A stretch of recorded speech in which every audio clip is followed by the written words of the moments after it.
today when it says we're playing World of Warcraft. We actually are playing World of Warcraft. I did want to, sorry. I did want to try, like I said in the Discord, if you're part of the Discord, I did want to try to find a balance between WoW and Diablo or other games, because WoW was like the main game, but like, I believe it was Tuesday, Dire Maul came out. And Dire Maul is a pretty big deal, and it's quite fun. And right now, we're in the pocket, we're in a special place, specifically, because we're moving so fast in the game, where we are sort of ahead of the curve. We're 60 before a lot of other people are 60, which allows us to be in a smaller pool of like players and raiders and stuff to have more access to like actually clearing stuff. The longer I guess the game goes on, the easier it will become to get access to higher quality gear at lower levels, pay for runs, stuff like that. But right now, it's a lot of people that were sort of white knuckling it to 60, and I'm hoping that that will mean more competent players. We actually joined a new guild today, and the guild, it's because the guild I was in isn't like nice, but we weren't doing anything as far as raiding. Like we barely ran any dungeons together.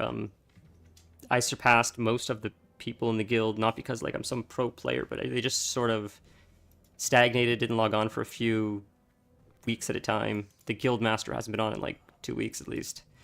So my point is, like, as I was getting higher and closer to 60, I'm like, I don't think there's a future of raiding here yet. It was one of the guilds. I didn't even ask to join. It was one of those like mass invite guilds where you join. There's like 700 members the first day WoW comes out, and there was a lot of those. And I just played it out. Cool. We just got a Rend buff, which is sick. But I left today to join a new guild, so we'll see. We'll see how good they are. But Strathalome, hey, how's it going? Hey, enjoy D&D. I thought you weren't like so gung-ho on doing it today, but happy to hear you're doing it anyways. Hope you have fun. Okay, so let's see if we can get a group for Strathalome. I love these higher level dungeons. It's a lot of fun. So I figured if we do it today, the next stream we'll go back to Diablo. That way we can sort of find a balance of, because I'll run some of these as well off stream, at random weird hours whenever I can play. But I thought it would be just fun content to Blackrock Depths. We can do Blackrock Depths. Saving Princess if we get that far. Yeah, it's Dire Maul East would be fun. Don't need bow. Don't know what that means. Don't need bow. Lower Blackrock Spire. I think I'd like Strathalome though. That guy's strat. This guy's just doing a whole bunch of stuff.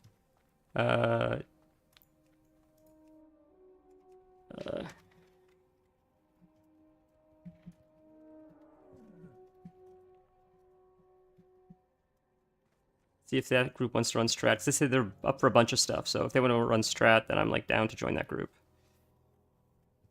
I could make my own group, but this person wants to run Dire Maul North.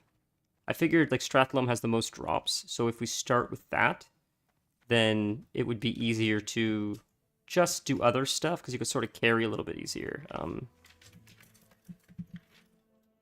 Not that like I would be carrying, but I think if my gear was a little bit better, awesome. Then if pulls get a little bit hairier and my gear is a little bit better than people who are just running it for the first time, maybe I can like.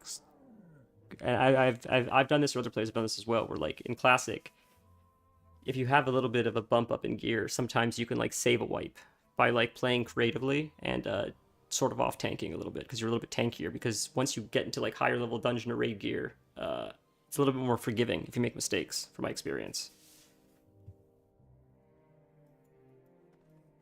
Not that the mobs hit less hard, but as you become more like buffed and jacked, generally you have a little bit more time to think before you just get killed. Is more what I'm saying.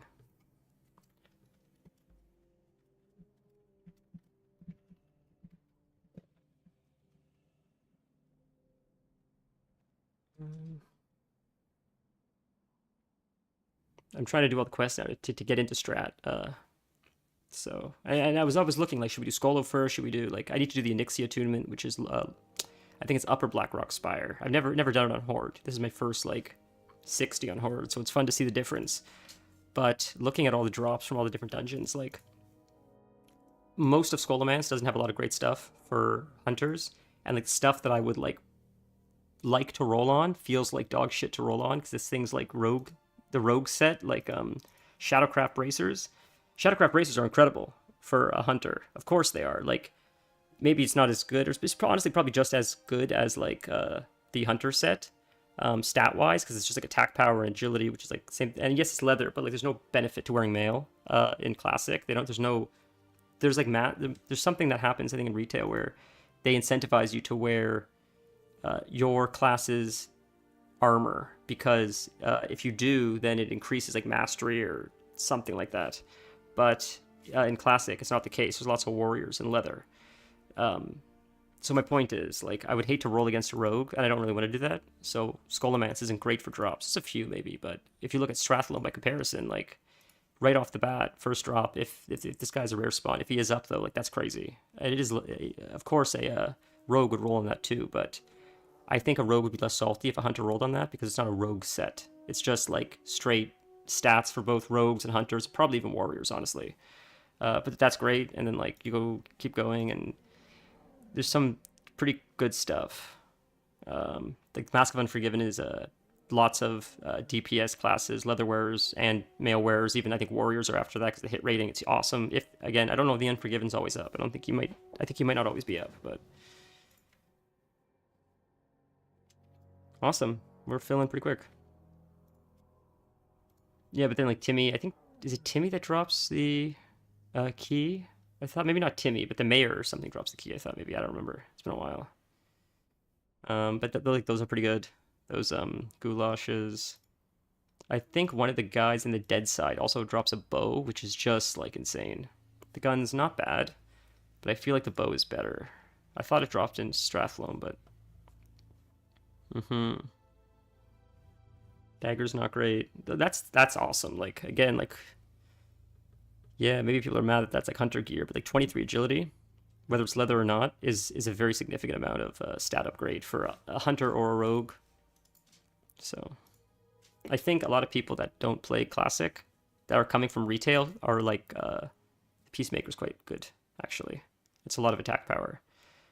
I think they're hung up on the idea of, there's the key to the city, of classes that don't wear that armor, like rolling on that gear. But it's a little bit more accepted in classic because it's sort of just about stat priority. Somebody was saying recently in trade that they don't understand why they keep getting aggro from tanks. They're a healer, and people were sort of laughing, saying it's like that's just how it works in classic. You have to be very careful with aggro tables. Aggro is not the same as it is in retail. Like it's almost like a different animal where you sort of have to understand like threat, and you have to let the tank generate threat. You have to see where you are, like as far as threat priority on the mob goes. Because if you're just winging it, you're gonna pull threat and probably die. And like in this version, you don't have to worry as much. But in hardcore, that's start over, right? As they say, back to Brill. So I mean, it's a lot more micromanaging, I think, than retail. And maybe retail has more mechanics and stuff, and maybe you could say it's more micromanaging, but it's sort of handed to you in a silver platter a little bit more. It's a little bit more obvious, in my opinion, the mechanics in retail and like things you have to look out for. That's fine. I like this guy's hat. That hat's a very iconic hat. Better Call Thrall, it's a fun name. The mechanics in retail, in some of the dungeons, are obviously more developed and advanced than classic mechanics, but I think they're also more obvious. Generally, what you have to do, it's more obvious when you're standing in something. I feel like there's a little bit more warning, and it's a little less punishing. Yeah, I don't know. Classic just seems more punishing. As difficult as Mythic Plus is, I feel like if you just practice, you'll get it down. I just feel like there's some things in Classic that there's no, it's just like theory that like players came up with, and there's no like it's not to my knowledge like there's like a strategy like you can learn to understand threat properly in Classic. It's sort of just like people testing the edges of like what works, and then like theorizing and sharing it, and like there's threat tables, add-ons, which I don't know how they do it, but if you were to teach someone like this is how you understand threat, you just sort of have to be like watch the meter and like make sure that you're not top of the meter, otherwise you're gonna pull threat. That's sort of like how you do it. Like I don't know. I guess what I'm saying is like good morning, stand on head. It's great to see you. like it's hard to explain the theory behind it. There's a lot of things in games you explain the theory behind, but there's some things in Classic that are just very complicated. Like, and it seems too abstract almost, and I don't think that was intentional. I think it's just sort of a result of the game being made when it was made, which now people like find as charming. That's like sort of the charm of Classic to some people, and it's okay. Like I could take it or leave it, honestly. Things like the dead zone for hunters, like I don't know. I don't know if they ever tell you about the dead zone when you're leveling a hunter. I knew about it because I've played hunters many times, but like there's a spot with hunters where they can't melee, they can't ranged. They're useless. And mages that are fighting against hunters know this, and they try to get the hunter in that position so the hunter can't do anything, and the mage could just free cast on them. Like things like that were removed from retail, and I always wondered, was that intentional? Like giving hunters a dead zone, was it intentional? Or was it just like we didn't really think about it until like after the game released, and then it was like too late, or we just like, I don't know. There's a lot of things like that. I wonder. I have it.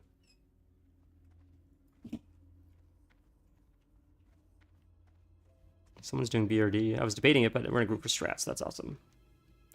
Oh, yeah, I was gonna run, but I think we should fly to Eastern Plaguelands. Actually, now that I think about it, it's great to see you, Dennis. I'm gonna be honest. I'm like sort of sad I'm not playing Diablo today. I was debating it, but this is so like. Last time I missed it, last time Classic came out, I was too late to like jump on the bandwagon when it was fresh, and I missed a lot of like the excitement of it because it was like by the time I joined, it was sort of dying down a little bit. So this time I was lucky enough to like grab it when it was so hot. So I'm trying to like ride that wave because I know it's not gonna last forever. It's gonna fizzle out. And because I think you said Diablo's season was ending, I'm like, okay, now is at least the time to sort of like make that sacrifice, because at least when that season starts, that's gonna be crazy. So I was hoping I could like ride this for like a little bit and then transition when the new season starts and then ride that for a little bit. Not this, to be fair though, I'm playing Diablo in Extreme. I just wanted to get like, I thought it'd be fun to do the first high level dungeon on stream because I haven't done it yet. We had 60 like maybe a day ago, something like that. Barry Manilow, I like the name.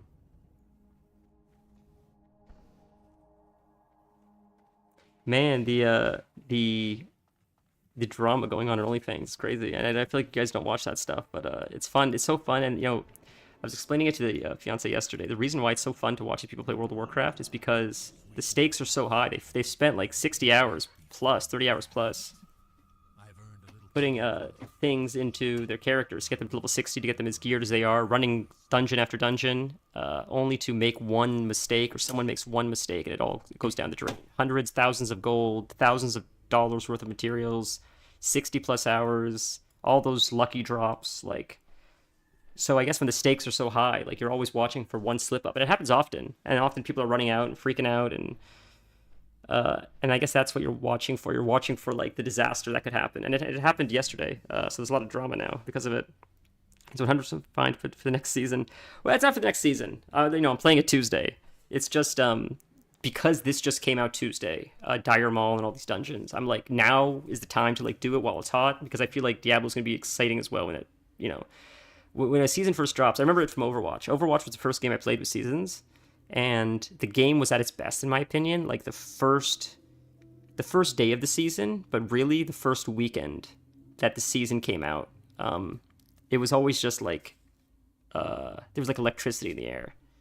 The community was like way more. It wasn't just like the degens that play all the time anyways. It was like people coming back, and it was just better energy. I don't know. So I imagine like and this is sort of the same thing, honestly, because like Dire Maul came out. There's an influx of players, but I imagine the same thing for Diablo. And you said the seasons last. Is it like a month or something? It was like 2 months off or something. I thought you said something like that, where like it rotates or something. It's not all the time, right? I thought.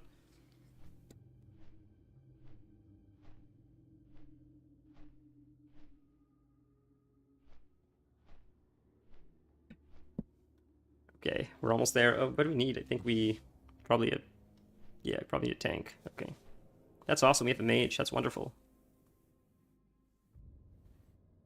Is this person recruiting? I wonder. Let's see. If we can turn all these off, then I can just see who's looking for Strathlum. Service gate. So I think we're doing the main gate. There. There's got to be a tank. There has to be a tank, right? There's really not a tank. She is looking. That's just crazy. Like, none of these warriors can tank. Like, this is the thing about Classic. A lot of warriors, like, that aren't fraught can still tank. And that happens often. I think a lot of Fury warriors just tank because they hold aggro better because they're attacking so fast that they're generating so much threat that they may not be as tanky, but as long as they're careful. And they put talents, I believe, into the right defensive abilities, and I believe they do switch onto a shield for certain bosses or attacks, but I still believe they're mostly Fury, and they are dual wielding for some fights. And that's like such a classic thing. But I think it's just like the amount of like hits and DPS, the raw DPS that you're outputting, makes you so much higher on the aggro table that like you're essentially tanking that way. Because, and I could be wrong, but I don't think paladins have taunt. I could be incorrect about that, but I don't think they get taunt until Burning Crusade. I've never played a paladin, but I thought someone mentioned that vanilla paladins do not have taunt. They have the aura, whatever it's called, that gives you aggro. Like, it increases your aggro or whatever, I thought. But I don't think they have taunt, but I could be incorrect. But I think that's interesting. Like, that's tough. I know Shaman's some sort of tank early on. Yeah, but the reason why I was interested in the drama and OnlyFans is because, like, what happened was essentially Pirate Software and a few other people ran a dungeon, and I think something went wrong, and Pirate like called it quits and started leaving to save himself, and I think people were mad at that, and I don't know why, but I just figured it was like a given that it's sort of every man for themselves when like you're playing hardcore, because yes, you're in a group, yes, you're trying to protect each other in a guild, but at the end of the day, like, you still have to put in 60 hours if you wipe. And I think ultimately, while you're trying to protect your guildmates, you're trying to protect your group, when panic ensues and you're looking and you're like fight or flight and you're looking in every direction, there's enemies everywhere and you don't know what to do and you're afraid, you don't even know where you are on the aggro table. You're afraid, like, if you cast bandages, they all may turn off the tank and then start running at you, which is an instant wipe. And not just that, but like being the mage, he's the mage, so it's sort of expected that he tries to rendezvous everyone out there safely. But he just booked it, turned around and booked it, which honestly I do the same thing. That's why I probably don't play hardcore. But that's what people were mad about, supposedly. Some people defended him, some people were mad at him. Honestly, I think, like, when you're playing hardcore, you have to recognize it's got to be every man for themselves, right? Like, okay, we have these quests. I just want to make sure I'm not missing anything. There's only one quest I'm missing, and that's all the way down there. But that's all. Like, it's the nature of hardcore, I feel like. If anything goes wrong and you see your friend running, you can't get mad at them for that because they don't want to lose their character. That should be a given. And I feel like I'm so skittish if I was playing hardcore that I would have a terrible reputation for leaving way too. First off, I wouldn't play hardcore pretty much unless I played like a rogue or a hunter, so I could like vanish out and save my own ass, because I would run dungeons for content if we were streaming it, because it would be good content, because you would see people die probably, because dungeons are incredibly risky. But if I played hardcore and like someone paid me, it's like, if you make it to 60, we'll give you $500. And I had to do it methodically. I would never run dungeons. I would like stay out in the open world, never do caves, no escort quests, mostly grinding, very few quests even. Just play it safe. Kill only green mobs in very open places near like NPCs. You know, like, it would take forever. It would take weeks, but you would make it to 60. But like, that's not as exciting as like running dungeons and like, walking a razor's edge. But when you walk a razor's edge, sometimes you get cut. And that's, I think, maybe lost on some of the players that get mad when like shit hits the fan in these guilds, because paladins are designed to tank 5-mans if necessary. That's about it. That's so funny, dude. I heard that paladins aren't like the most popular tanks until like BC comes around, and then after, like, they're much better. But that's all. I just thought it was like unfair. Like, I disagree with a lot of his takes sometimes, but I thought it was unfair to like call him out for that, because I think what he did was reasonable. And like, and problem is like hindsight's 2020, right? So everybody's watching the VOD of him freaking out and leaving the dungeon, leaving his guild, and them dying, and being like, "I would have done this, I would have done this." It's like, yeah, but you're in it. Again, there's a million mobs. If he frost novas, what if one resists, but then he gets aggro and then he dies? That's like 60 hours of time. Like it's just, and he made a point, and they didn't like this point either. That he's a 300 enchanter, he's a 300 tailor, he's got like 1,000 materials in the guild bank. So that's like in the back of your mind too. Like if my character dies, that's a loss. So I feel like you're even more skittish the longer you go in hardcore because you start developing like quite a treasure trove of materials and gold and armor. And so like it's interesting because the further you go in hardcore, the worse the anxiety becomes. Isn't that interesting? I guess that's a given. I just never really considered that, but it's true. Like,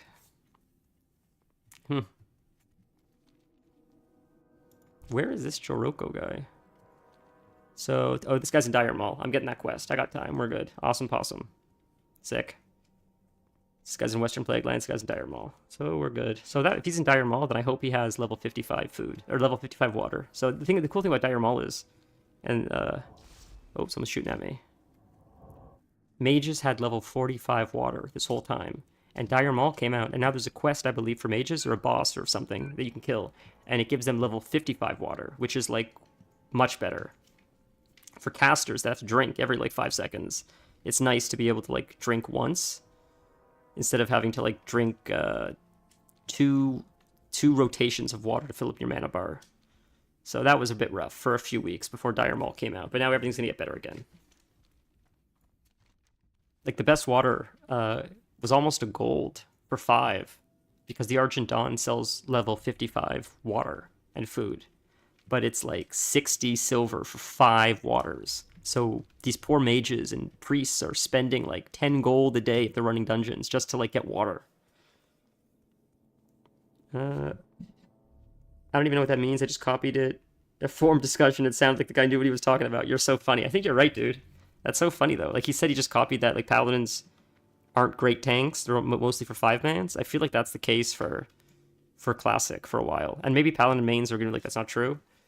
I just think that they're a little bit lackluster until I thought it was Burning Crusade as far as tanking ability goes. I think they're okay healers. I think they're less than popular tanks though compared to druids or like the most popular warriors. I think warriors are probably number 1 as far as tanking goes. This guy's a vendor, which is cool. Do I need to repair? No, I'm okay. I'm full. I'm good. We got tons of arrows. I should have checked for that first, but we have a mage, and he can make us water, but we have lots of water.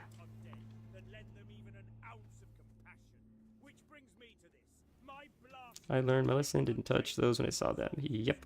I think that's what killed someone I saw in hardcore recently. Maybe I'm wrong. I mean, it kills a lot of people, Blood of the Heroes. Alright, we'll get into the dungeon soon, I imagine. Yeah, Strathalome is I thought one of the more fun ones. I don't know if we're doing both sides. Probably just the living side. But we can get to the undead side through the living side, and then we can get the key to access the undead side moving forward, which would be nice. Not all of us get the key. We have to roll on it, but hopefully, hopefully I win. We'll see. If we get that far, we'll see. About a week ago, I did Blackrock Depths, and I expected it to be like 2 hours, maybe 2.5 hours at most. I think I was in there for like 3.5 hours, almost 4 hours. It was insane. I wanted to leave so bad, but we ended up getting to the end. Man, that's a hell of a dungeon. Like, it was rough. And then my brother wanted to run it, and I'm like, I can't do it, not today. And I said it's gonna be like 3.5 hours, and he ran it, and he's like, you're right, it is like 3.5 hours. It's nuts. These dungeons are like so much higher level and so much harder in my opinion, and they still don't take as long. It's just a long freaking dungeon. It seems so tedious. Damn, by the time this dude gets here, I'm gonna lose the buff. I do have this thing. I don't know how it works though. I know you click it and then you can put it back on, or I don't know, but I've never used it, so it's fine. I'll figure it out. She's pretty geared. It's awesome. Shit, I got my cat. Oh no, I wanted an owl. Oh well, cat's fine.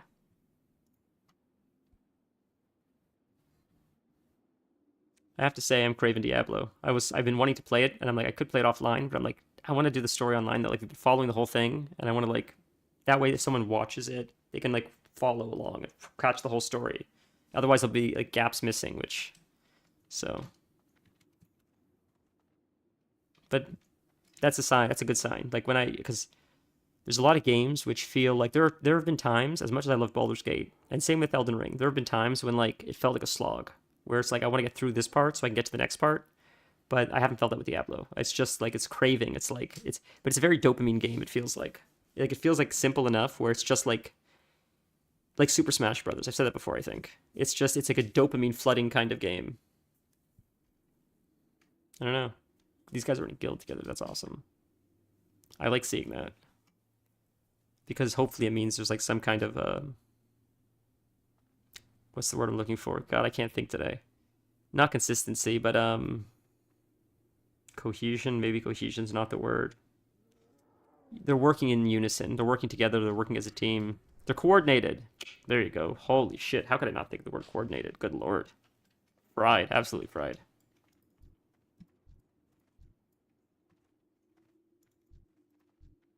Well, this guy's here. I never farmed the savory delight, whatever it's called. I need to get it. But this guild that I'm in is awesome. I just joined them, and I believe we're raiding on weekends. I believe the first raid is next weekend. So maybe we'll stream it, which I don't believe it's a stream day. I believe it is a Saturday, but we'll probably maybe stream it. It might be fun to stream. Yeah, and I think we're doing Molten Core, which will be exciting. I think they raid noon on weekends, which is like perfect because it'll end early enough that I can still get stuff done during the day. And it's fairly early enough that like it's harder to do during the week. So I'm just happy to have it on the weekend, but I don't mind losing like midday weekend because I'd rather do stuff either early in the morning or later in the night. So it's cool. You can do like grocery shopping in the morning, raid in the middle of the day, and then like do the rest of the errands, clean up the apartment, whatever for the rest of the week later in the night. And like then the raid's already behind me. Already got that stuff done for the week, which is like cool. Not that it's like a burden, but it's just like the thing is like I don't know how so many of my friends have time like for raiding and stuff. Like it seems to be such a large chunk of time, such a time sink every week. And I'm so scatterbrained that like I can't imagine dedicating that much time every week to something, especially during like the week. The work week is crazy. On the weekend it's a little bit easier, but I don't know. Although to be fair, I do the streaming, but like the streaming is a little bit inconsistent, as you know, because like sometimes my schedule is insane. So it is what it is. We try our best, but the reason why the schedule is like streams are sort of the way they are is because I tried to find something that works around the schedule, which is a little bit inconsistent at times, but it works sort of, right? We're sort of balancing it. We're trying our best. This is the one downside to I'm sorry, it's content stinks. One downside to Classic before we get the summoning stones is if you don't have a warlock, it's just waiting around for everybody to get there. Which I don't mind, but I just feel like, this sort of stinks to watch. Looks like we're almost all here though, so that's great. Yeah, we're almost all here. It's awesome. This I have a mage, and I can't wait to level the mage. Oh, there it is, right there already. I already knew. Somehow it knew I was going to bring this up. This hat is like such an iconic hat for mages and warlocks and priests. Drops in Strathalome, and I want to level a mage or a warlock just to be able to use this hat because it's just such a cool hat. And it's like I remember seeing it all the time on high level characters, mages, when I would like level up in 2004, 2005, whenever WoW came out, and I was like low level and didn't understand the game. You'd see people running around with like armor like that. The hunter staff, the Wrath set, I believe it's called. The tier 2 warrior set. Like you would see people in that gear. It's like, man, that looks so epic. It's crazy looking. Okay, now we're into it, ladies and gentlemen. Strathalome, the infamous Strathalome. You shoot this, free spectral ghostly citizens. Okay. Ooh, good pull, buddy. LOS, love it. Although it didn't really work, but at least taunt is off, so that's good. Oh, thank you so much. That's a good mage. Wow, that's so kind. He just gives it to you. I didn't even have to ask for him. That's awesome. And I brought water, but in my opinion, that's what a mage should do. And I say that as a warlock main who, like, whenever I join a group, the first thing I do is, if it's classic, you give everybody health stones. You come in with full soul shards in case people need stuff for summons, stuff like that. If you have like a service available, like, it's nice to be considerate for the group, Square trap, Moon Poly. Where's square? I don't see square, buddy. Well, trap's back here, so there's a trap. I don't know if it's necessary to, yeah, it's not really necessary to trap these. It sort of makes it more complicated. Just, like, let us say we got mages, I got multi-shot, we'll be okay. These are not elites, and they don't hit very hard. I wish I had the owl, though. The owl would be doing way more DPS than the cat. But I forgot. And the Everlook Chapel, I think, or whatever it's called, something Chapel, in Eastern Plaguelands. I don't believe they have a pet, whatever it's called, like, not a tamer, but there's a stable. There's a pet stable where you can switch your pets out, but you can only do it at a stable in Classic. In retail, you can just switch your pets whenever. It's not a luxury of Classic, though, so you have to find a stable master, and I don't even think you can get arrows or meat. Maybe you can get arrows, but you can't get meat in Eastern Plaguelands. You have to go to, like, Undercity. I lied. I don't even think Undercity has it. I had to go to Orgrimmar to find meat yesterday because I was questing in Eastern Plaguelands and I ran out of meat from one of my cats who I was, like, trying to, like, tame. And yeah, that trap is just so funky working. Okay, that's not good. Yeah. So I had to get meat because I ran out of meat, so I had to hearth all the way to Orgrimmar just to fly back to Eastern Plaguelands because I didn't know. I went to Undercity, couldn't find meat there either. I thought maybe Brill. I didn't try Brill, but that's just, like, some of the things you don't think about in Classic. Like, you go to Gadgetzan, which is a main city, not a main city, but it's a popular city in Tanaris, and there's no arrows. You have to go to this, like, little hut off to the, like, east to find the arrow vendor. And I wonder how many people know that, or, like, how many people have to be like, where are arrows near Tanaris? Like, where do I have to go? And it makes the world feel big, but at the same time, it's like, man, that sucks. Like, there's bullets everywhere, but arrows are harder to find. There was a quest where I had to get cheese, and I had to go to, like, some vendor in, Christ, Thousand Needles, because, like, the Alliance, all Alliance vendors have this cheese. You can go to Stormwind, and there's a cheese store in Stormwind, but the Horde must be lactose intolerant, because there's, like, 2 places in all of, like, Kalimdor that have cheese for this quest. So I had to fly my alt to Thousand Needles so I could send it through the instant mail to my hunter to finish the quest because he needed Alteric Valley cheese or whatever it's called. Man, we must know we're streaming, because we're getting pretty big crits now, which we haven't been critting like this before, so maybe Blizzard knows we're live and is trying to make us look better than we are.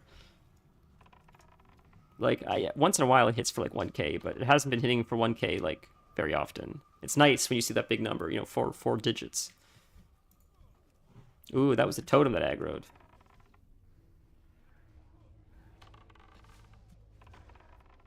Something that hasn't happened yet is I haven't been accused of putting my having taunt on. That hasn't happened yet. Ooh, I'm gonna use it on this guy. Where's the gun? Gun. Oh, I see. You have to equip it. Oh, that sucks, dude. That sucks. I'll have to do it later. I can't do that right now. You gotta equip that gun? That's insane, dude. That's like a weapon with a 19-second cooldown? Dude. I may just do that another time. Not when I'm more geared and I'm doing a little bit more damage than this, because right now I'm, like, not getting carried, but we're all doing our part. So when this becomes easier and it's not, like, an actual... Yeah, we'll just do it next time.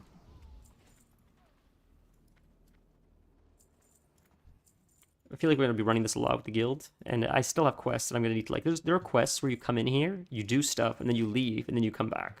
That's, like, because what I realized was... because I was saving these dungeons for stream, I was just doing a lot of side stuff, questing stuff, stuff like that, like nonsense stuff. And I realized, like, there's really not a whole lot to do in Classic other than spamming dungeons and raid. And the reason for that is, I guess, because there's not a lot of content, which I'm not complaining about. It's just the nature of the beast. But that's why the raids are often, like... Oh. That's why the raids are often, go there, kill something, come back, hand in a quest, go back to the raid. Because, like, you're meant to do it multiple times, because that's the content. I know I'm supposed to do, like, I can't control which one gets trapped. Like, I can put the trap down, he pulls LOS, whatever gets stuck, gets stuck. It could maybe position it a little bit better, but you just need one trapped, who cares? Like, figure it out. When one's frozen, just focus on the other one. Although, to be fair, not everybody can do that. This group is good for being able to do that. It seems obvious, like, okay, so if the skull gets trapped by accident, then just focus the square instead. That sounds obvious, but I've run with many groups where, like, on the fly, we'll have a really good mage, and the mage will, like, polymorph something that's like an X instead of the moon, because we didn't mean to pull it, and we pulled it by accident, and the mage is great, and the mage is quick. And then someone still attacks the sheep every time.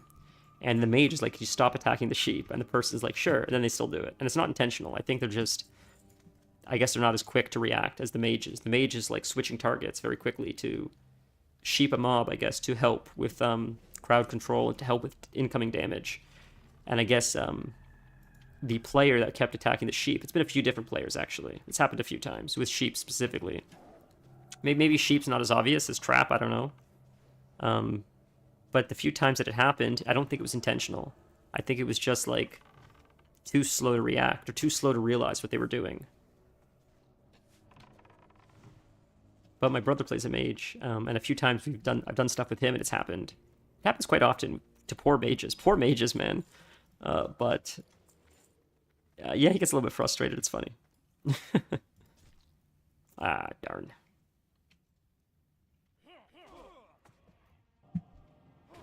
Holy. Tobacco quest. I think we got tobacco quest, right? Yeah, look at all the quests we have. Whoa. So we're not going to do them all today, but we'll do some. Like Ramstein, I think it says. Yeah, Ramstein is, ooh, nice. Is, I think, the undead side. That's before a Baron, I believe. It's the big abomination you fight. So I don't know if we're going to get to him. I don't know if we're going to do the undead side as well as he. That counts for both of us. That's sick. Amazing. I didn't know that would count for both of us. That's awesome, dude. Trap. Trap around the corner. Did we get an... We got an elite. For some reason, we get the skull every time, but we got an elite. That's all that matters.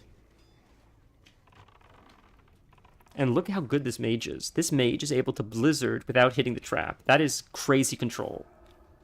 Like, and you would be like, yeah, it's just a circle. You just make sure the circle doesn't hit the trap. It's like, yes, I understand that. Except you'd be surprised how many people would hit the trap. This guy has great control. He knows what he's doing. Like, that's awesome. I love seeing, like, plays like that. It's just like, that's someone that really masters their class. They're not just playing it, they're, like, playing it at a much higher level. Because, like, mechanically you can understand what to do, but to actually execute it is different, especially, like, in real time like that.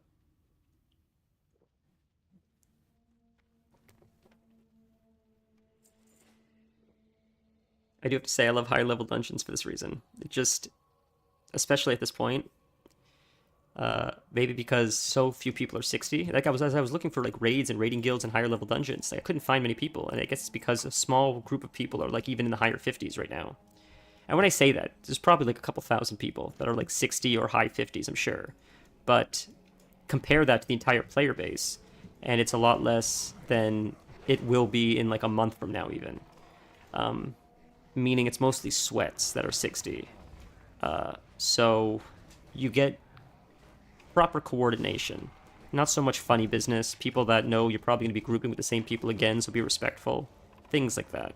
So it's really enjoyable right now. I guess that's my point.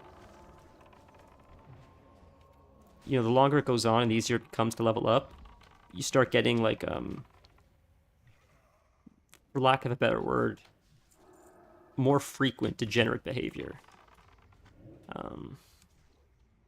It is what it is.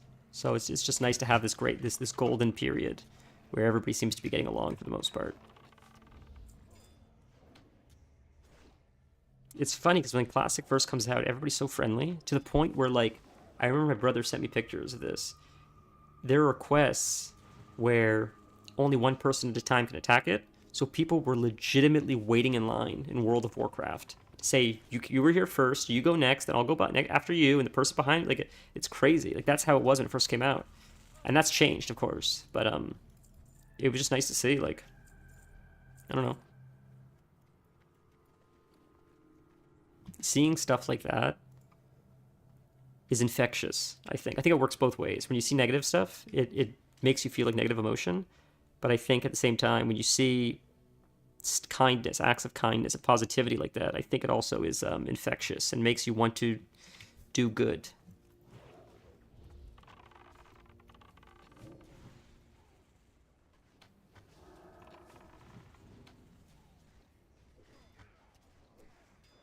God, he summons the ads. Oh, shit, dude. Alright, come on. Why is my pet not attacking? What is going on? Where's the AoE? We can get an AoE here? Okay, he's targeting him. Yeah, what was our mage doing? I don't know. That was weird. There we go. Is this a wipe? Come on. Come on. He's still not dead. We should have focused him. Why did we switch targets, dude? Why did we switch targets? He was so low already. He's been wailing on you this entire time. This entire time he's been wailing on you. That's crazy, dude. Come on, mage. You got this, mage. We got this. Can I kite him? Nope.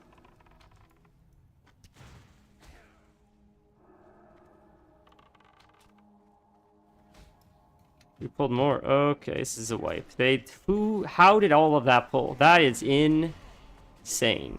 That's crazy. Where did that come from? I don't believe I pulled that extra pack. Did I pull that extra? Did you guys see that? Did I pull that extra pack? That didn't seem like that extra pack came from. Wow. All right. Yeah, let's just run back. It's fine. Hey, that's... Maybe that's where we always run back from. I forgot about this camp here. Nice. That's nice they gave you that run back. I thought, for some reason, I thought it was all the way back here you ran from. Yeah, like, that's my policy. It's not popular. I like clearing everything because, like, that happens sometimes.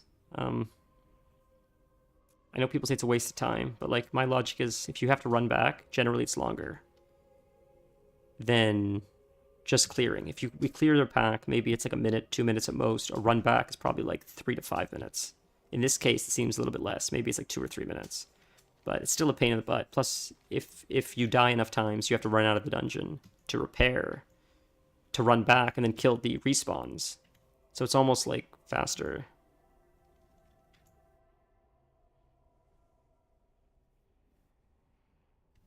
I don't know. A lot of people like skipping. I believe, funny enough, I believe that's the whole drama of the pirate software thing that happened. The reason why I think they wiped is because they skipped ads. And those ads got pulled, I believe. Which I think that's where I think Pirate was a little bit upset. That he's like, you shouldn't skip. It's dangerous to skip. But the guy wanted to skip. And then as a result, died because of the skip. So I don't know. So whose fault is it? I don't know. I don't really think it's anybody's fault, truthfully. But, I mean, they're blaming each other is my point. But, like, I think in hardcore, again, there's no fault. Just shit happens. And if you lose, that sucks. So you try not to lose.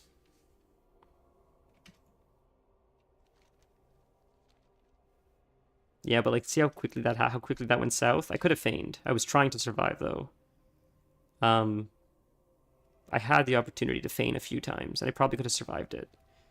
But I was hoping maybe we could have outplayed it and possibly killed him. Even if we wiped to the ads, if we could have just killed him, that would have been sick, but... It's okay. Yeah, it's fun. I think it's fun. Like, I don't mind wiping, but that's why I can't play hardcore. I cannot do hardcore, because, like, that goes south so fast, and I just don't want to have to wipe and restart. Like, that makes me so depressed. That being said, if we did it for stream, if it was like a content thing, then I'm not as emotionally invested, because then it's sort of like we're just doing it for content. It's almost like wiping is almost more exciting, wiping at a high level, because then that makes for like a good clip or whatever. But when you're playing to actually enjoy or like to make progress, I don't know, man. I don't know if I have it in me to do hardcore. It's rank 3. That's rank 2! Oh, you dumb bitch! We're gonna switch it! We're switching it! I know there's an add-on for that. I didn't use the add-on, I'm sorry. Drop in a rank 3, drop in a rank 3. We're good, we're good, we're good. Hey, so that's gonna get frozen, dude. Like, oh, we're not. Alright. That was... Freeze trap, man. It's so weird. We froze a non-elite? Like, what was that? It wasn't the tank's fault. I thought Skull was gonna get frozen. But Skull, like, walked around it. I cannot get over this mage's control over that blizzard. It's so impressive. Wow. It's so cool to watch, man. This guy's doing that quest right now? That's insane, dude. We're in the middle of a pull. You're doing that quest.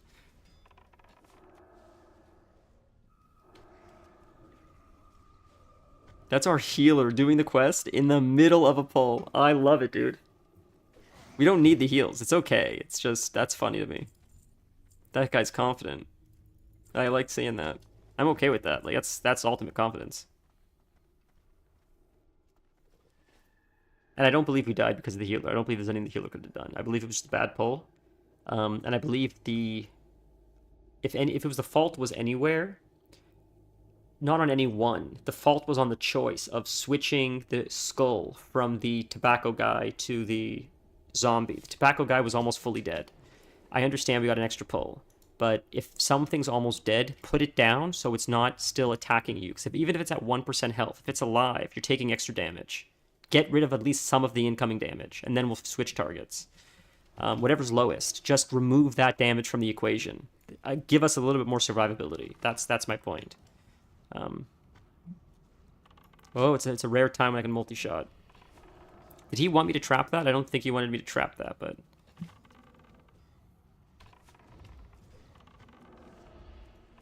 I thought that was just an AoE pull. That was my understanding of that, but maybe he didn't want me to trap that one. I didn't think we were trapping these ones, but... You don't really need to with the mage, honestly. Like, we should just... It's almost faster to just let the mage do his thing. Just man it up between pulls.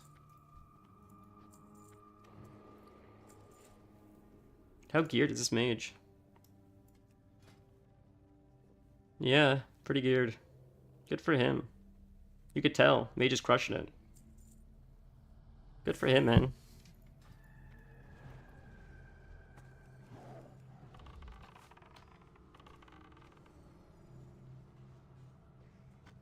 Yeah, the pulls are almost smoother with mage just being mage. Because I'll pull aggro, he'll pull aggro, but they'll be slowed, so we're good. So then we can just go harder. We can just multi-shot. We can do like more damage, which kills the mobs just faster. We gonna do the tobacco guy again? Click on those boxes. Oh, cockroaches. Yeah, the holy water quest is never fun to do. But I wonder if... I'm glad he got credit when he does it.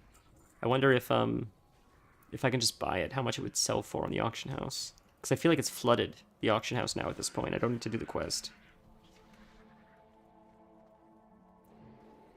Tobacco guy's got to be back up. There's no way we lost him. There he is. Okay. Let's drop this and see if we can maybe stun something for a second. Was that not just tobacco? That was the holy water we clicked? We didn't kill the tobacco guy.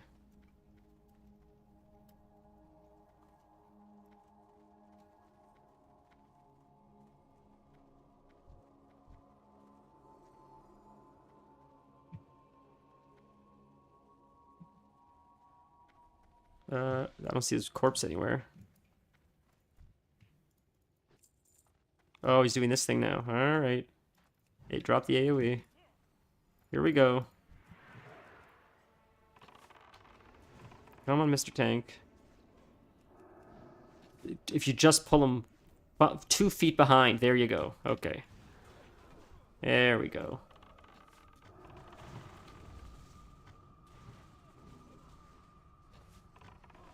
So the build that I'm more or less doing is slightly altered, but it's I don't know if you guys know who any of anyone watching Zeroji is, but Zeroji is like the world Probably one of the best classic hunters in the world, I would argue. He got world first, 60 in hardcore this time around. And I looked at his build, and I like what he did as far as his Beast Mastery spec. I just did a few alterations to make my pet a little bit tankier, but it's pretty good. It's pretty good spec. I mean, obviously he knows what he's doing, right? Oops. What if I go like that? That would work. But he normally uses an owl, and he turned me on to owls. And owls are brilliant, absolutely brilliant. I just forgot to bring my owl in here. Now a cat for like dungeons is not bad because cats will crush for single target DPS. Yeah, I know. All right, it's okay. It was a little bit slow there. It's okay. Arcane Explosion will get him. If I could just... We'll feign, and we're good. I wanted to get mana, full mana before we went in there, but it was a little second late. That's okay. Ooh, nice. Cured that 30-minute debuff. That was painful.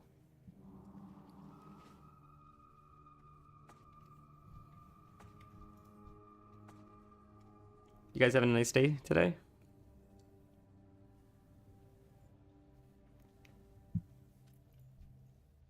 Left, I believe.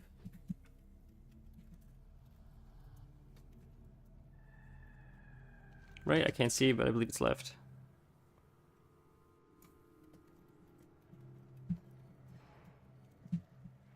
Oh, it's right. Okay, I thought right takes you to undead, but maybe there's a boss on the right-hand side. I don't know what boss that is.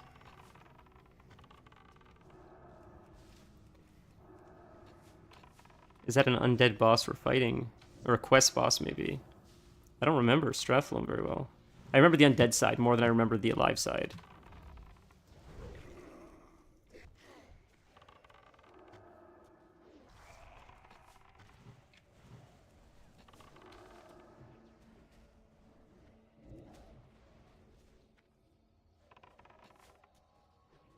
Okay, we're good. Oh, they're doing that thing now. We got these guys. What, I wonder what boss is to the right.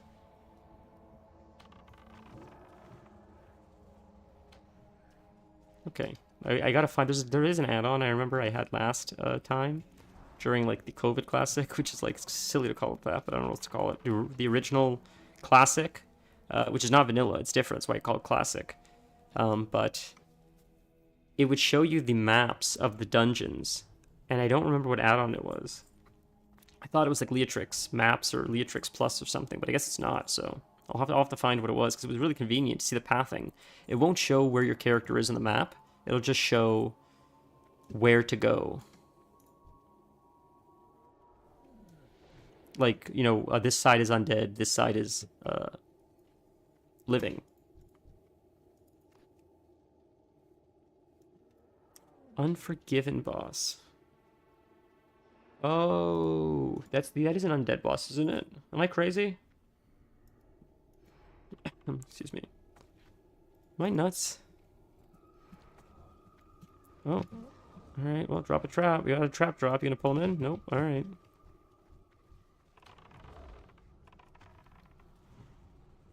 I'm not gonna run into... You have to pull them back if you want the trap, so I think we're just AoEing.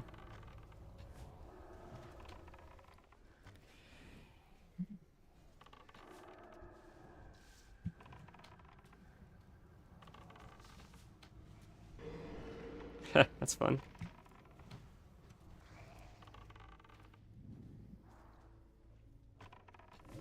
Nice. Yeah, it's been a while since I've actually been in a like proper dungeon like this.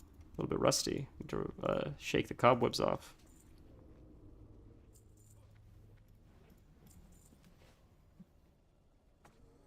Oh, all right.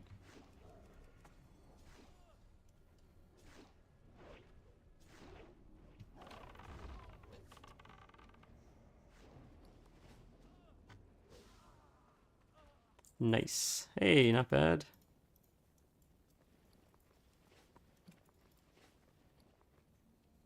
Guess I should drink the mage water first. Hey, congrats on the new armor, man. That's sick. Look at that. It's not bad at all. See, this is what I mean. Like, it's got like 10 intellect, 9 spirit. He's a warrior. He doesn't need intellect spirit.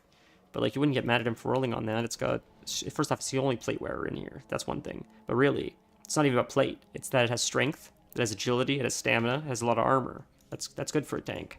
Even though it has paladin stats as well, if a warrior and a paladin were in a group together and the warrior rolled on that, I don't think the warrior's in the wrong. The warrior's not using the other stats, but classic stats are weird like that. They're very skewed and all over the place. So there's no such thing as like the perfect stats. It's just like, is this good enough for right now? Is this an upgrade? And will this help benefit my group or my raid? Yes or no? Like, that's sort of how it is. Which not everybody agrees with. But like, if you spend all day going specifically after specific items, it's probably not worth your time, because you'll probably be in raids and replace it with better gear before everything that you need from Strathalome drops for you.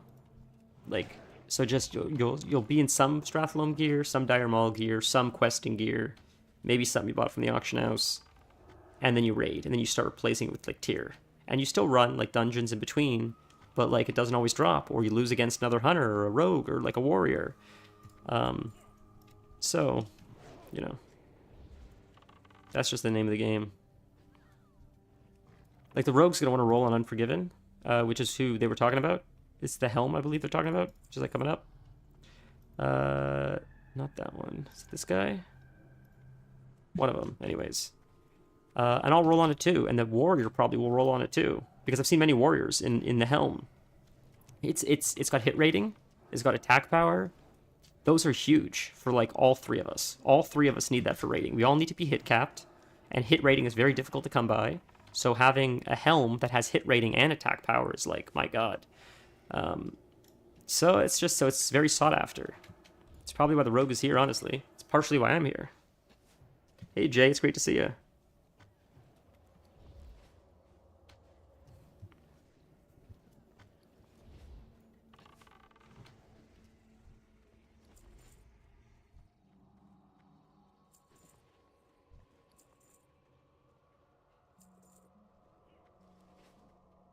There was a fight in trade chat a few days ago where people were debating whether spirit gear, or whether it's fair for mages to need on spirit gear, because some mages were saying that it helps with mana regeneration, and going is difficult for mages. They go all the time.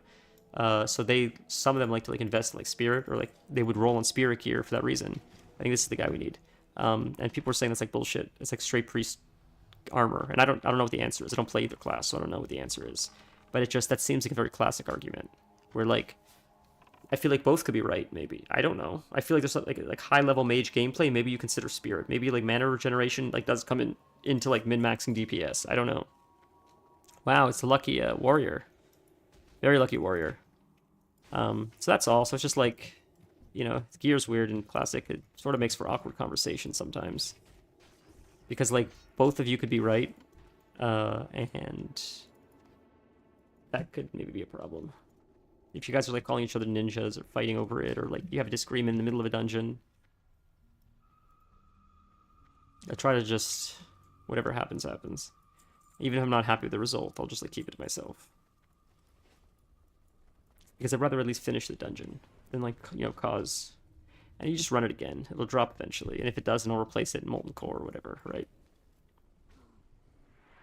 You ever hunt for CDs? You mean like albums, like records?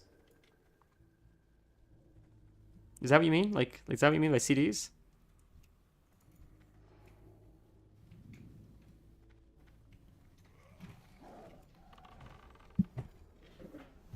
I had quite a eclectic collection of albums for a long time. I still have them somewhere.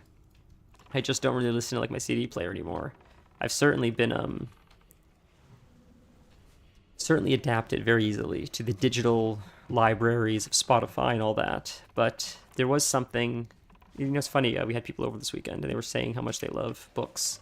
And I love books, and I love collecting books, and I was gifted a Kindle, which is very kind, and I like it very much. But I still like the tactile feel of an actual physical book. I like bookshelves, I like collecting books, I like the way they feel in your hands. I like just being able to pull a book off the shelf, having a memory. I remember where I was when I read this book for the first time.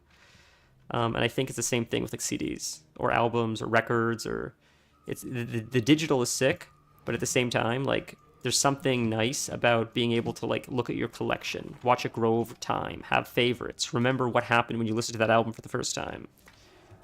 And you could do that stuff too, I guess,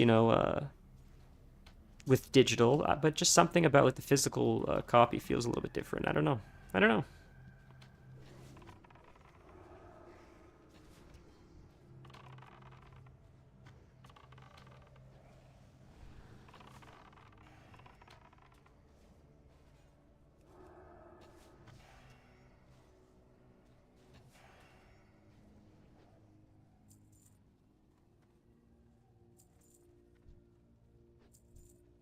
I wonder if we're gonna hit 60 next time we play a Diablo. It's crazy. We've got so far the past few levels. Like, it's nuts.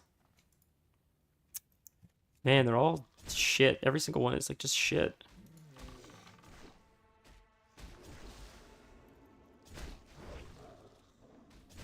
Locked chest. We got a rogue. Please tell me you leveled lockpicking. Please, Mr. Rogue.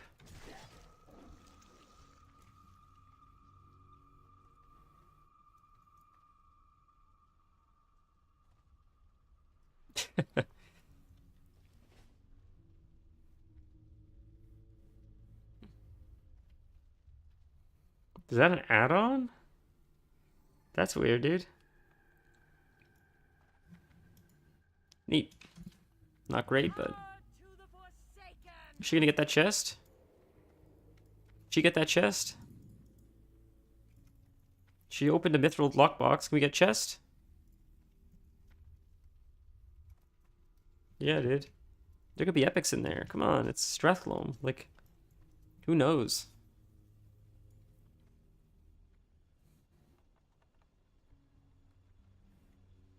This is the thing, though. Like, if the rogue opens a chest, like, does the rogue get to keep the chest? Oh. Well, who won? Oh, Rogue won. Rogue's cheating. Rogue opens the chest, then rolls and wins. Okay. Sketch. Well, it wasn't anything. That's actually not a bad helm, but... Not a bad helm at all. It's actually... Sort of an upgrade, actually. That's way more agility, but that's okay. Wow. I'll replace it with something here, so who cares? It is less armor, but the... Like, my logic this playthrough has been sacrifice the armor, take the agility. I don't care if people disagree with that. Like, it works for me. Like, I'd rather not... I'd rather get hit and take more damage, but hope that I won't get hit and hope I'll kill stuff and be able to kite it. Because the agility increases my overall damage output. So I'm sort of just trying to increase as much overall damage output as I can. Not focusing that much on survivability. Because I think that's more beneficial in a group or raid setting. If I'm a glass cannon, I can still feign death, but like if I could just put out as much raw DPS out as possible, hopefully that would make me more of a contributing member to my group. I have to, dude, I have burnt CDs everywhere. I found a case yesterday. That's so funny, dude. I used to burn CDs for my now fiance, used to be girlfriend. Is he coming, that guy? Yeah, you gotta pull him LOS. Yeah, all kinds of fun albums. Burning CDs was fun. I used to do it for myself as well, you know? God, we lived in a different era. Like, the younger generations just won't understand, like, LimeWire, Napster, MySpace. Like, it's all so different now, and it's always been that case. Every generation won't understand it, but I think we were born in a very transitionary period with technology, where, like, we saw the rise and fall of a lot of tech and evolution of tech very rapidly in a very short period of time. We're sort of like, you could say, maybe the golden age of technology, at least for now. There'll probably be a couple golden ages as technology drastically increases and gets better and better. But the strides we've made in the past, like, 40 years, maybe, have been, like, astronomical, it seems. We're lucky enough to, like, live through that for the most part. No, not that we're all 40, but, you know. Black CDs somewhere in the basement. Blank CDs. Yeah, dude. I remember you'd go to, like, Walmart, and you'd buy those, like, blank CDs in the cases of, like, 50 blank CDs or 75 blank CDs, whatever it is. Some would be, like, would have 60 minutes. Some would have, like, 120 minutes. I remember.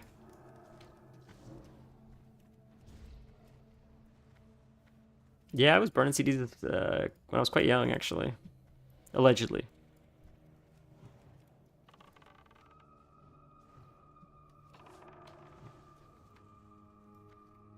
I'm so distracted for this run. I'm so sorry to this group. I think we're okay.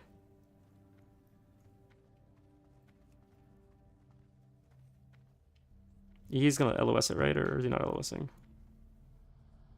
I honestly don't think traps are necessary. I mean, who am I to say I'm not the tank, but...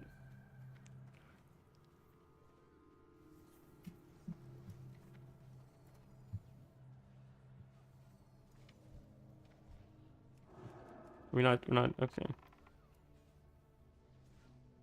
I think it would honestly be easier. I could eventually loot the holy water and just hand in the quest whenever the quest is ready, but... I don't know. I could just buy it and get it over with. I feel like it's not that expensive. Even if it's like 5 gold for holy water, we have quite a bit of gold. Let's loot it. Oh, it's our first holy water. It's our first holy water. Please be more than one. Nope, not even holy water. Oh my god. The first non-trapped one, and it's still not holy water. How painful is that? Oh, we got a skeleton.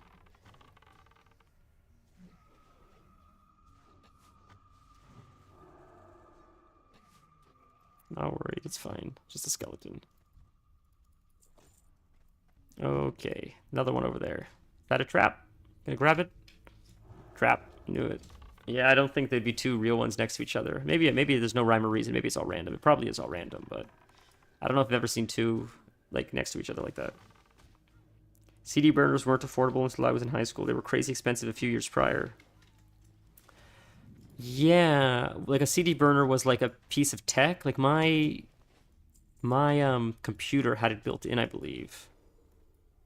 So was it like a separate thing at first that you would plug in to your computer to like burn it into the CD?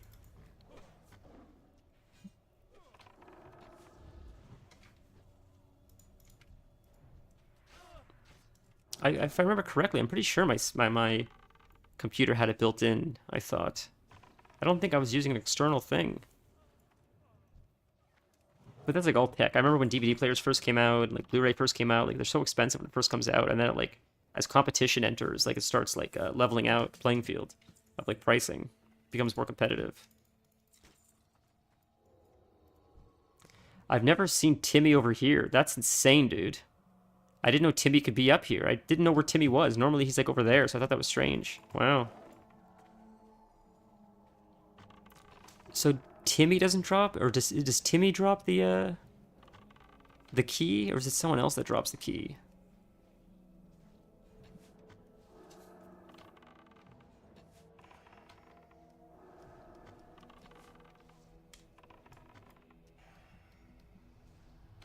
Timmy does hit like a truck. Timmy's tough.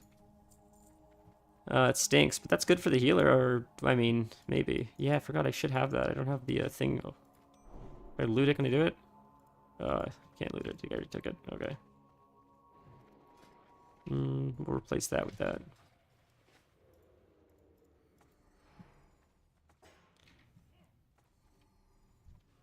What mailbox quest is this?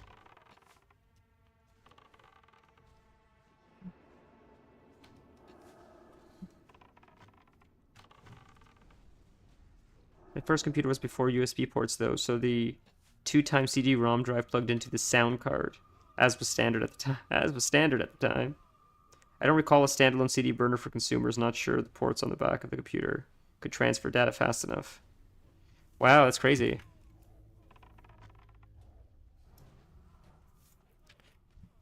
Yeah, they do.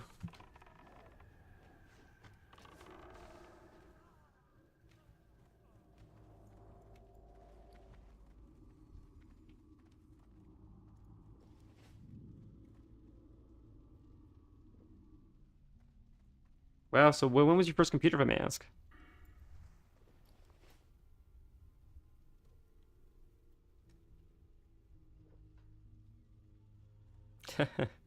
True, you're not wrong, buddy. Well, we're in the meat and potatoes of Strathalom now, so I don't know if we're gonna do the undead side, if we're just gonna do the live side, but we're moving very fast. This is like easier than I thought it'd be, I'll be honest.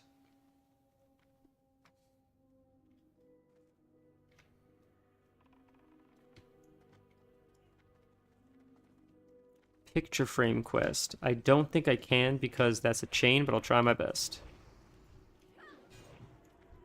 All right, bud. I don't know. This is a crazy pull and like LOS, and I don't know how I can. I'm in my dead zone right now. I don't know. There. Picture frame quest. Which one is it? That's not it. This one. There. Sharing with sharing.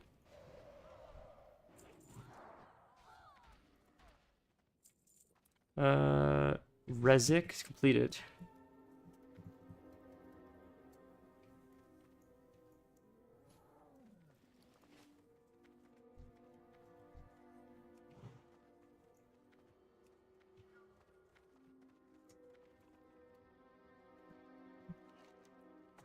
That's weird. It won't let me share. Weird. That's very weird.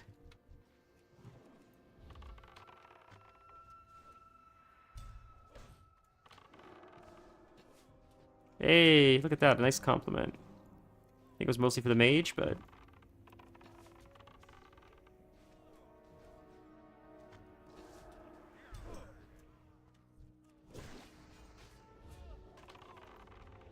we'll try to share it again. That's the portrait.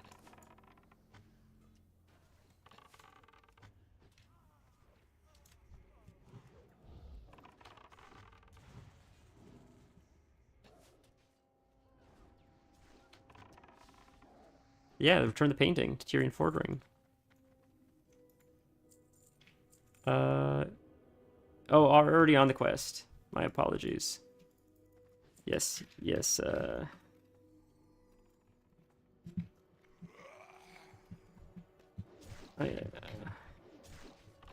Whoa.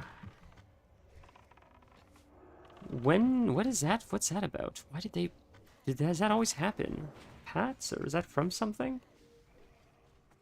I don't know if I remember that happening. Those skeletons coming like that. Maybe that just always happens. Maybe when you open the door, it just triggers them. Okay.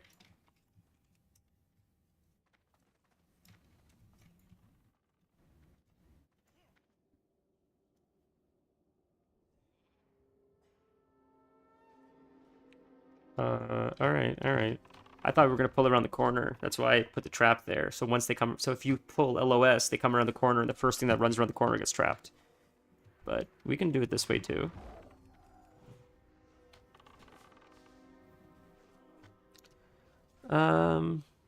I don't recall. Sorry, my first computer was before the US ports. Yeah, a 486, 30 megahertz, 8 megs of RAM. Wow.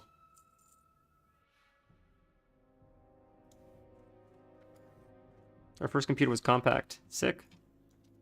Our first computer was very bulky. Give them the works.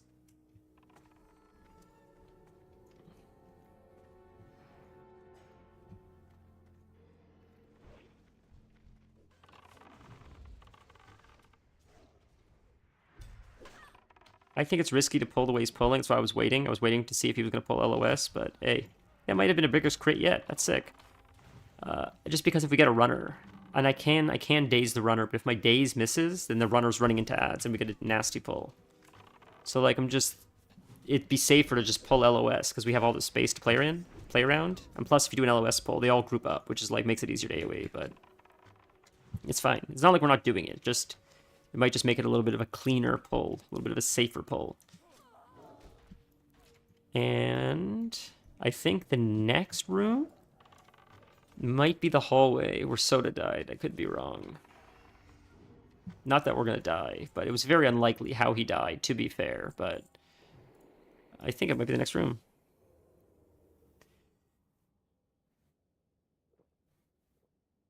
Yeah, that's a brand. That's what I thought you meant. I've heard of the brand. Did I not say it right? Is that how you say the name?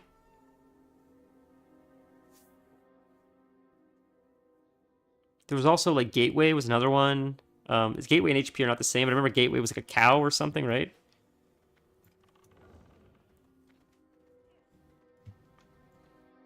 Oh, that's not a good pull. All right. There we go.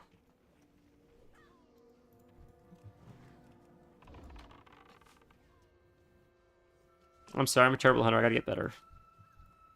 Plus, I'm a little bit distracted, but I'll be much better hunter after like 1 or 2 runs, and I'll remember like positioning and stuff. Right now, I'm just dropping traps in the middle. But to be fair, I didn't know he was gonna pull like left like that. I don't really know how he's pulling. Because if it was me, if I was tanking, or what I would recommend is just again tank in here, because it's just safe. That's a very strong LOS. And then it's easy to trap everything around the corner, because if you have a corner, you could just predict where everything's going to run, so you could set up your trap perfectly. They'll always run in the trap every time. But it's okay, whatever.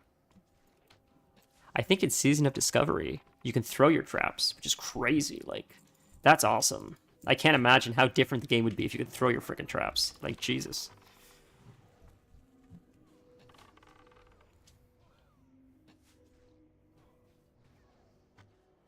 Yeah, the spots. Small, like a small computer, like a laptop. Yeah. I laptops. I remember when laptops first came out, or not first came out, but I remember when like they were like all the rage. When it was fairly new tech and everyone was excited. Like, wow, it's like a computer you can move with, and they were very, very expensive. They were like crazy expensive. I remember. Yeah, tech was interesting at the time. It was so futuristic. I remember seeing the first colored phone. We were driving back from Philadelphia, in a car trip, and I had a magazine or something, and they were advertising, I think, the Verizon colored phone, and it showed like a fish tank on the phone. It was very blue and vibrant with colorful fish. And I remember thinking, like, this is insane. It's like a mini television. And then when iPhones came out, it's like, this is crazy, dude. This is insane. This is like Jetson shit. And I know that like it's so cliche to say that, but it's like true. Like it's we take advantage of we take it for granted how crazy these phones and this tech is, but like it's wild, man. We're really living in like the future. Like I never thought we'd get this stuff so accessible like we do. I guess we gotta wait for it to respawn. Takes a second probably. Is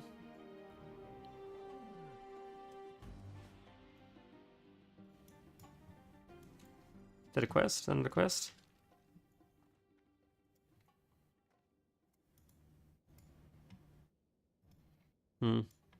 Maybe not. All right. Is it a quest for maybe the undead side?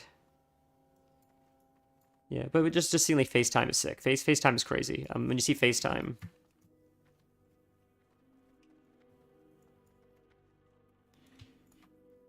it's like something you'd see in like Blade Runner or something. I really don't think traps are necessary for these pulls, but whatevs. I don't know why the tank wants to like. I know it makes it easier, but I feel like this mage is so geared that if we pull, the mage just blizzards, the tank can survive, and but it's his pull, so I'll let him do what he wants.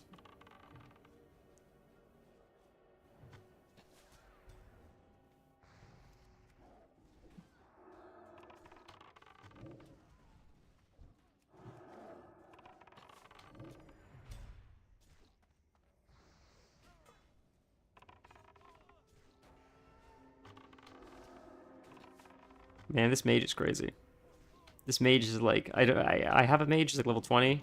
So my brother's like, you gotta play a mage, they're so crazy. And I know that mages are like they're like pretty much off tanks in classic. But I never really liked them. I tried and it just didn't vibe with me. But watching him play is just like it looks like fun. It does look like fun. Having that much control.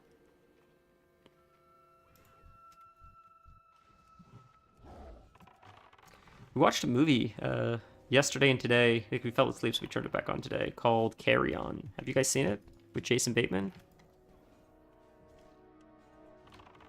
I think it was on Netflix. It was interesting. It felt a little bit formulaic, which is not an insult. It's just I read a lot of books on screenplay development and like story development, and in the books they'll talk about like story formula, and there's only so many formulas that are retold so many different ways, like the hero's journey, for example. And but less meta than the hero's journey are like actual formulas for stories. For example, a man down on his luck gets a call. Like, this is part of the hero's journey, but this is like an actual formula for a lot of Hollywood movies. Someone who is seen as a loser by his friends and family is put in a position where where the fate of the world potentially rides on his shoulders, and it's this time where not only are the stakes just about work or life, but they're actually about saving the entire planet. And can he step up to the plate? And he does, and it shows that he's worthy not only of the love of his family and friends, but the whole world, and he should have more self-worth. And he gets the girl in the end, and like that's a movie with Matt Damon. That's a movie with this actor. That's a movie. It's like, and the book would say like all these movies are the same plot line, which is like, you know, this happens, this happens, this happens, this happens, and it's so formulaic that they'll say by Act 2 this has to happen, by Act 3 this has to happen, and this movie was that kind of movie where within the first 5 minutes I already knew how it was going to end, because it's that formulaic kind of film. Not an insult on the film. It's really fun to watch those kinds of movies. It's what makes Hollywood Hollywood. Hollywood wouldn't be the same if those movies didn't exist all the time. It's a turn off your brain, fun,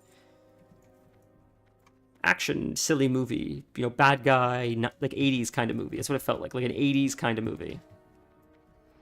And that's it. It was fun. It wasn't like anything to remember. It wasn't like anything to write home about. It was just fun. And it did a good job being fun. There were parts of it that I thought were a little bit predictable or boring or unrealistic. But for the most part, it did what it was supposed to do, right? And, like, good job. I wish we had more of those, honestly. Because, wow, Righteous Orb, very nice. I wish we had more of those just because... Nice, guy won. It's just... Everything feels a little bit too... preachy, if that makes sense. Like, every movie now feels like it has to be 12 Years a Slave. Or Roots. Like, I just want, like, fun again. Okay. There.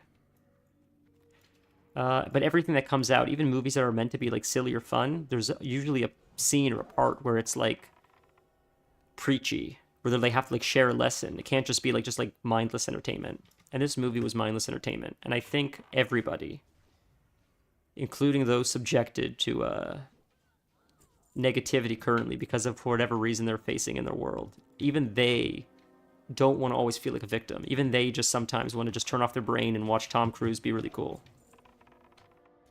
Oh. And that's all. So that's my point. So this movie was that. It wasn't Tom Cruise, it was Jason Bateman. My point is, like, I think Hollywood needs more shut off your brain Tom Cruise movies. I think everybody in the world would benefit from that. Because it's just fun. It's meaningless, mindless fun. And it's just, I feel like we need to get back to that. A little bit more. I love Mission Impossible movies. I'm not big on action, but man, I love Mission Impossible movies. They're so much fun. Tom Cruise riding on the freaking helicopters or whatever he does. Like, it's insane. It's beyond insane. And that's why it's so damn fun.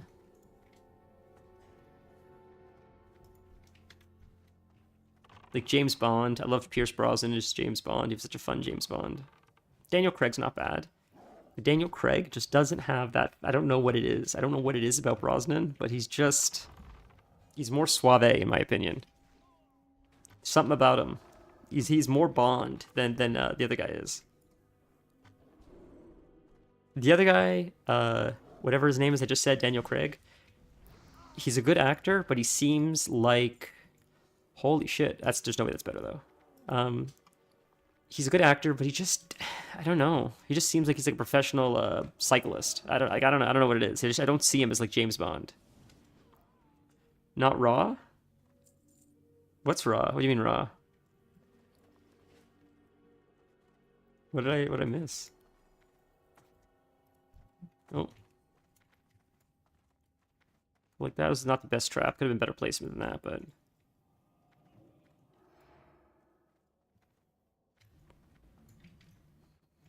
Should trigger. I thought we were pulling just back, but...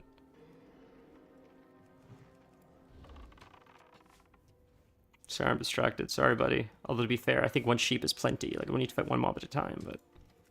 You do you, and I'll do you.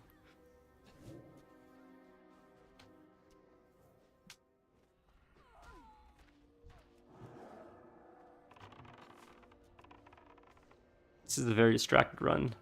Sorry for that. Mine's elsewhere. Honestly, I got hey, another one. That's awesome. I got some very unexpected news right before we started, which is sort of like sad, but it's okay. But you know, just yeah, nice. Ooh, 40 gold for a righteous orb. Good lord, did we just make 40 gold? Good lord, dude. It's worth running Strathalone alone. Holy shit, that's almost an epic mount. Yeah, I know it goes to Crusader, but like that's why it sells for so much. That's sick. 40 gold, man. Jesus. I made 60 gold from leatherworking recently, selling the rugged hides or whatever it is. Trap that corner, sheep should do it.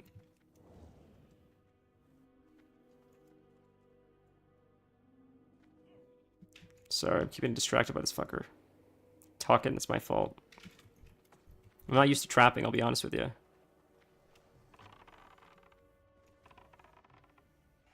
I used to trap. I used to play vanilla often, but since I haven't been playing, I'm just not used to this trapping stuff. But, you know, to be fair, I don't normally run dungeons where you trap every single pull like this either.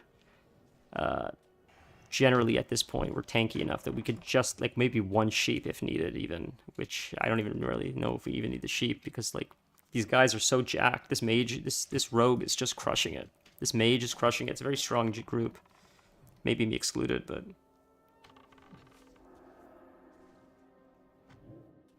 hopefully we can change that with some drops here today.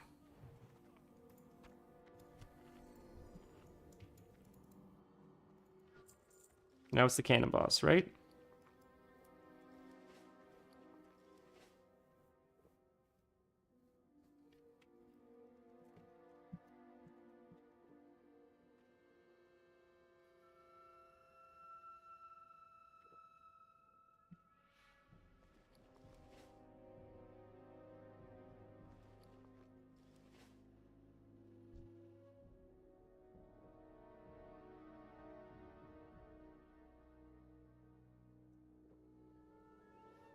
Good idea.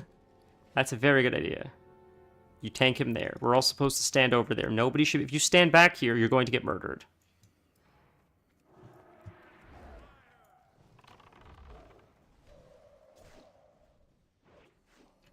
LOS, man.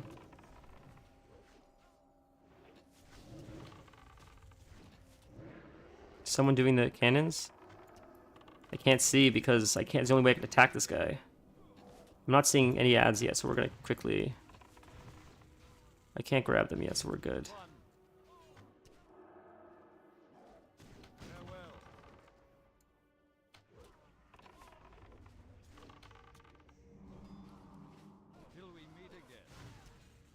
Why is he talking like that? That's so strange.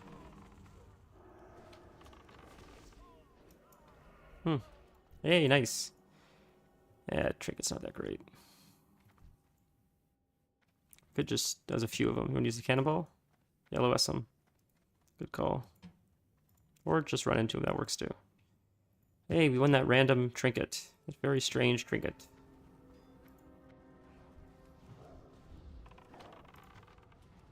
$20 damage per second, sick, but I think we get 16 and Alterac Valley comes out.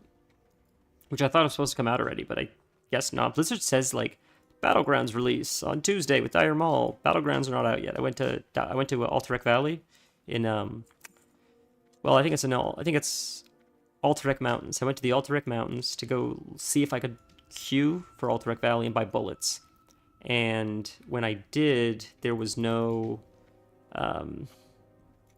way to queue. There was no NPC to buy bullets from. Like, are we playing back? No. Just going gung-ho? That works. So it's not out yet. I think people were saying it might come out like Thursday or something. Or next Tuesday or something. I don't remember. People gave it some arbitrary date when it's supposed to come out. I don't know what's going on. I just want to get my Alterac Valley bullets because, or the arrows, because they're a little bit more damage. Now I know the thorium arrows do the most, but in order to get thorium arrows, you need to have an engineer make them for you, which requires thorium bars. And currently the cost of thorium bars is not worth making arrows. At the rate you go through arrows, it's not economically viable right now, unless you like buy gold or like don't care about gold. But I want an epic mount, so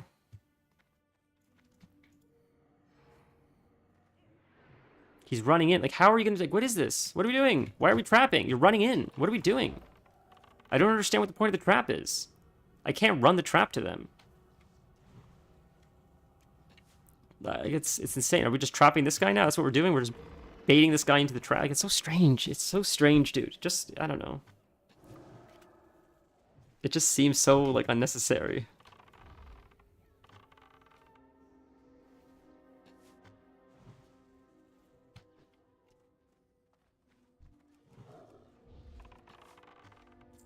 I watch hardcore and they're not this careful. Maybe they wouldn't wipe it hardcore, to be fair. I think this is the door where Soda died, by the way. I think on this door, on the other end of this door, there were some ads. And as Wake went through, Soda went through too, and there were casters. And the casters so happened to sync up at the same time where their their arcane missiles, I think, tapped Soda at the same time, 4 hits at once. And when that happened, I think that was enough to kill him. Like, so fast that he couldn't even get healed. It was crazy. It happened so fast just because of, like, it was essentially bad RNG. He could have played, I think this was the pull, Sorcerers, I think they killed him. It was awful to see. It's like, damn, that sucks, dude. So much time. He's 60, I think, as of today or yesterday, but that just sucks to have to re-level for something so, it was mostly unluck that it was a little bit overconfident, but it was also bad luck. And now I heard this Roji was saying, he's so skittish. He's like the most skittish person he's ever played with now. He's so afraid to die again. Which I get, dude. Like, oh,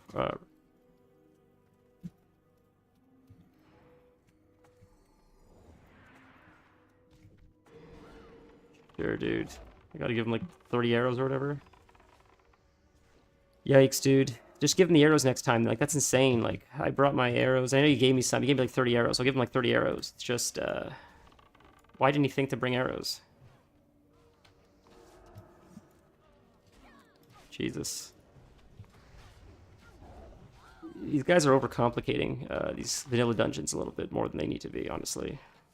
I don't know if... yes, they're geared and it's smooth, but, like, it could be less... It could just be more brain shut-off time than it is, honestly.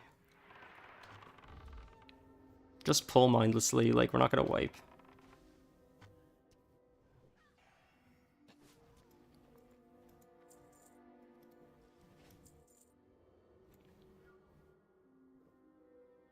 We could have sap too. This whole time we could have sap. I don't know why he's not sapping. Why are we trapping when sap lasts 4 times as long as trap? That's another fucking thing. See? This is my fucking point. Sap, brother. You sap for a minute. My trap is like 10 seconds. What are you going on about? Jesus. The dude doesn't want to sap. This is like, what is going on? What is going on? And it doesn't even use mana. I'm using mana, which is like making me have to drink more often. So it's taking like, I'm nitpicking. I get it. My point is like, if you're so gung-ho about the CC, like you have the, sap is the best. Sap is better than sheep. Sap is better than trap. Sap is the best CC pretty much in the game, in my opinion. Because you do it without even pulling. The mobs stay exactly where you CC'd them. Like, it's a really, really long one. I don't know. I really like sap.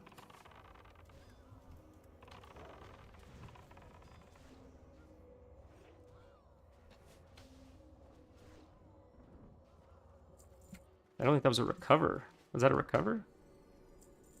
I like how he's like, why don't they want to sap? Like, these guys are strange, dude. Like, nah, we're good. What kind of response is that?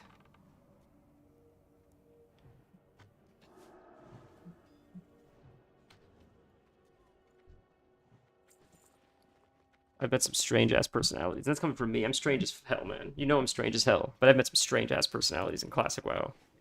Retail's had some strange personalities. Overwatch said strange, but none as insane as some of the shit that I've seen or heard in Classic. Weird ego shit. Real strange, weird ego shit. Sort of like that. Like, just sap. Nah, I'm good. They're good. It's like, what is that? What? Why? It just seems like because he told you to do it, you don't want to be told what to do. That's what it feels like. Which is weird. That's my point.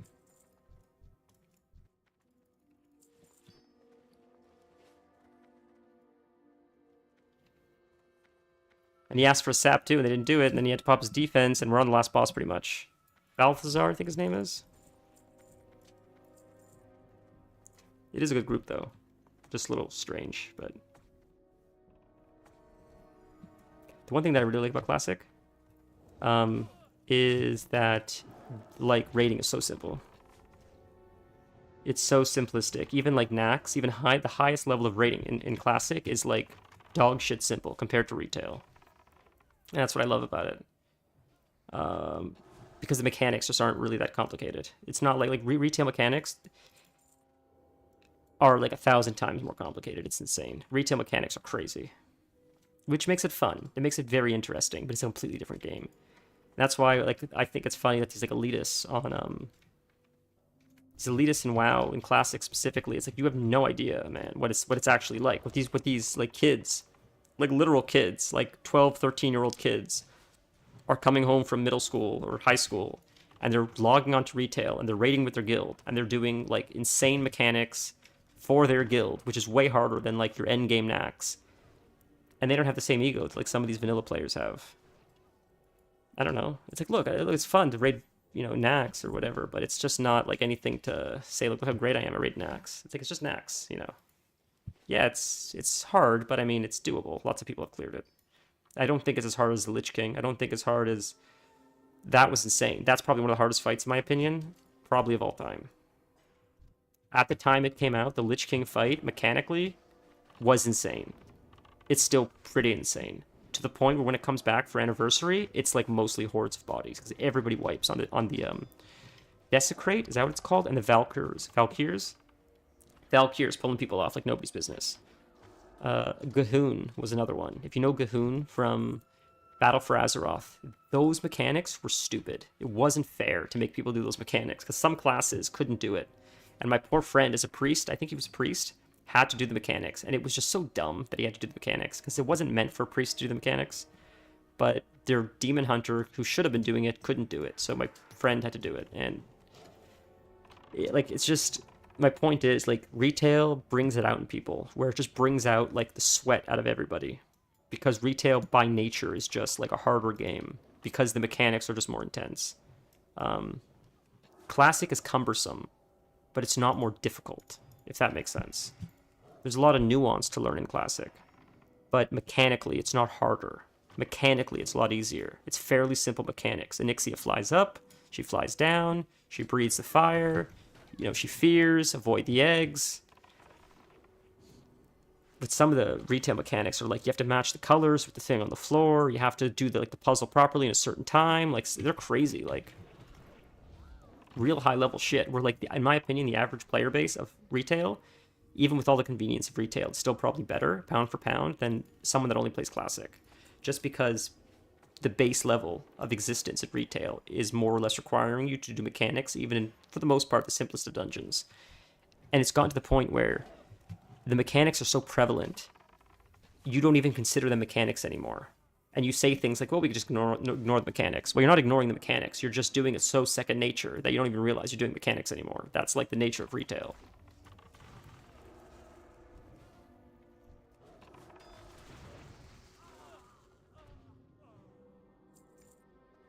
Yo, let's fucking go. That's sick, dude. I'll lose the agility for the... yeah, we're doing that. We're taking that. Does he need that? Does the shaman need that? Take the picture. I don't think the shaman needed it, so I'll take it if he doesn't need it. Fuck it. If he doesn't need it, I'll take it. Yeah, he doesn't need it, I'll take it. Sick. Losing the 1 agility for all that extra mana per second and the intellect, which gives me more mana, which means more casting, is worth it. Like, that's the thing, you're like, well, you lose the 1 stat. It's like, I do lose the 1 stat, but if it allows me to do more casting in the time that I lose the 1 stat, it probably comes out in the wash as more DPS overall. Because if I have a bigger mana pool, even though I may be critting, like, the damage could be like 2 damage less or something, I don't know. But if I'm able to cast more, then I can sustain for longer fights, which overall is a DPS increase. And again, you don't need to min-max to that degree. That's just sort of like how my brain thinks when I'm thinking about this. And maybe I'm wrong. Maybe that is a wrong call. Maybe it is a downgrade. But it doesn't appear that way, in my opinion.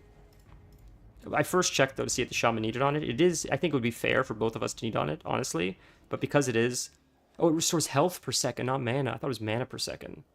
Oh, well, that's still really nice to have. That's pretty sick. I like the mail. So that's sick. I'll take it for the int. Int is cool. Gives me more mana, more casting. I go less. That's more DPS. Sick. We done. Gift of the Magi. That's a big one. That's huge. Congrats. That's big. Guess I didn't get the quest for Balthazar yet, which sucks.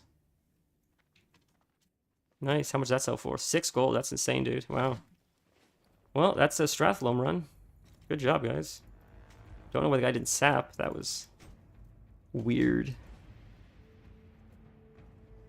Do we hand in the quest here, though? Like, do we want to go? Is he going to port us to Undercity? Yeah, Undercity.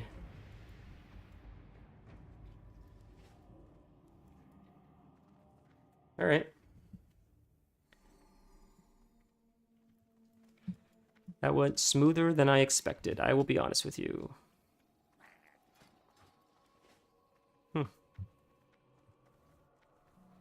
Well, I guess we could run one more dungeon then. I wasn't expecting that to be so fast. That was really fast, people. That was only like an hour.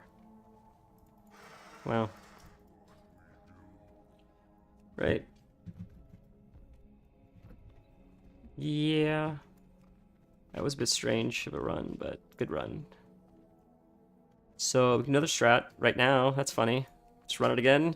I think it was on dead side that I wanted, though. Could we actually run, like, is there like Lower Blackrock Spire or something? That's for Strathlome main gate. Let's check. Upper Blackrock? Get rid of Strathlome, check Upper Blackrock.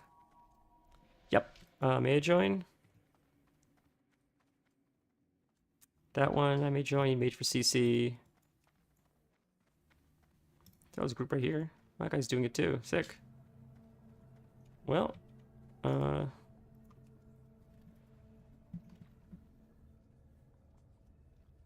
you don't need I don't think you need to be I have a quest for Upper Blackrock, I think. It's Upper Blackrock. We can ask this group as well. Have a jet ID. Is that our friend that we were just in a group with? No. Wow, they have similar names. That's insane, dude. Wow.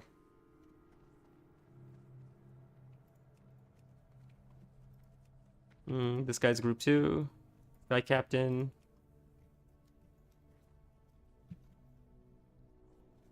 Let's see. We'll see if we can get a UBRS. That'd be sick. I think we need it for Nixia.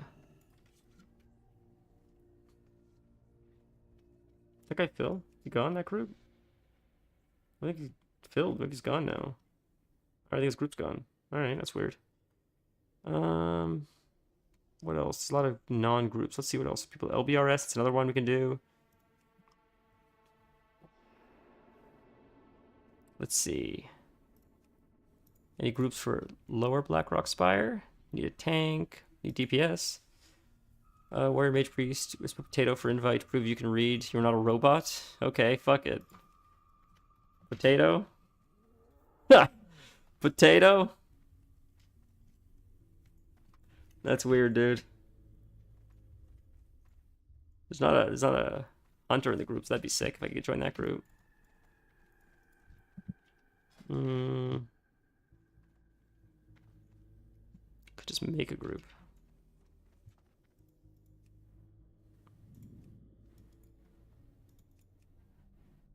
Oh, we should look at the LFG channel as well. Looking for tank, BFD.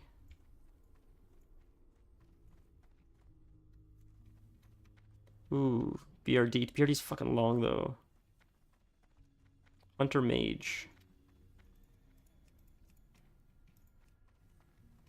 He's running for the chess piece. Probably. Don't love BRD though. BRD's sort of boring too.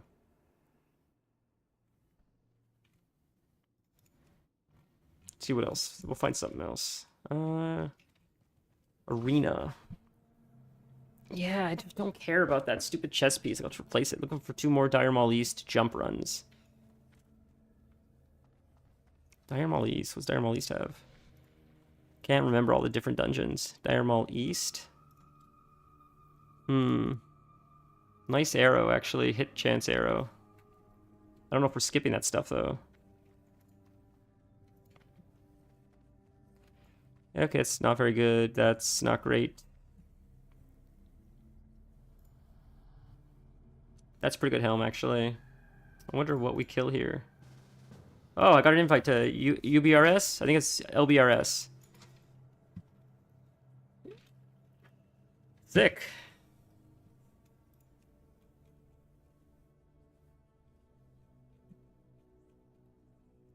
That's very nice. All right, let's go. I think it's lower Blackrock Spire we're running. Let's fly. Let's quickly repair and buy some arrows, actually, before I forget. And I think the arrow vendor, general trade goods, right here. It's not trade goods. General, it's the trade good vendor, not the general good vendor. Weapon merchant, so we can repair the weapon merchant. My god.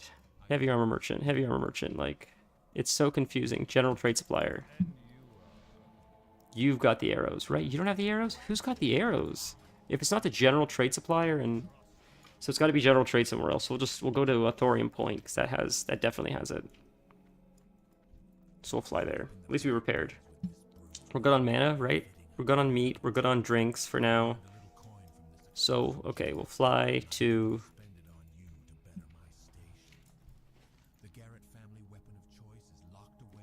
don't need to hear that. Thank you. We'll fly to Flamecrest Burning Steps.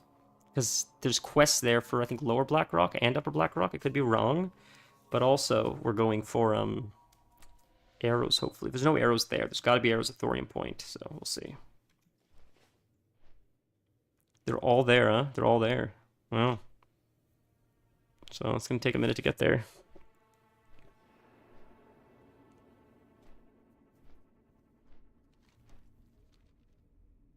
This chair is...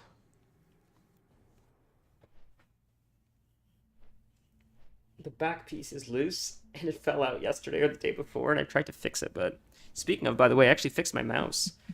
My mouse wasn't working. If you remember last few streams, like the wheel wasn't working. So nervously, I took it apart, fearful that I would break it. I had like a one backup that I was going to order if it broke. But I was able to take it apart and clean it out pretty easily, and got quite a bit of dust out of the wheel. Cat hair, it's everywhere. And it works flawlessly, so I'm thrilled because I was looking online at how much it costs to replace it, and because they don't make it anymore, you would have to go on like eBay to like find the exact replacement, which I wasn't going to do.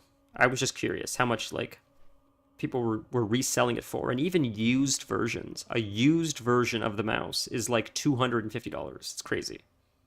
There were some that were cheaper, some for 100, 150. They look banged up.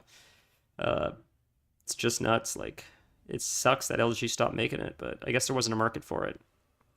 But I'm grateful I fixed it, so. Yep, it sucks they gotta wait for me. It's a long flight. That's why we play Peggle. That's what we usually do, is play Peggle.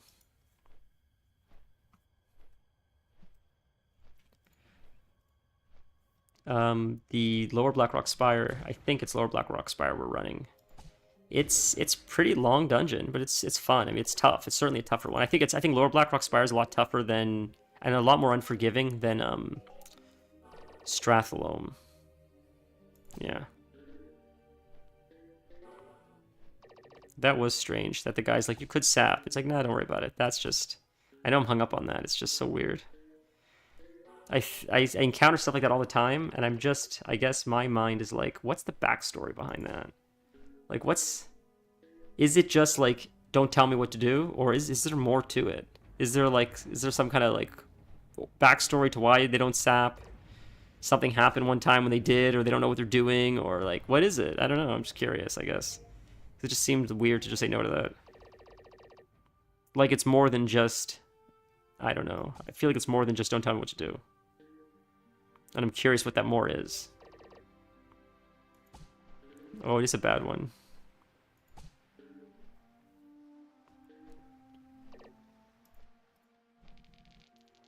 have to clear, I think, all the things. I'm not very good at this though. But it is fun, you know, especially on flight paths. Like, what else are you gonna do? This is like so classic WoW. Like, this is all like this is all you do on flight paths. Play this game on classic.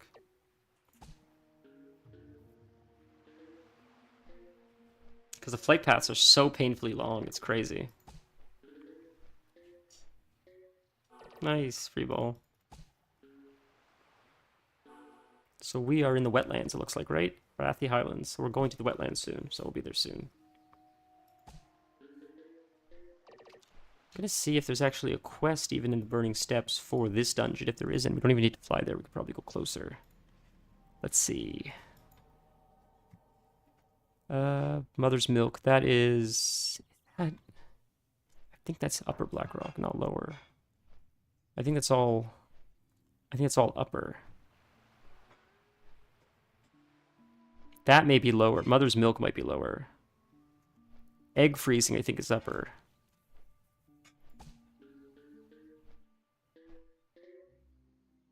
Oh, we almost got a free one there. Oh, no.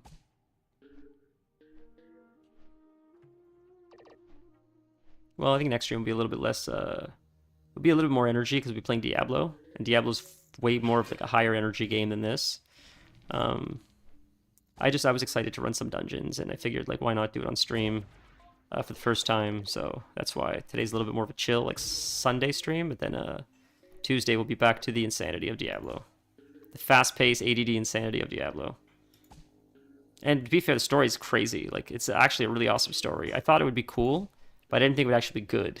Like, what's the difference? The difference is, like, I thought it would be visually stunning, but I didn't think it would be, like, a actually interesting, cohesive story. I thought it would just be a lot of, like, gritty murder and dark demons, but it's pretty good. I didn't know how much emphasis they'd put into the actual story versus just the gameplay itself, but I'm very impressed and surprised, honestly.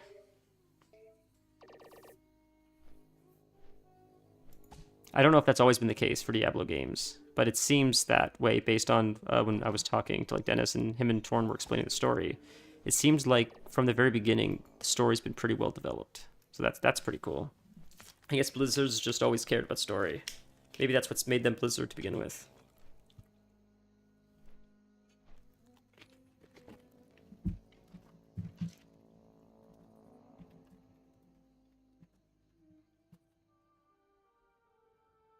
Holy moly, this is crazy. It's like taking an international flight. It's like almost flying from one end of the map to the other. Like, it probably would have been faster, honestly, to take the boat to Booty Bay, but I was in Undercity when I got invited. So, like, I could have maybe... I feel like it would have been longer if I waited for the...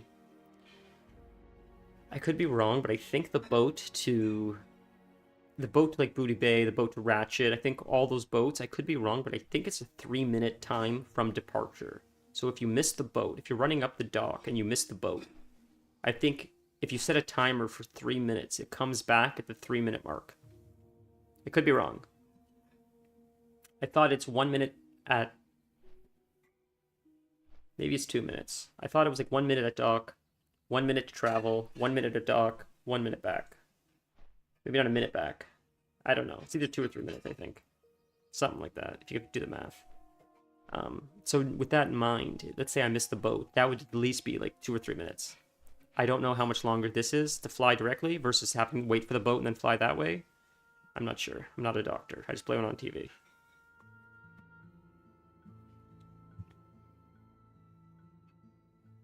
But so we'll run this. This will probably be like an hour or two, I imagine, and then we might call it.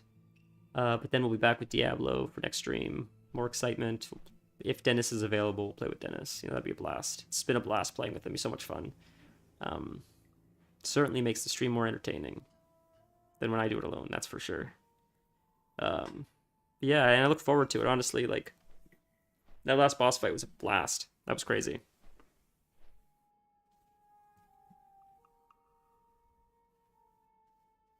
The Boss Ogre. This dungeon, I think we're doing lower Blackrock. I don't know for certain, but I'm 90... Where are we in Q still? I don't know if we're in Q still. I don't think we are. The reason why I ask is just because wondered what we were running. I should be good on arrows, but I should, like, if I can, I'll get more. I can't believe I won this mace. Like, that's so random. Just to sell. I'll leave my mythic items in the chest. Okay. No, dude, I see what you mean. No, don't worry about that. That was fun. That was hilarious. Okay. I got decimated on the boss. Absolutely decimated. So we wiped. So we reset. He's like, I'm going to put on my mythic stuff just to see what it does damage-wise. I think he hit it once, and the boss was almost dead. It was insane. It was absolutely insane. The difference that gear makes isn't even fair. It's not even fair to the NPCs. Even though they're not real, it still feels unfair to the NPCs. It's so goddamn overpowered. More fun when we wipe? Well, yeah, I guess fair. You're not wrong. There is, like, fun in, like, learning to fight around the parameters put in place. But at the same time, it's also fun to just blow shit up. I get that. I get it. Like, I get it. It's fun to be on the receiving end. It's not fun to be on the receiving end of getting blown up, but it's fun to blow shit up. And you've earned it. I mean, right? That's how you get that gear. You earn it. You work hard for it. So it's nice to finally be able to, like... Because there was a point, I'm sure, when you first started, where you were in my position, where you're, like, just getting decimated. You're like, at some point, I'm coming back here. The Burning Steppes is a dangerous place.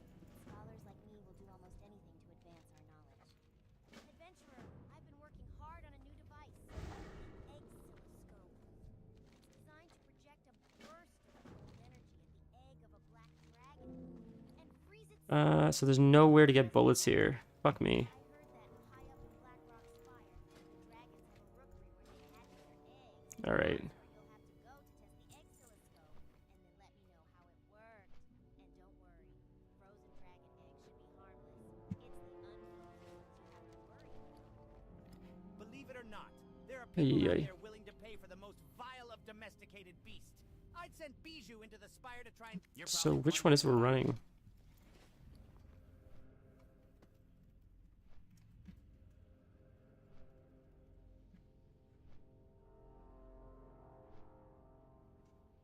Come on, buddy. Can we land?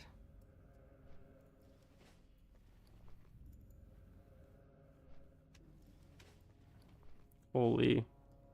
Kicked into phase 3. Yeah, that's what happened. Kicked it into phase 3. Right. You did so much damn damage. That is insane, dude. Wow.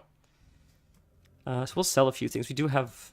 I'll throw some stuff out. I'm going to buy arrows. I feel bad making them wait because I flew back. I didn't know if Thorium Point, if the other place had arrows or not, but...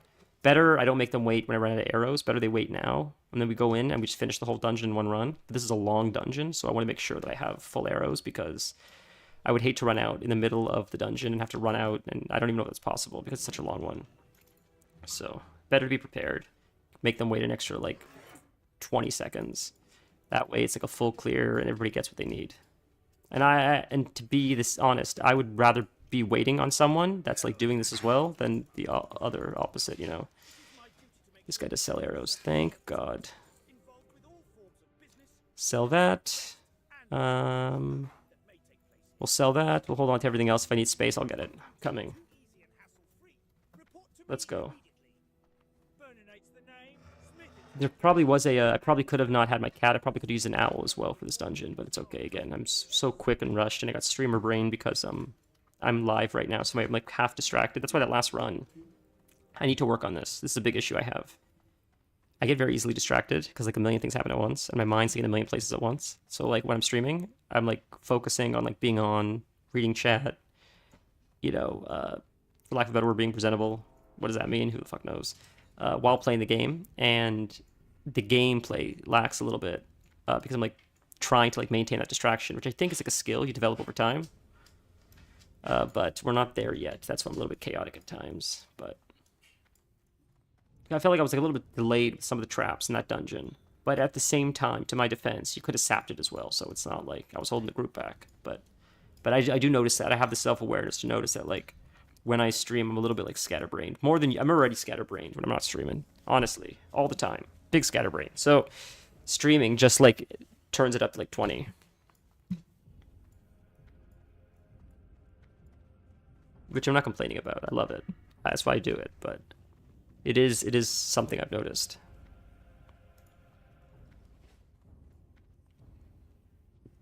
I hope they pulled. I think they've pulled. Thank God. Pull, pull, pull. Like, I'm happy to go in there and have some ads dead because it's just less for me. There's so many ads. So many ads in there. It's crazy. That, it's nice to go in and have it a little bit clear. I don't know what quest that is to hand in. Love Potion. Maybe that's the Love Potion quest I have to hand in Blackrock Depths. I gotta run BRD at some point. I've been putting it off 'cause it's so damn long, but I should be running it.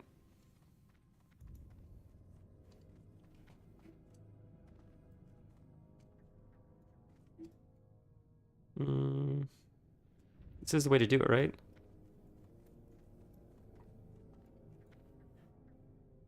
I'm okay for now. Thanks. Yep, this is the way. It's been a while, but that's the way. And you jump and you go. And I'm pretty sure this is Lower Blackrock. I think Upper Blackrock is the door to the left. I think Lower Blackrock is this way. Right, right. Love it.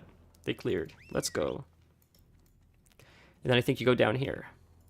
You could jump too, but I think they probably cleared it for me. Yeah, they cleared a little bit, huh? Let's go, man. They've cleared a little bit now. Sick. That's awesome, dude. Just in time for a boss. It's because it took me so damn long to get here. Holy shit. I get it. Like, I would have started too, man. My God. Yo, look at this group pulling. They're pulling like animals. This is what I'm talking about, man.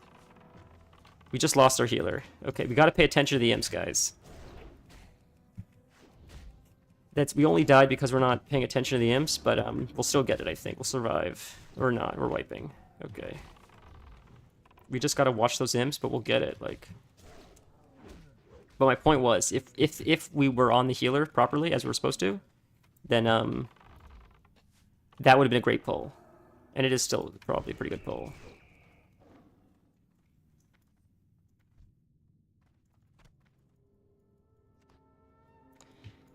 Bro, did you mark, or you get mad at people and you didn't mark? What happened?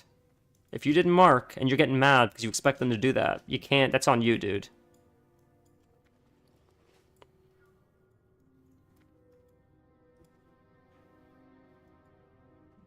You gotta mark for people if you're gonna tank and you expect them to attack a certain target. The cables work, drum roll. Jumper cables are an engineering item that you can potentially res if you're lucky. It can fail like 50% of the time or something. But if we're lucky, the res goes off, and classes that cannot resurrect can resurrect. Let's see if it worked. It did not work, I don't believe. Damn, that's a shame. Okay, we'll have to wait. Hopefully there won't be respawns.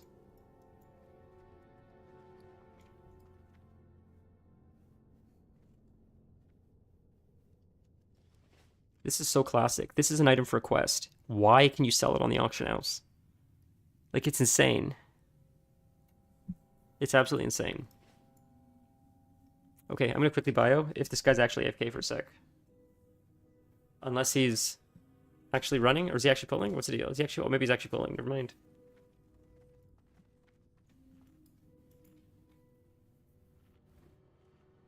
Maybe he is pulling. This is the way. This is the way. You're absolutely right. Just like mark is my point. You want people to attack a certain target. You mark as the tank. You give direction to the group. The group knows what to focus on. The group focuses, and that's it. And every pull is clean. That's why the last tank was good for marking. He was a great tank. He was, of everybody in that group, I would say the tank was the best. Just because his control, calling for CC, marking all the targets, being considerate of like mana and stuff like that, he was a very good tank. Because the tank's not just getting hit in the face, but it's sort of like leading the group. And I felt he did a very good job with coordinating everyone well.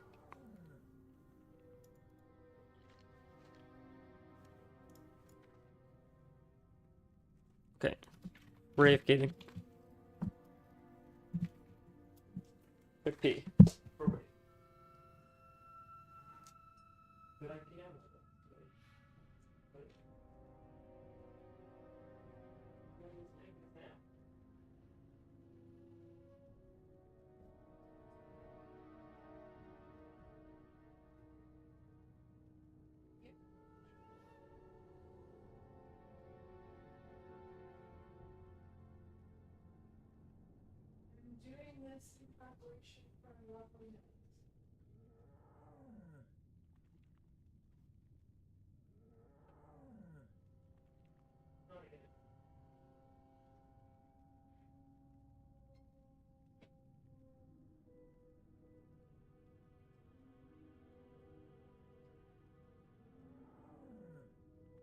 Hey, boo boo.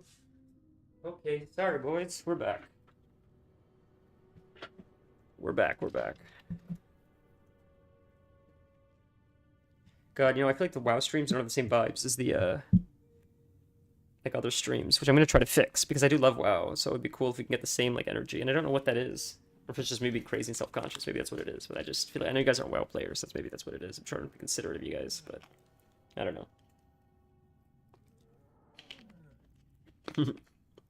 My therapist also says I'm very self-conscious, so maybe that's what that is. Could be just that too.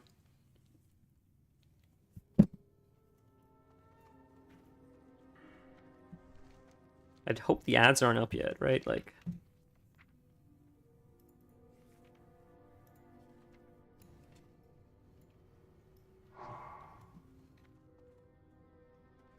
that's so funny. That's true. It's probably a bot.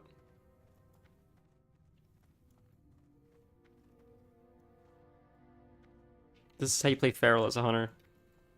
Cool. They're coming.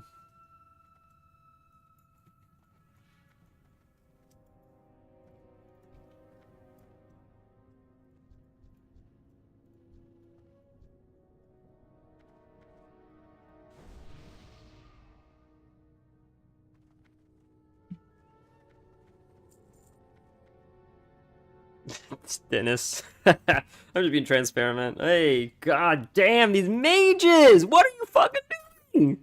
What was that? Holy! These mages, these high-level mages are locked the fuck in. What is going on? I love it. Holy shit. What was that? What is going on? Dude, I've been running this entire time. I've been leveling with so many mages.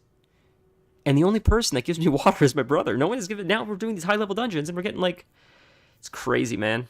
Crazy. I love it. This is what I'm talking about. These are like sweats that understand like a mage has the utility. Why would I not give water to my group? If my group is constantly topped up, if they're not worrying about having to mana up, if they're drinking every single pull, they're always full mana, they're always going crazy every pull. If I have to conserve mana, I can't go crazy every pull. So just stocking us up with so much water, it's like, don't worry about it. Just drink as much as you need. Go insane every pull. It'll be a clean run. Brilliant. Love it. Like, love it, love it, love it. That's all. Like, this... Good energy. Good energy both runs. Good energy both runs. That's wonderful news. And just like I nitpick about like the lady being weird about not sapping, not bad energy. Just me being silly, you know? Nothing like actually like... No ill will. I just think it's a little bit silly, but, you know, it doesn't mean anything. Quest log is full. Oh, noes.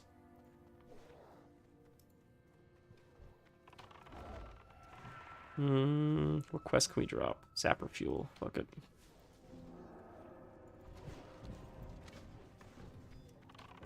We're AoEing, clearly. We don't give a fuck. Hunters have to be so careful about multi-shot. But, yeah, LOS, I can't attack it. But, it's not always when you do pulls like this. That's wonderful. When you do pulls like this, you can just go balls to the wall. Imps are coming out. Get the imps, get the imps, get the imps, get the imps, get the imps. Froze the imp. Get the imp. So we killed the healer last time. Portals are a bitch. Nice. That's for priests. Love it, dude. We don't have a priest, do we? Do we have a priest? We have a priest. Good for her, man. She's gonna love that shit. Wow, that's a new, that's a higher level buff for her. I think it's a level 60 buff. Is it not? Maybe not. Prayer of Fortitude. I apologize. I think that's the AoE buff. I think that's what that is. Very cool. 2 nollies? Where are there 2 nollies? Where do you see another nollie?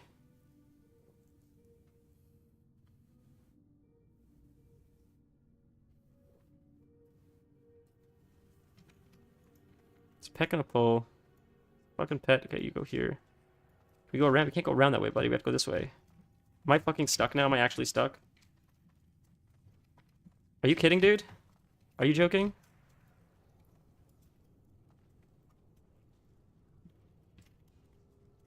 Are you actually kidding me?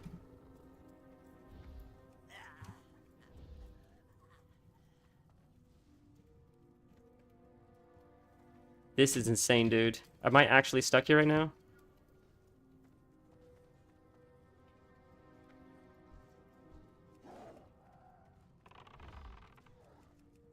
There's got to be a way to like increase my size or lower my size. Like get out of this. That's dumb.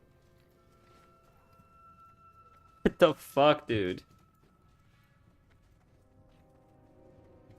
That's insane. I've never seen that before. Oh yes, I have a brother. Yes, I do have a brother. Yeah, he actually played with me last time, I think.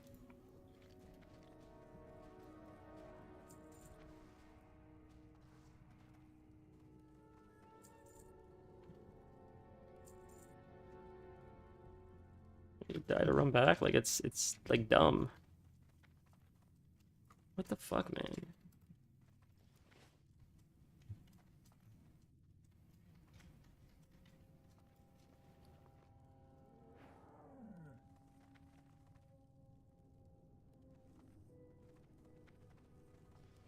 No,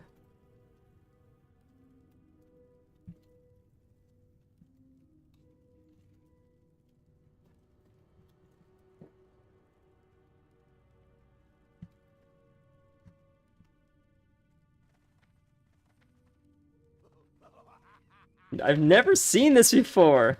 Holy dude. This is crazy, man.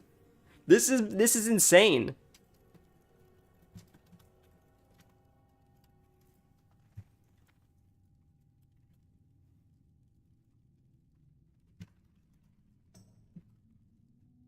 I gotta find the pack.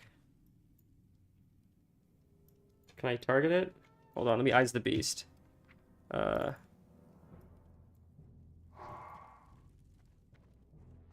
This is beyond stupid. There. Right over here, buddy. Come on. Kill me. Please, for the love of God, kill me. Okay, I'm gonna get aggro. I'm gonna attack you. There, it knocked me out. It knocked me out. Knocked me out. Reset, reset, reset. Fucking right, boys. Pro gamer shit. This is what we fucking do. Pro gamer shit.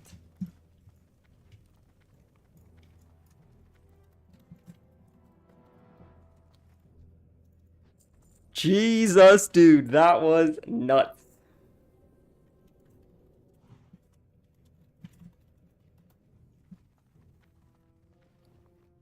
That was insane.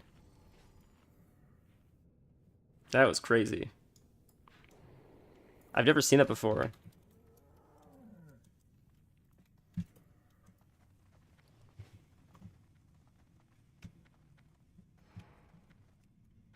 Pulling around the corner? Nope. Okay, no problem. We shouldn't be standing here. If they're gonna charge into us and knock our ass back, like, no, dude. We're not standing on the edge. What? Have we not learned anything over the years?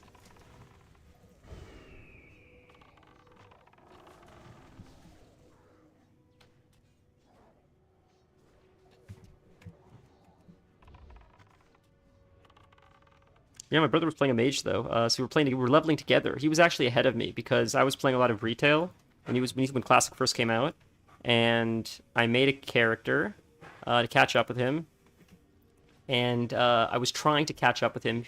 Me, Casey, all of us played together. All right, all right. We could have, but that's all right. And then he got much higher than us, and I'm like, I'll still try to catch up to you if I can. He was like level like 16, 17. I was level like 3. And then he was like 20. I was like 10, 13. And we were running some dungeons together, but he was moving fast. So I'm like, okay, it's time to go like autistic. So we went fucking autistic. And then I passed him pretty quick. And then I kept passing him. And now he's like 50, 53, 54. And I've been 60 for like 2 days now. Because once you turn on the autism, you can't turn it off, unfortunately. So it is what it is. And now we're running raids.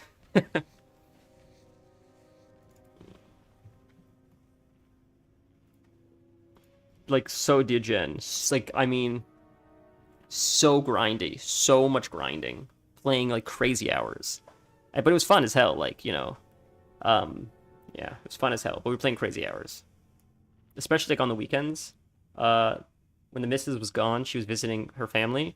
I'm like, screw it. Like classic WoW for like I played one day. I'm not exaggerating. I probably played for like 12, maybe more, maybe like 14 hours. I probably played for like 14 hours. It's not sitting without breaking for 14 hours. I made pizza dough. I went to the store. I fed Jerry. I took care of the cat. I played with the cat. But I'm logged in the whole time, right? I'm making lunch while I'm logged in. I'm cooking. I'm taking care of the cat. I'm cleaning her litter box, taking out the trash. Then I sit back down and I play. So like it is still pretty degen in my opinion.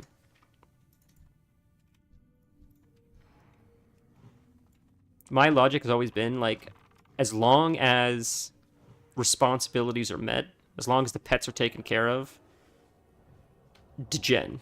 Like degen as much as you got to. As long as like your baseline is met and everybody is like taken care of and seen after, then like just to go to fucking degen. Who cares? Who cares how long it is? No guilt, none of that stuff. As long as everything is met first. And maybe that's like justification, like addiction justification, but I don't know. It seems reasonable to me. It seems like no one can get mad as long as your responsibilities are met. I This dude walking, I thought was a Pat for a second. I just shit a brick. Jesus Christ, man. Oh, good lord. Is it locked? Locked. Don't have a... oh, we know. C4ium charge. Got a C4ium charge? Can you do it? You an engineer? C4ium? No? Don't have it? Okay. Darn.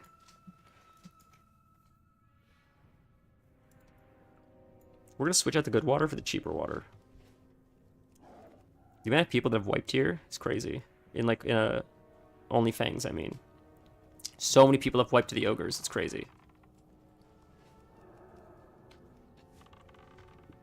This is a full guild run almost? I think it is almost full guild run. One night stand.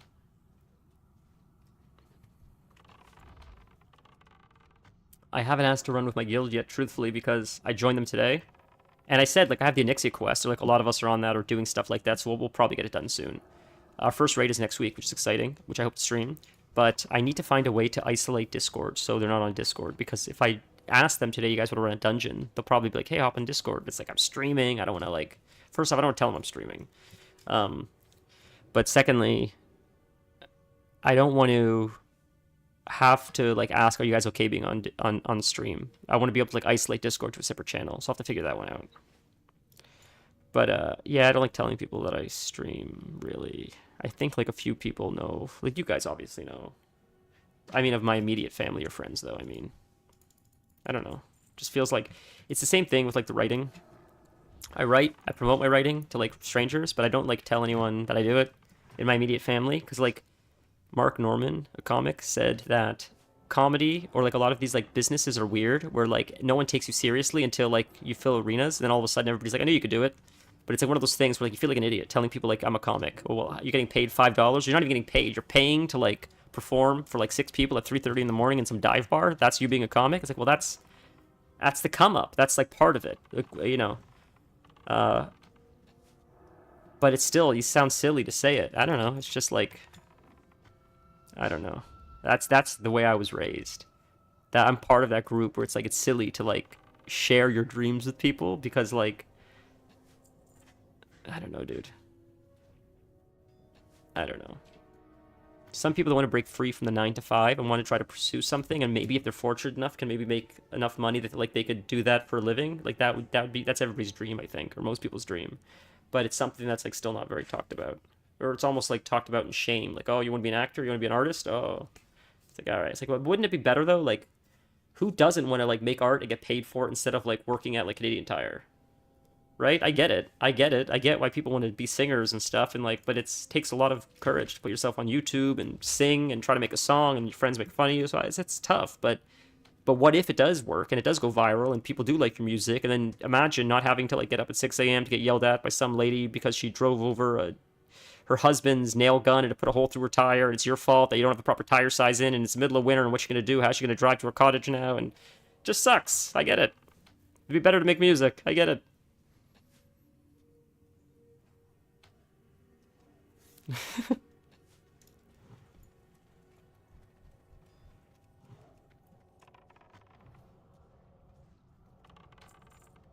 Nice.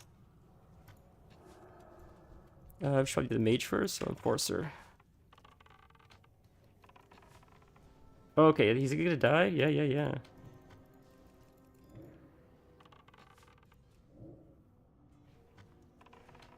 I think the mage is playing the warrior as well as the mage at the same time. I could be incorrect, but I believe that's what's happening. I believe he's dual boxing. And he's just casting Blizzard. He's switching in and out between casting Blizzard and tanking at the same time. Which goes to show how easy mages are. You mostly can just do Blizzard, and that's pretty much enough.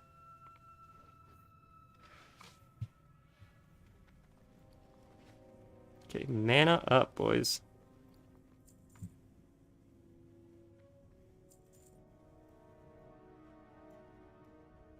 I think the next thing we're going to make is I'm thinking of Rogue. I haven't decided, but I think I want to do a Rogue. Rogues look fun. We have a mage already we're leveling. But I think a Rogue as well. I want to do a Warrior, but I think the Warrior I want to do a Gnome Warrior. Because I love Gnomes, Nolly the Gnome. This horde is fairly like new. Like I mostly played Gnomes forever. That's why my name's Nolly the Gnome. I only played Gnomes. That's all I played was Gnomes. But then when I quit, that's a big crit. Then when I quit WoW for a bit, and I came back, I didn't have time for raiding. It was too much work. I was in work. I had school, and it just didn't have time. So I'm like, screw it. I'll just play Horde. Female undead look really sick. And then, or else they might.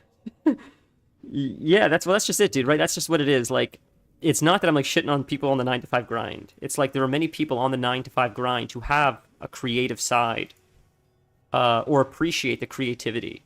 I think it's just they themselves are equally afraid to put themselves out there. Maybe they've always wanted to be a chef or whatever it is. You know, there's a lot of jobs that are like really cool to have. Like being a doctor, I think being a general practitioner is sort of boring. It's a respectable job, but it's sort of boring. But I think being a neurosurgeon is pretty cool. I think being like a, sports medicine doctor is cool, or like a marine biologist is cool. Like there are some jobs that are cooler, and then there are really cool jobs like being an actor or director, or at least for me that's really cool.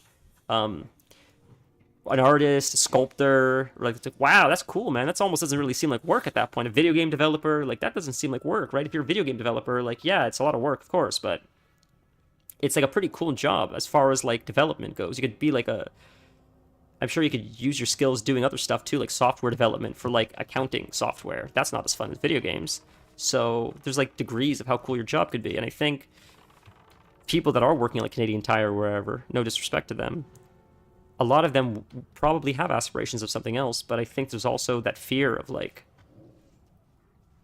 and this is going, I think I've said this before. Please stop me if I have. I repeat myself a lot. There's an episode of The Simpsons where Bart is failing. And they say, Bart, you have to really try for once in your life. Try on a test. And he tries, and he fails, and he cries to Miss Krabappel and says, the only thing worse than being a failure your whole life is finally applying yourself and still failing. It hurts so much more. That's like my way of wording it. And I always remembered that. And he's right. Like, it's easy to just be a loser, but when you try to not be a loser and you're still a loser, that stings on levels you can't imagine. And I think that's what a lot of people are afraid of. To be fair, they're not losers if they fail, but I think you feel like a loser if you fail. I think if you stream to 2 people and your friends that are showing up for sympathy, you feel like a loser because you're comparing yourself to like someone else. But the truth is, like, you're still showing up, and like in my opinion, the merit isn't like just showing up at all. I think like showing up, as they say, is like half the battle. But I still think that that's not everyone thinks like that, and it's enough the fear of feeling like a loser, or it's like paralyzing to not take a chance, in my opinion.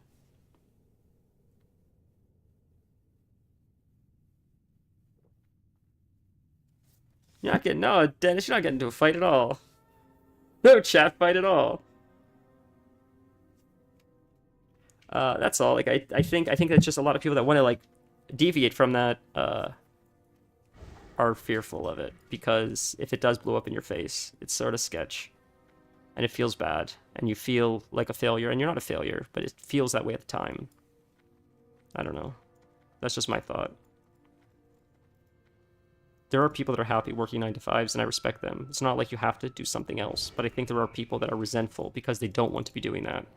And they feel it's unfair, that that's the hand they've been dealt, and other people have a different hand. And it's sort of like a burn the world down mentality, and that's sort of who I'm talking about. And I'm speaking specifically from experience. See these roaches that are walking? These roaches can get hit by AoE and go run off and kill something and then pull an extra mob, and you're fucked. So you have to kill roaches in here, or you're screwed, because they can run off and kill something. If you hit him with an arcane explosion and it doesn't die, it's going to run in fear. And that's how you pull ads. But that's all. Like, you know, I didn't mean anything by it. It's just some people in my life are, you know, a little bit aggressive towards those that try to pursue something bigger than they are. And I'm like, I try to be happy for my friends or people in my life when they're doing something. Like, I almost take it a step too far. Where my one friend, he is doing woodwork, and he does beautiful stuff. And I say to him, like, one day maybe you'll turn this into a business. And he's like, nah, it's too expensive. I can't turn it into a business. And I'm like, well, my point is, I don't think you're going to try to turn it into a business. But this is where my mind goes. I'm crazy. I don't think he's going to try to say, well, how can I turn my woodworking into a business? What I think is going to happen is he's going to create some stuff for people as gifts. And one day, someone of influence will see one of his gifts sitting somewhere and say, that's beautiful. Where'd you get that? And so it's actually, I had someone make it for me. And they'll say, do you mind if I get that person's contact information, have the person's number? And all of a sudden, he'll get like a commission, which he didn't even ask for, just by happenstance, if that's the word. You know, just like serendipitous. But it's not really serendipitous. It's sort of like, because he put himself out there, because he created something. He put something in the world that wasn't there. So then, like, there's more opportunity for, like, that to get hooked on by, like, the fish of opportunity, if that makes sense. But it only happens if you put those hooks out there. That something maybe might hook on to that. You know what I mean? And that's usually how it happens. Like, I think the story was, and I could be incorrect, if someone knows the actual story. This is a nasty pull. Hopefully we survive this. I thought it was... Who was the guy in that Stanley Kubrick movie about the bomb? Peter Sellers. I think it was Peter Sellers. I think Peter Sellers... Okay, so Mel Brooks made a movie. And I think the name of the film was originally called Springtime for Hitler.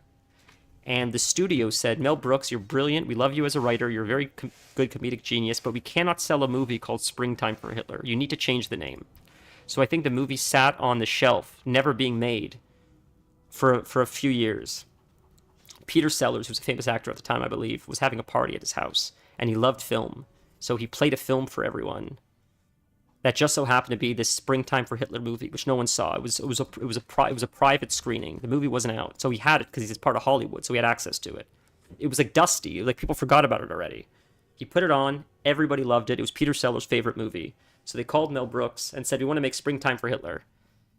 I think that's a story. And it was already made. But I guess seeing the reaction of the actors and Peter Sellers and how much he was raving about this movie that was sitting on a shelf gave it a second chance at life. And it ended up being a ginormous hit for Mel Brooks, for everybody. It was a big hit in theaters, big, long-running Broadway show, won all kinds of Tonys. It was a huge hit. But it was very serendipitous how it happened. It wasn't like a traditional, I'm trying to sell this movie, will you buy it? It was like, we never would have predicted that it would play out like that, but it just did. And it seems like life often plays out like that. And I don't know if you want to call it magic, who cares what you want to believe in, higher power, it's just serendipity, whatever it is. It always, or frequently happens like that. That like as a result of just like putting yourself out there, taking a chance, waiting to see what happens, it generally works in your favor, even if it's not in a way that you expected it to work. And it may not even happen right away. It may happen years later, but often it's a result of you taking a chance, right? I don't know, dude. I'm just rambling. I know a auto mechanic that went through the exact thing with woodworking. She mostly fixes cars, but gets paid large commissions when she does something out of wood. See that, dude? That's sick. Like, isn't she? And not like just the fulfillment alone. Doesn't she feel like fulfilled? You know, like I'm creating something that people love, people are having in their homes. Like, I said to my friend, there will come a time where I will ask you, ooh, sick.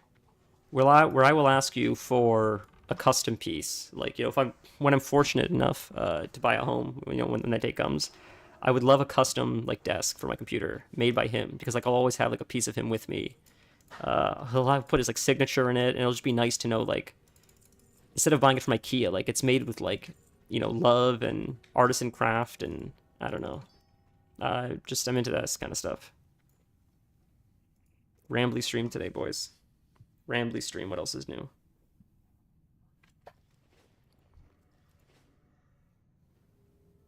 Hey, you got it? Grats. Yeah, me too. Well, maybe we'll run that tonight or tomorrow, buddy.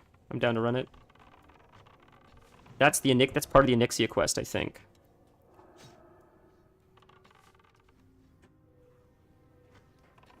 That's what I have. So it's Upper Blackrock Spire you have to run to kill those dragons, I think. The Onyxia quest for the Alliance seems to be like 3 times as long as it is for the Horde. The Horde's quest seems to be difficult, but the Alliance is so goddamn long, it's crazy. It's a lot of roleplay for the Alliance. And I know why. It's like a very important roleplay quest. There's a lot of lore behind the Onyxia chain, but still. That's really cool about your auto mechanic friend.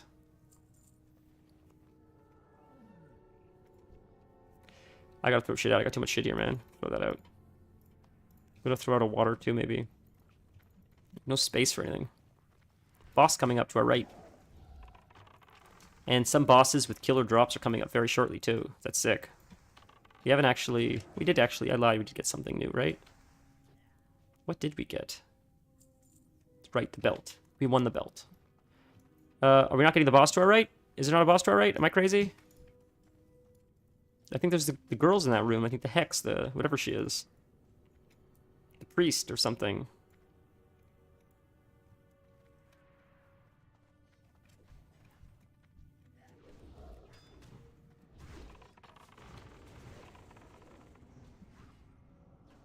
I guess I'm a bit of like a hopeless romantic in the idea of like you should always take a chance, because I think like the nihilistic approach of like the chances are 1 in a million is so goddamn depressing that like I wouldn't have the heart to go on if I like thought like that. I think it's honestly like desperation.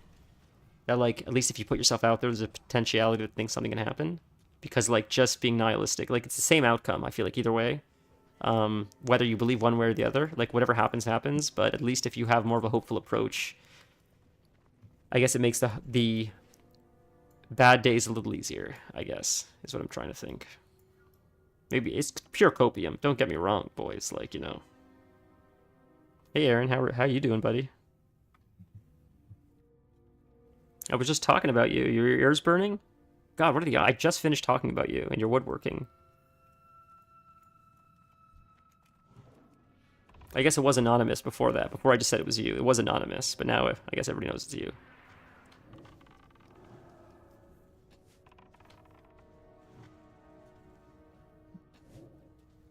How are you doing today?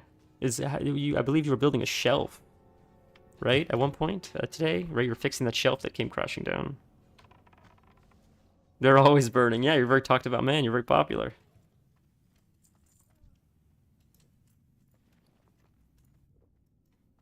Hopefully burning with good things. This guy, I think we did miss boss him.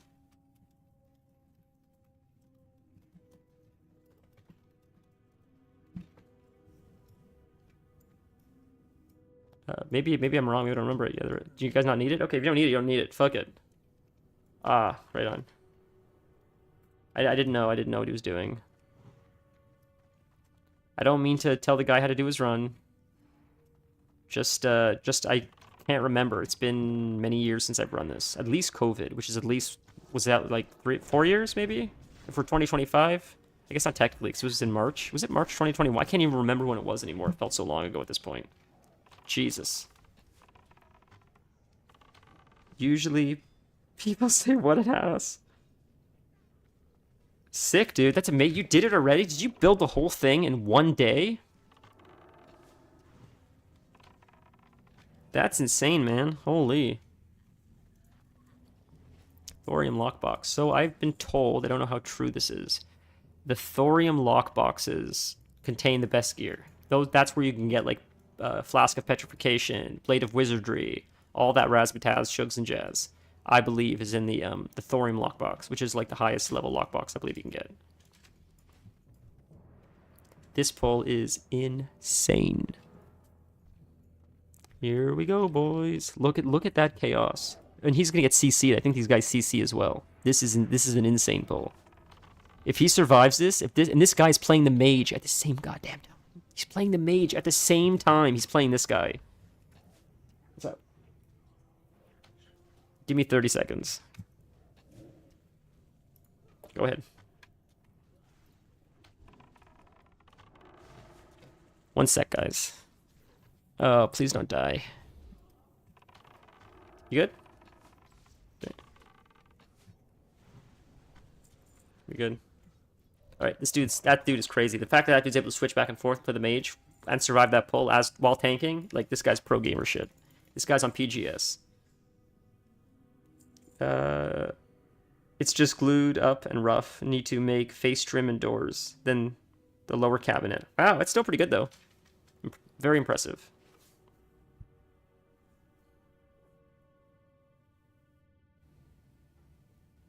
Are you sending me pictures right now? Is that what I'm getting notifications on Facebook? I'll have to take a look after. It's exciting. How's your day been otherwise, though? You having an okay day, all things considered? I did send you a message, but I think you maybe probably just saw it, so, but stain and seal.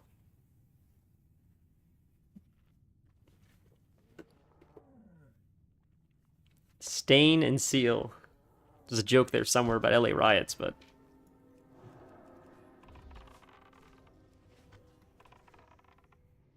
Instead of like stain and steel or something, or like something like that, but I don't know.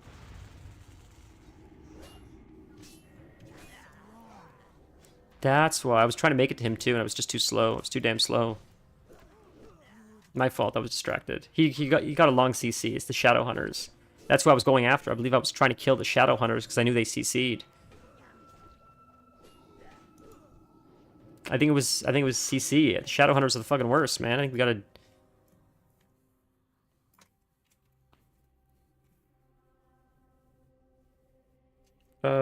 No, not me. Oh. I'll have to see what that was. I got like a million notifications. Alright, so this is why we don't play hardcore, though. Like, that would have been just... yucky. Imagine wiping like that. Taking it to 60 just to wipe like that and call it a day.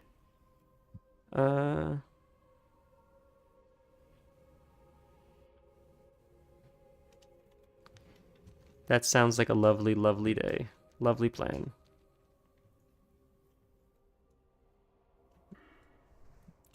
It's usually something very good for dinner. His dinners are... I mean, he always sends you pictures, and... Jesus. Honestly, since meeting you... Yeah, like, am I going the wrong way? I mean... Was trying to LOS the sheep on Priest. We'll just stack and eat it, I guess. Yeah, I don't know what he means by that, but...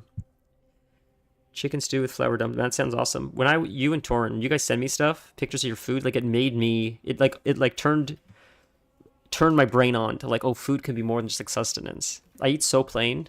I eat so like for pure sustenance. The same thing every morning. Sometimes I'll just eat the same thing twice a day. I'll just eat like just oatmeal, nothing else. Like I don't care. Like I just need to eat. Like I don't know. I'm not big on food. I guess I have so many dietary restrictions. I never really fell in love with food. But in recent years, watching how you guys have gotten creative, it's really inspired me. And I have, as a result, because of you guys. Flour is a large chunk of your diet. I love flour, don't get me wrong. I feel like it's common in like the North American diet. D&D is done. How was D&D?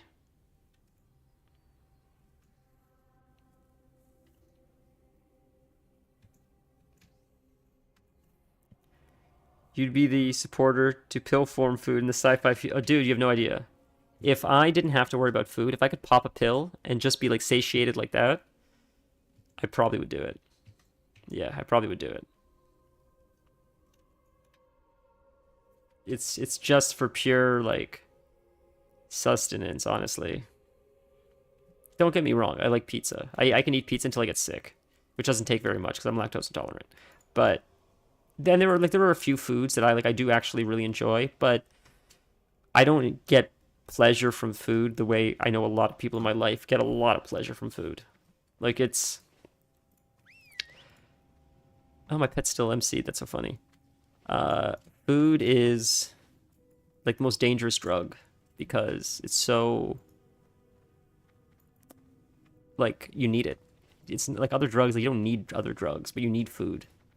And like not just that, but like the cards are stacked against you because food is designed to be like addictive and taste good, and so it's, you know, I don't know. I watched so many documentaries on it that I don't, maybe that's what it is. Like I'm very anti-authoritarian. I just don't like authority for the sake of authority. Authority has to make sense. Authority has to be like for the sake of like protection for like the greater good, not just because I said so. So just knowing like I'm being tricked and like they're putting things in foods to make it certain textures and to make it taste a certain way to trick my brain to make me say like, ooh, I need more of this. Maybe that's why I'm like being rebellious and being like, I don't want it. Screw you. You can't tell me what all my brain will like. Maybe that's what it is, honestly. Ego shit. I'm like totally serious too. I'm like not even making that up. I don't know, but I like that would be I would entertain that. I would absolutely entertain that idea.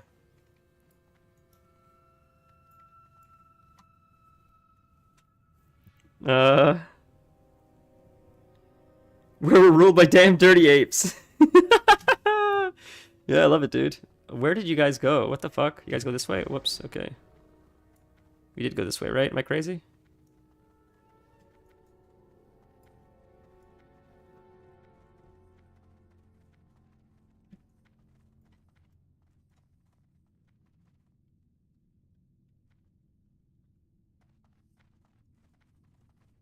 They go around? Did they go around to the... Oh, they went around to the troll? I didn't think I saw them go around. They went this way. Dumb. Never mind. I'm dumb. Jesus. Been a minute, man. Holy fuck. I gotta remember these dungeons. What'd you say? D&D was good. I'm a barbarian, so I smashed things. I also have gotten a mount. That's insane. That is super essential. That's crazy, dude. Dude. What? Oh, yes, I am. Holy shit. I'm sorry. Yes, I am. My apologies. We're good.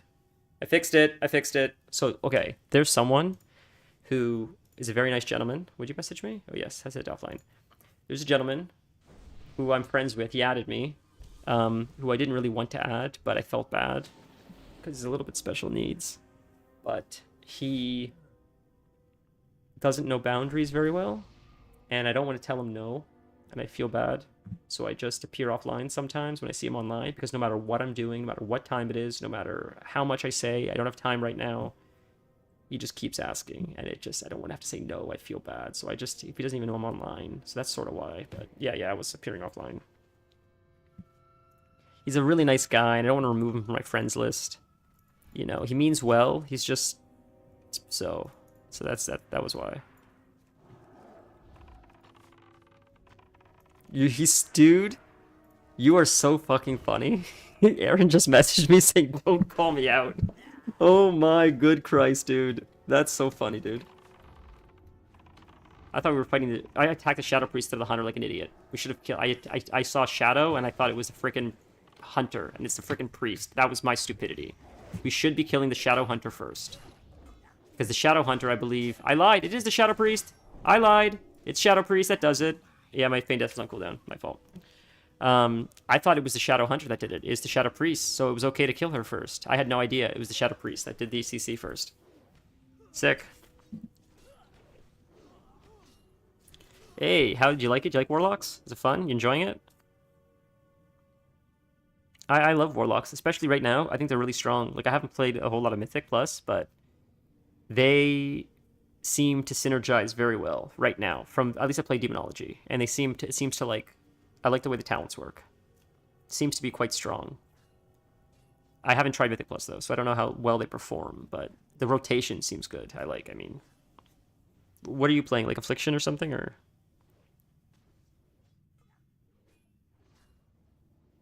I remember back in Legion, there was a legendary you could get. Like, this CC is insane. It's insane. The entire goddamn group is frogs, man. It's looking like Australia.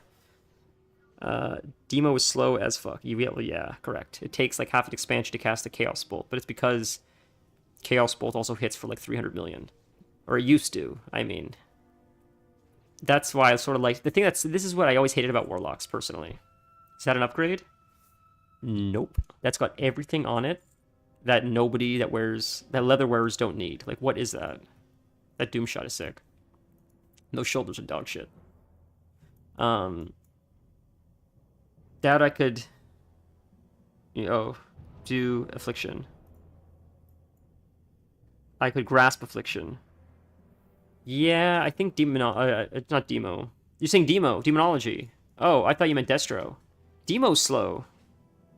Interesting. I guess so. It's a lot of casting. It's a lot of build-up. Demo feels like... My biggest issue with Warlocks is every spec that's not Affliction doesn't feel viable in Mythic Plus because the amount of movement required is so high that I feel like I'm constantly canceling casts and fucking up my rotation because I have to step out of something. And I could make the choice of like trying to get it off, worst case scenario, but thank you very much. But I don't want to like die, so I'll just step out of the fire, step out of the swirl, but then I can't cast my dogs and I have to recast my dogs. And then like something else happens, so I gotta stop casting again. And like, so maybe, is that what you mean? I noticed that. Maybe I just suck. Okay, so maybe that's my issue. Is my haste isn't high enough, so maybe that's why I'm struggling. Because when the few times I play Demo, I'm like, this just does not seem viable in higher levels. Like, Affliction is barely any casting. It's just dot and rot, run the whole time, like playing a hunter, run and cast. It feels like Affliction is like made for Mythic Plus, especially with like Seed of Corruption. I haven't played Affliction in a while, but if Seed of Corruption is still what it used to be, it's like an AoE monster. Plus Malefic Grasp or whatever. Like, it just seems like Affliction is like the ideal Mythic Plus spec because of the spells. Maybe the damage output isn't. Maybe like Destruction is better damage output, but mechanically, I can just see Affliction being like the Mythic spec. Just because of your mobility, mostly, I think. Mobility and like my understanding of the AoE capability, unless things have changed. What's everybody playing? That's my question. What's everybody playing? Is like Demo the hot thing right now?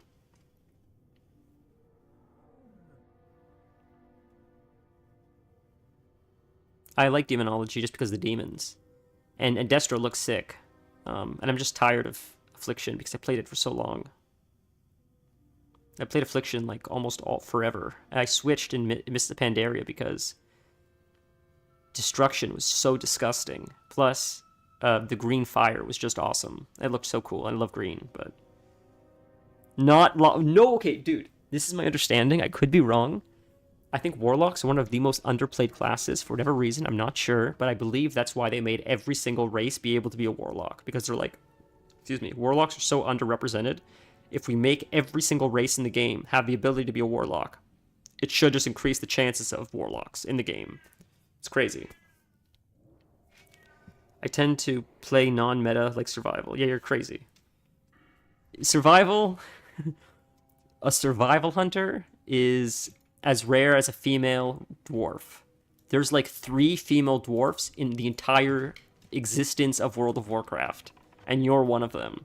Survival Hunters are the same thing. There's like 6 of you in the entire history of the game since 2004. It's like you don't see Survival. That's what, if you invite a hunter to a group, people will just straight up ask Marksmanship or Beast Mastery. They won't even assume Survival's a fucking spec. It's like so under you for whatever, and it's sick.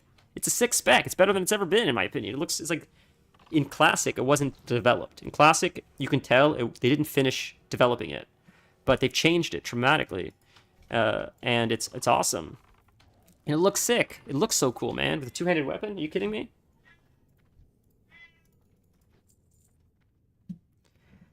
Yeah, I know you play female dwarf. It's crazy, dude.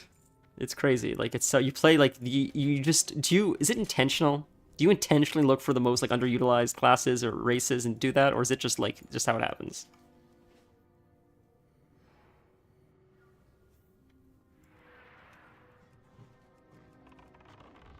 And I don't know why people don't play Warlocks very often. I don't know if it's still the case. Maybe there's more Warlock players now, since every race can be it. But before, for a long time, there was not a lot of Warlocks, and I don't know if it's just because why play a Warlock when you can play Mage, when Mage seems like a little bit better.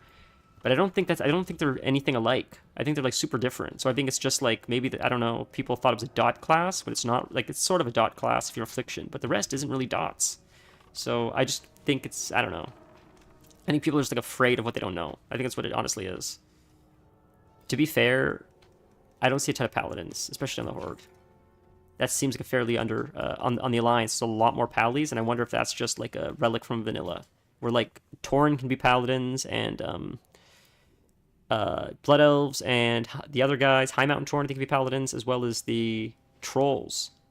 But I still don't see very many Pallies compared to like Rogues and Hunters and like, you know, there's been many times I've been in full raid groups, 40-man raid groups, and I'm the only Warlock, or there's like one Paladin, and it's like, what is that all? That's happened so many times where like no one's dropping cookies. And I'm like, why isn't anyone dropping cookies? Because I'm the only one that can. That's why. Like it's. I hope this guy drops so much stuff for me. I hope this guy drops something for me.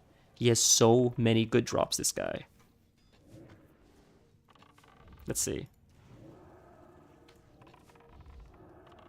Mage is kind of poopy too. And Tauren is a bar. You're so funny. See how clever he is? Because Tauren, T-O-R-I-N, sounds like T-A-U-R-E-N. Jesus, dude. He's goddamn is he clever. Yikes. He needs that? Is he needing that? If he's not needing that, that's way more agility. If he's not needing the talisman...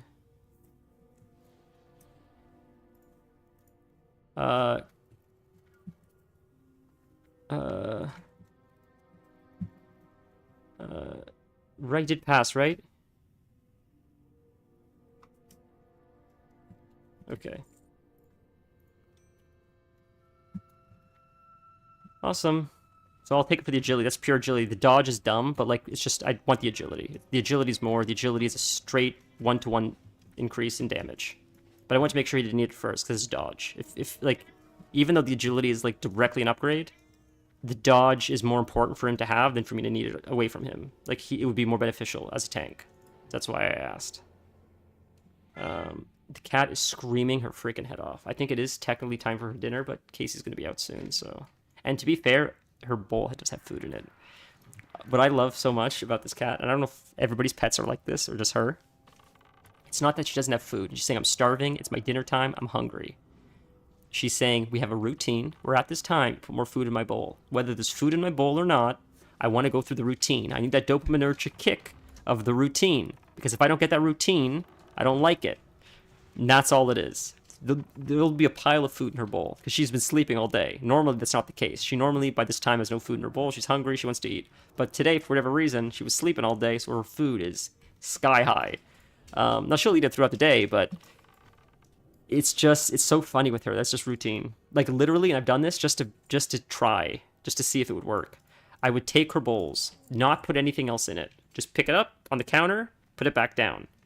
And she would be happy. She would be like, thank you. And she didn't even know that nothing happened. With her, it's just the picking up the bowls, putting the bowls back down. It like gives her that dopaminergic kick that like we fulfilled the routine. I love it. It's so cute to me.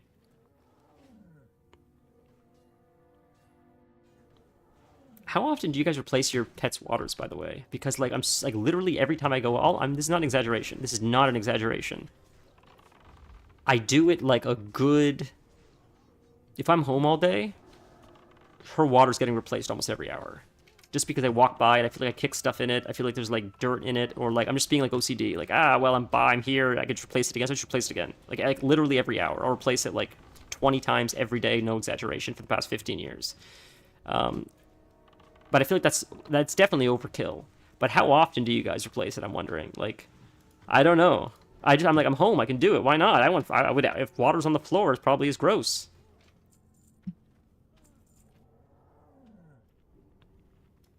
Yes, that's another thing. She does that often. Yeah, she likes when she makes me walk her to food so she can eat, so she can feel safe. She has food anxiety, which I hate because when I got her. By the time we got her, she was already like sort of mistreated. So she's got all these like anxiety issues where she's like paranoid when she's eating and stuff. She eats too fast. She throws up because she like gorges herself. And we've tried so many things to stop, and like the only way around it is feeding her multiple times a day, because before I used to give her whole serving in the morning and she would graze and she'd be happy grazing. But as she got older and as we moved, her anxiety just got worse, and now she like gorges. So I like space out her meals, and even when she gorges, she doesn't eat enough to puke. So it's like sort of kept her at bay. But now it's the routine of feeding her multiple times a day. So even when she has food in her bowl, she's still like, I want more. I want you to like put more in my, because it's just routine, I guess. I don't know. You know, she wakes up every morning. I'm sure everybody's pets do this. They wake you up because it's like it's morning time, it's time to eat, and it's usually early. She's always like a half an hour or an hour early. Always. It's fine. Like, I don't feed her early. She's got to be on a routine, but I do replace her water in the morning when I first wake up. But usually she'll wake me up like an hour before she's actually supposed to get fed. And the problem is, if I give into that and I feed her when she wakes me up, she's going to wake me up an hour earlier. No matter what time I feed her when she wakes me up, she'll wake me up an hour earlier. So if she does wake me up, her feeding's at 7:30 a.m. She usually wakes me up at 5:30 or 6. If I start feeding her when I wake up at 5:30 or 6, she's going to start waking me up at 4:30 a.m. I promise. I probably refresh the water once or twice a day, every day or two. Okay, fair. That's sort of like what I do for my snake. I do it like every day, every other day. I probably refresh the water once or twice a day. Yeah, I feel like that's normal. I feel like that's what like most people do. It's definitely overkill what I do. I'm just curious what like everybody does. And to be fair, there are days when I'm not home where I don't do it. But I'm like, if I'm home, we have a filter. Like, there's no reason not to do it if it's an option. If I have the option. I don't know. She's my best friend.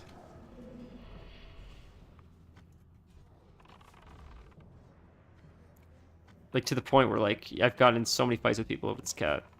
Because I'm, like, all about autonomy. I'm like, she's smart enough to tell you what she wants. Don't, like, force things on her. Don't pick her up if she doesn't want to be picked up. She'll tell you when she wants to get picked up. You're using her kindness as, you're mistaking her kindness as, what's the word? Like, being, like, placid. That makes sense. Like, she's not scratching the shit out of you because she's trained well. Not because she can't. And you're mistaking that as her liking you. When you pick her up, when she doesn't want to be picked up, she's just tolerating it. She's not enjoying it. And, like, that's my problem, is, like, let her tell you what she wants. Don't take away her autonomy. And maybe I'm crazy for that, but I'm dying on that hill till the day I die. Like, with all animals, period. Yes, you're the exception. You're the exception.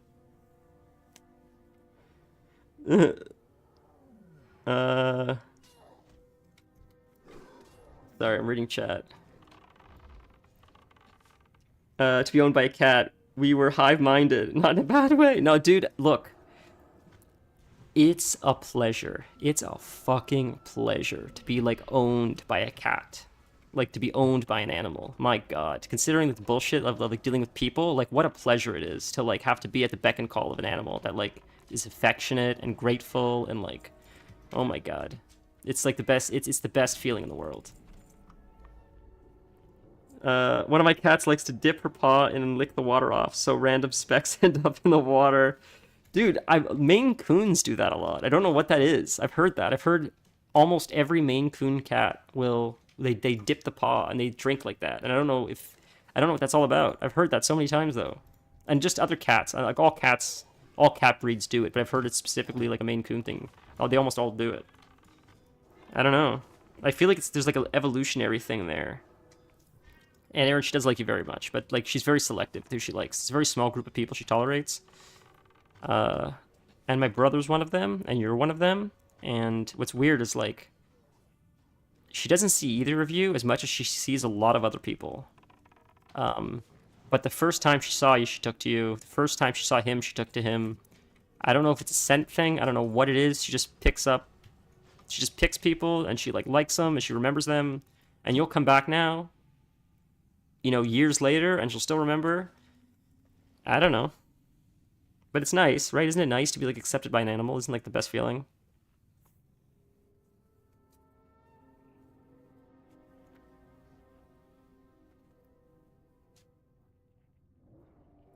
Yeah, I'm very fortunate. She's a good drinker. I was told that. A lot of cats don't drink, but she drinks like a crazy. And I trained her early on because I knew this is my first cat, but I knew that cats and water like don't mix and they often have kidney problems and bladder problems because they don't drink enough. They're not hydrated enough. So from a very early age, I got her excited for ice. That she thinks like ice is like a treat, like an actual like treat, like TUNA. I can't say the actual word. I have to spell out TUNA or she knows what I'm saying. But every time I pull out ice, which could be 70 times a day, she freaks out like she's getting a treat. And it incentivizes her to drink like all day long. And she had a urinary tract infection one time. We gave her antibiotics. It went away. And the vet said she's probably been good most of her life because she drank. She drinks as much as she does, and she does drink a lot. But I work very hard to make sure that she's like always interested in drinking water. That's why I try to replace it often as well. If it's always fresh, if it's always cold, I feel like it's more likely to drink. And the one time she had a UTI was the one time we weren't home. We had someone else watch her, and when we came back, I noticed something was up, and that was the one fucking time she got sick. The only fucking time she got sick. I wasn't there, and it drives me nuts. Like, what happened? The one time I let my guard down and leave her, the one time is when it happens. Oh my god. Yeah, but fear of stagnant water is brilliant. I've heard pet fountains are popular, really popular. She actually has a condition called pica. Have you guys heard of pica? It's strange. There was a movie actually called Swallow. I think the name of the movie is called Swallow, about a woman who has a condition called pica. And pica is when you eat inanimate objects. You have like an obsession or an urge to eat objects that are not food. And she has that where she like licks things that are not edible, and it's like an anxiety thing. The vet, I think, says it's common with cats. It's like a psychological disorder. When they're taken away from their mother from an early age, they're more likely to develop it. And I have to be careful giving her feathers and like stuff like that. 'Cause she'll like choke on it. It's weird. It's a weird condition. When we got her, she wasn't. She's not. I don't know where you buy cats. Like, she was. We didn't even ask for a cat when we got her. It just fell into our lap. Someone's like, "Look, we got a cat. Came from an abusive situation. It needs a home. Do you want a cat?" And the fiance, who was the girlfriend at the time, was like, "Yeah, I'll take a cat." We weren't even living together yet. But then we started living together, and and whenever I came over, I fell in love with this cat. And honestly, the cat is like, it's got favorites. The one who feeds it, the one who cleans its litter box, right? So I've pretty much known this. I've known this cat for almost her entire life since we've adopted her, which was when she was fairly young, under a year. But she came with a whole slew of like issues, so I don't know what the fuck. I know they were feeding her baby food, not baby food. I apologize. They were feeding her adult food. When she was a kitten, she was fed adult food to stunt her growth because she was tiny. She was a runt of a litter, and they wanted to keep her small. So they fed her adult food so she wouldn't get the proper nutrients, because baby food I think is more nutrient dense. So they tried to like stunt her growth even further, to keep her like micro. So stuff like that, it's just fucked up shit. I don't know. It's fucked up stuff. So I'm glad we have her. How much seafood is in her food? I've heard some female cats get UTIs more often off seafood. Interesting. I've never heard of that. Interesting. It was only a one-time thing when I wasn't home. When she had the UTI. She's been great since. And her food, I don't think her food has any seafood. I could be wrong. I don't think there's any seafood in it. I don't know why she got it the one time. But I can tell you the story of that, actually. It's sort of funny. I came home. The fiance and us both came home after being away for the weekend. And she was excited to see us, but she kept running to her litter box. She'd run to her litter box, like try to pee, then run out. Then like literally a minute later, run back to her litter box, try to pee, run out.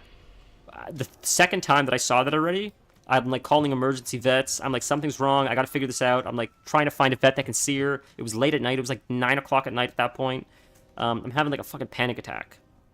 And we call a vet. The vet's like, look, if it was a male, I would say take her into an emergency clinic. If it was a male, because a male UTI can be deadly the same night. It's very dangerous if the urethra gets blocked. But they said for females, she can wait until the morning, so you don't have to pay for the emergency service. It'll be a lot cheaper. And because she's a female, it's very unlikely that it will be deadly in the next 12 hours. Unless, like it is for males. It's far scarier if it's a male. So he said, okay. So I didn't sleep that night, and the next day came, and I got the first appointment bright and early. We took her over, and they took her into the room, the examination room, and she was so scared and hissing, she pissed all over the table. Now, I didn't see any of this. I just hear her screaming, and I'm like devastated, and I'm like, I know it's hard, but like I'm thinking to myself, like, you have to get through this, because like we're trying to help you. I know you don't understand it, but there'll be a point in the future when you're just eating TUNA in your home and comfy and safe because we took you here today. I know you don't get it now, but I promise, like, we'll have many days in the future because of this. That's how I justify it to myself. So we she's screaming. The vet comes in, says, okay, I got good news. So she emptied her bladder all over the table. So I think she got rid of the blockage. We're still going to give you antibiotics, but we're not going to charge you for today because we didn't really get to examine her. But we'll just monitor it from here on out. So it was thankfully a very cheap visit because she was scared. It literally scared the piss out of her. But it was the best case scenario because, like, I'm afraid they would have had to, like, partially sedate her to, like, put in a catheter to, like, empty her bladder. So the fact that somehow the fear, like, emptied it, then that next day, the same day, we were already giving her antibiotics, putting it in TUNA. She was getting TUNA like 3 times a day. Not a lot. It was very small amounts because she had to give her pills. But the vet's like, it's fine. Like, normally I wouldn't recommend giving it that often, but like the small amount you have to give her to like trick a pill, to give her a pill, like do it just to get through the rotation, the cycle of the pills. So she was getting it like 3 times a day, and she was living the best life. And it worked, and she was fine. The antibiotic fixed her in like 3 days. But my God. Rich man's disease. Oh, gout is a rich man's disease. That's interesting. I never thought about that. Interesting. That's so... Wow, you say such cool shit like that, man. You're just like an encyclopedia of like crazy facts and stuff like that. That's interesting because gout is from like seafood and eating like fancy... Is it high fat foods, which would be like next to impossible to get in like medieval times, right? That's like something only the rich would eat, right?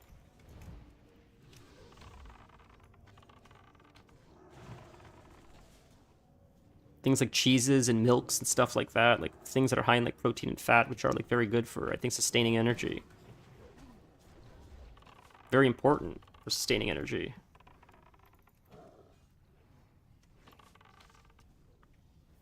We do that with cheese for our dogs, or pill pockets. Yeah, so when we had our golden, we used to use cheese forever. Like he would eat the Kraft slices. That's the cheese he would eat. But he was getting clever, and he would like spit the pill out and eat the cheese.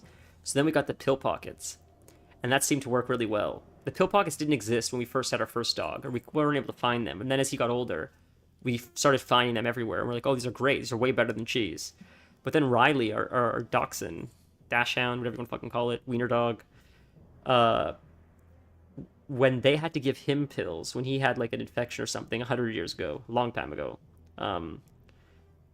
he somehow figured out how to get around the pill pocket, and he would eat the pill pocket and spit out the pill. And it's like, you son of a bitch! These things are literally designed to prevent that. How did you figure that out? So I think they give him cheese again. I think the cheese he's not spitting out, he's the opposite of the other dog. It was this man. Riley was he's such a smart dog. He's crazy how smart he is. Like it's nuts, dude. You can see the gears in his brain working. Like, I love Mickey, God bless her, and she's brilliant. She is very smart. But Riley, our wiener dog, is another level of intelligence. He's so goddamn cunning, it's crazy. You can see, like, him trying to get away with shit. It's insane. It's insane. That is lucky. The local pet ER charges $250 just for the visit, and anything that goes on top of that. I've given them thousands of dollars between the three. Yeah. I unfortunately believe that. When I had to pay for Jerry to have emergency stuff, it was probably close to $500 or $600. It was insane. It was very unexpected. Yeah, sort of puts you in a little bit of a hole unexpectedly. It's the cost of having animals. To be fair, it's the only thing he's ever cost me. It's the most he's ever cost me his whole life. It was like, and it was my fault, truthfully, because I had a piece of technology in his cage fail, and I didn't realize that it failed until it was too late. And by the time I realized that it failed and it wasn't heating up properly, that's when I noticed the issue with him. So had I had been more diligent to catch the failure, to be fair, I had a reader that was supposedly controlling the heating pad, but it was reading incorrectly. So I was just trusting that the reading was accurate when I shouldn't have just trusted it. So that was a lesson that I learned the hard way. And I'm sorry that he had to suffer because of it. He's fine now. He just ate yesterday. He's eating like not. This is what's interesting. I'm sorry that he had to go through that, but since he's been through that, he's healthier now than he's ever been. He's more voracious of an eater. He's more active. He looks better. His color's better. His energy levels are better than he's ever been. So while it was horrible, he was on death's door. It's almost like he got a second chance, and he's like really appreciating it. So, but man, that was scary as fuck. That's when we first started streaming. I think I was going through that right when we started streaming is when Jerry got sick, and I was like talking about it at the beginning of stream, I think. I'm sorry to hear you had to go through that though, with your pets. It's not like it's the scariest feeling in the world. And I think it's harder for pets than it is for people. As fucked up as that is to say, because at least with people, like you can speak to them and they're aware of why they're in a hospital. Like the person your loved one is aware that they're there to try to get help. They're not like scared. Where am I? I want to be home. Who are these people? What are they doing to me? Now, of course, it's different if they have like Alzheimer's or something. And I've been in that situation, unfortunately. But for the most part, at least with people, at least everybody's on the same idea that we're all here to try to help this person, including the person that's being helped, which makes it, I think, a little bit easier at least. Because like there's that part like when the animals are so scared and confused, and you don't know you're trying to help them. It's just like it's already a hard situation. It makes it so much harder, in my opinion. I got a real soft spot for animals. You can't tell. Like real soft spot. I'm like easily choosing animals over people every time, without question, without even thinking, including children, without question. I don't know why. It's just how it is. It is what it is. I do not value human life over animal life, respectfully. And that's someone that eats meat. I eat meat, but I still I do not see that human life, just because they're human, is above animal life.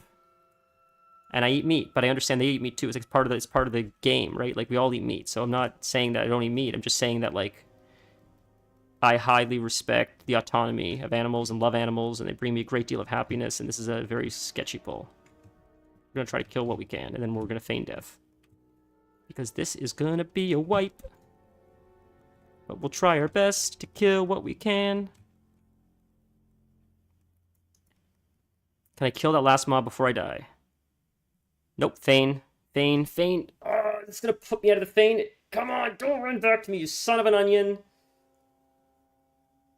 Are the dots gonna kill me? I think we survived. Jesus Christ, brother. Jesus Christ. Holy dude.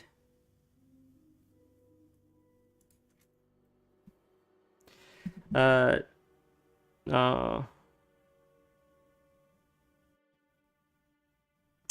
I'm very sorry to hear that about the first two, but I'm happy to hear about the third one. It's like bittersweet, and it's not easy. Like it's not me just trying to justify it.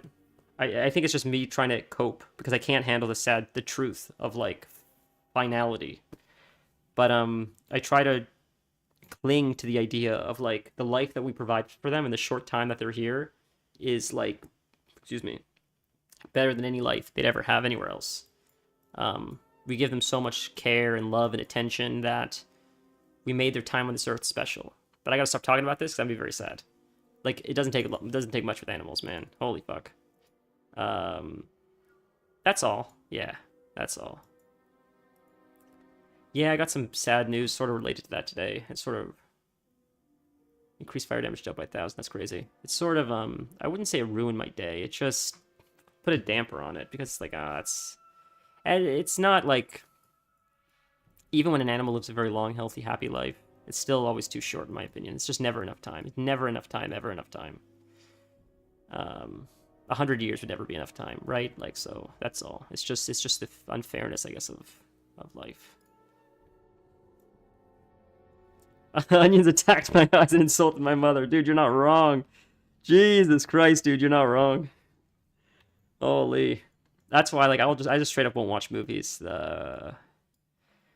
I'll be honest, it took me a long time to get through John Wick because after that scene, I'm like, I don't fucking care. I can't care. I fast forward that scene. I watched it recently and I just fast forwarded to after that scene. I just don't need to know. I get why he's angry. I remember it. I don't need to watch it. And they don't even show it. They don't even show it. But just like the sadness of it. I can't do it, dude. I'll never watch Marley and Me. I had a golden retriever. I'm never gonna watch it. I don't care. I don't care how good of a movie it is. I'll live fine without watching it. I don't want to do it, dude. Nope.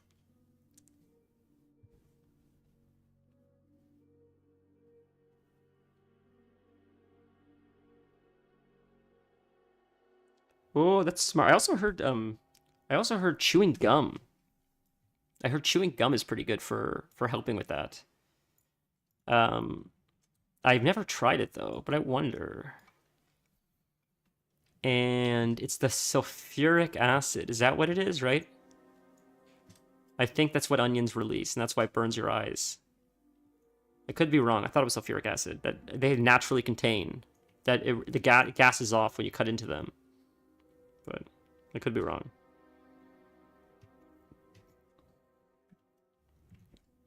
I don't even remember how we got back. I thought it was that way, but I'll just wait for them. I could try to backtrack a bit. I could say quick bio while I wait for them, but... Okay. Yeah. Quick second. I'm gonna feed Mickey really quick. Give me 1 sec. You're about 20 minutes behind, Missy. I'm sorry. I thought you'd be out by now. Jesus.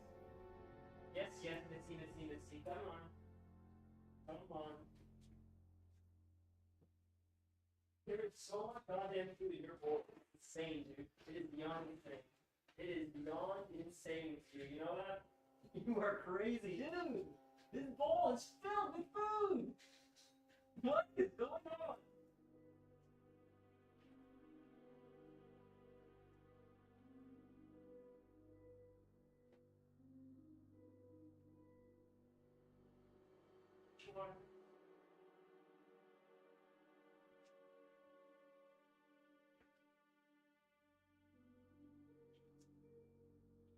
Come on.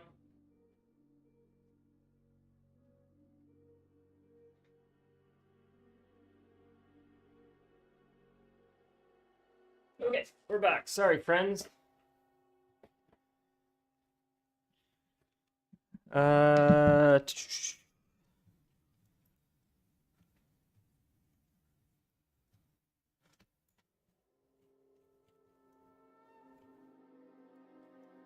think I'm going the right way.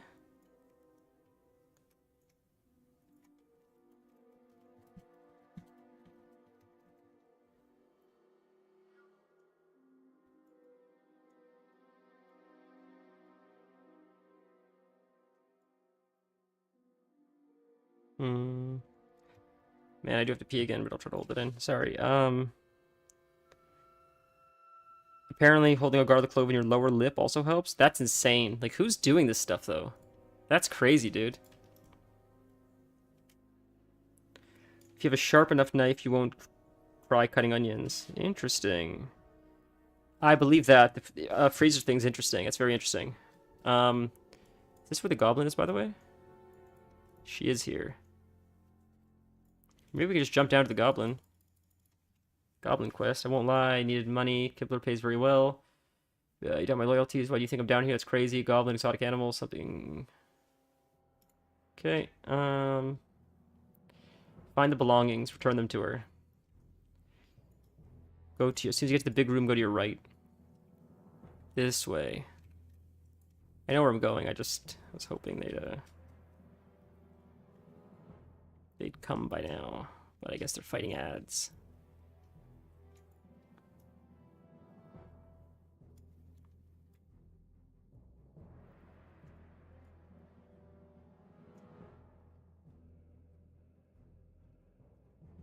You guys back down? Did you jump?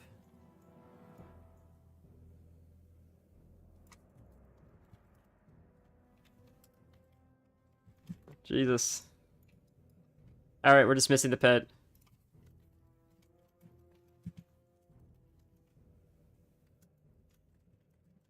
Okay. Dismiss the pet and jump down. It's easier. We're right here. That's where we are. I don't know how they... Fuck it, we're back. We're back, baby. It's funny how much safer and easier cooking is with a sharp enough knife. Most home cooks have crazy dull knives and I don't know it. And yeah, you're absolutely correct. Yeah, but that's just it. Like, getting a new knife was a game changer.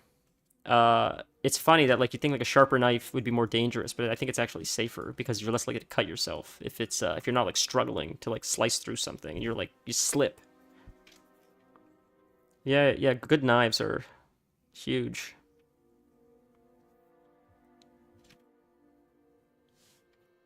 See, that's the thing about being a bad cook. I have some knives that are sharp because I barely use them. You're so funny, dude. To be fair, I'm a dog shit cook too, but I'm trying it a little bit, you know. I recently learned how to cook chicken, which is like probably insane to have to say, but it's true.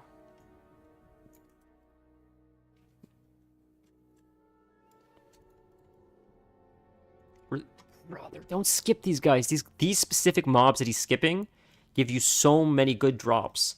They can drop very rare patterns. These guys, I think. The Dreadweavers. That sucks he's skipping them. It's an easy pull. I trapped. We could have done it. There's a chest back there, although we don't have we don't have the thing for it, but... Or parents sending kids to scouts or girls' guide with a dull knife thinking they are safer. That's true. Yeah, dude, same. I cook every day. I'm just not good at it. Yeah, absolutely same. I wanted to say something, by the way. I don't have it with me right now, but we were talking about coffee, like every stream, and Torin and Aaron came up with some kind of like arrangement or something. I don't know like the actual details, but there's a package at my door. And it was, I'll get it for you when we're done. Like we're in a dungeon right now, so I have to get it on my counter. But it's essentially a cold brew infuser because we were talking. I was saying like I can't make good cold brew, so they just fucking bought one for like I guess like as a late holiday present, which is very kind of them. Unbelievably unexpected. Wasn't even expecting a package. I just couldn't believe it. I mean, I'm so excited to use it. I was talking to him today about it. I wanted to do it all weekend, but Casey's had people over all weekend, and like we were cleaning the apartment like crazy. We're cooking, baking all weekend, trying to like prepare for these house guests, and I just haven't had time because like I grind it by hand. I have like if I were to show you my grinder, you guys would laugh at me. It's literally like an individual grinder. I have to grind every time I want a new cup of coffee. I have to grind more. So to grind, I'm going to be grinding for like at least an hour, probably more, to grind enough to do the cold brew infusion. So I just haven't gotten around to it yet because I'm like it's a bit of a task and I've been busy and stressed out and I'm just bad at honestly managing my time. But I'm really excited. So I was talking to him about it today, and I'm like, but he had a good point. He's like, instead of grinding it yourself, just buy ground beans. He's like, a cold brew is very forgiving. So if you infuse it with pre-ground beans, because it's cold brew, it's not like heating it up. There's a little bit more leniency, I think, for like extraction and flavor and all that stuff. Which I'm thrilled, because that'll save me like a lot of stress. That was probably our biggest crit yet. That was almost 1.5. We stole aggro because that crit was so goddamn big. Hold on. What did you say?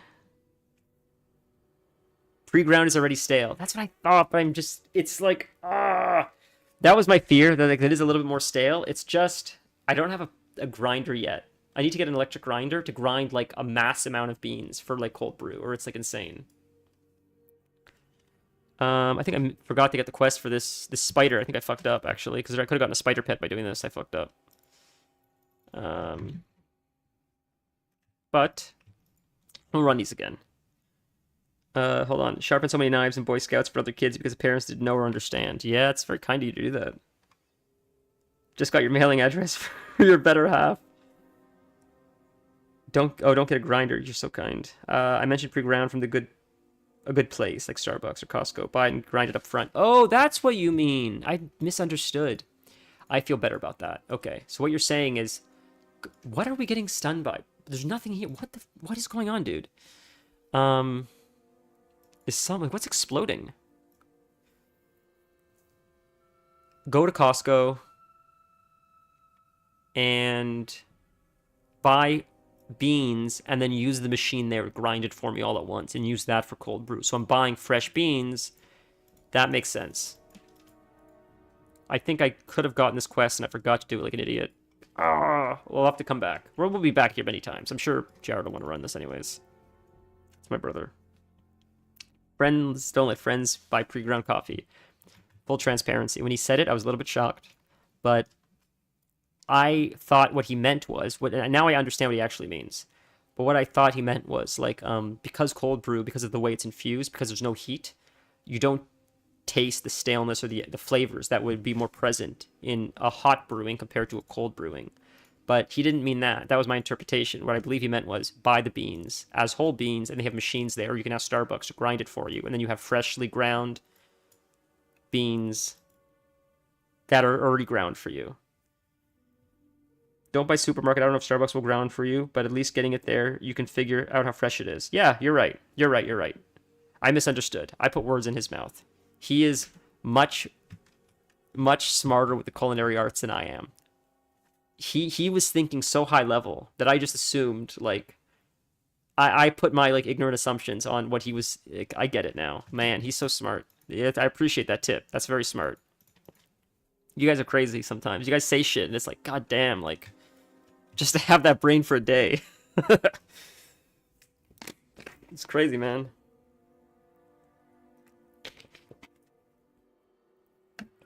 Man, this sucks. There's so many quests here and I'm missing them all right now. I thought I grabbed them all. I must have missed the spider quest.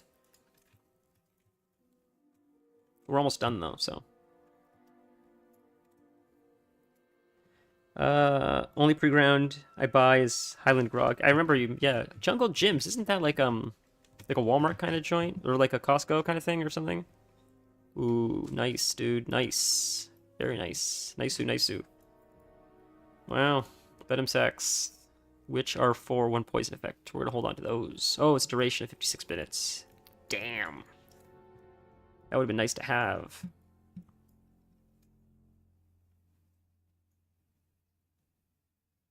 We were to the coal.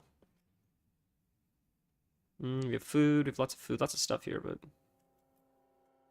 Scholomance, I love it. I love a guild that's saying anyone when we're on high-level dungeons. My old guild was not saying that. If I was not in this right now, I'd join that guy. I don't even need anything from Scholomance. I just have quests for it, but still.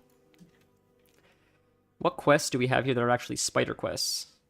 I don't think I have the spider quests. I have all the goddamn quests except for the fucking spider quest because my fucking quests were full. I came in here and I didn't get the goddamn spider quest. Damn it.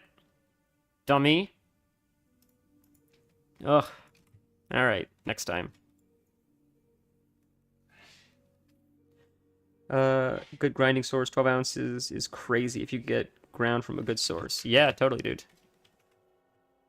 I can absolutely agree with that. I feel like there's probably a lot of places that sell fresh ground, which sounds oxymoronic, but it's probably like they have a fast enough turnaround that they're probably not brewing it, they're probably roasting it themselves and then selling the ground for people that don't want to grind it themselves. But they're probably rotating it every like few days, I would imagine. At least that's how it is in Toronto. A lot of the downtown places, like, you know. Some of those coffee places have such fast turnaround that, like, sometimes you're getting, like, a bag that was roasted, like, the same day just because, like, they're like, so, they sell out so fast. Sometimes you can't even get bags. Sometimes, like, there's some places that are so trendy that you just, they just sell out.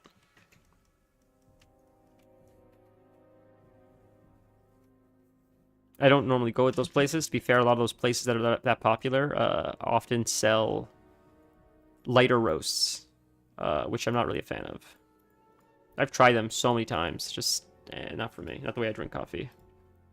I got like dog shit palate though, right? We've been through that. Like a diet of like black coffee and like chicky nuggies, dino chicky nuggies, right? I literally say to the fiance, if you want me to be experimental with food, it's got to be like a texture thing. I can't know it's there, and the texture's got to mix in with other stuff, so I can't tell because like if I taste the texture, I was like I can't do textures. I don't know, dude. Very specific with it. Like it's hard to explain. I don't know, dude.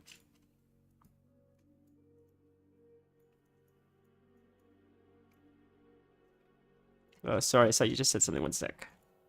You can also call coffee shops and ask them. Some sell coffee and will grind it for you if you ask. That's awesome. Yeah. So the reason why I said Starbucks is I don't know for sure, but I'm 99% sure the Starbucks near me specifically will grind it for you. I think people go in often and they're like, "Do you mind?" And they're like, I don't know if Starbucks actually offers that service or if just the Starbucks that's here has so many like repeat customers just like that. They have that relationship with people. They know a lot of people by their first name.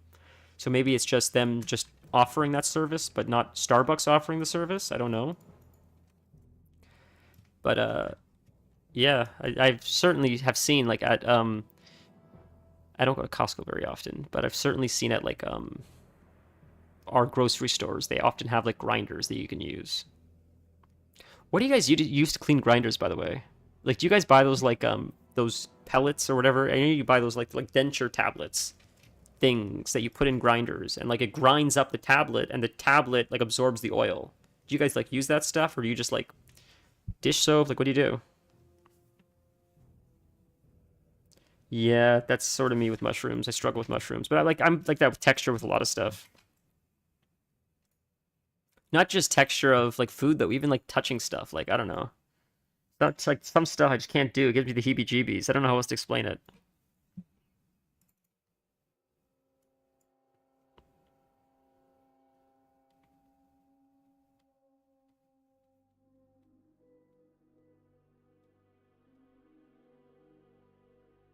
I try so hard to find language for everything, and like some things just like I just can't compute. It just feels like I can't find the proper language for it because some things are so abstract. Like trying to describe the compulsion of like OCD. If you don't have it, you just can't. I feel like you can't know. It's just like this gnawing, this compulsion in the back of your mind that just like will not let you exist.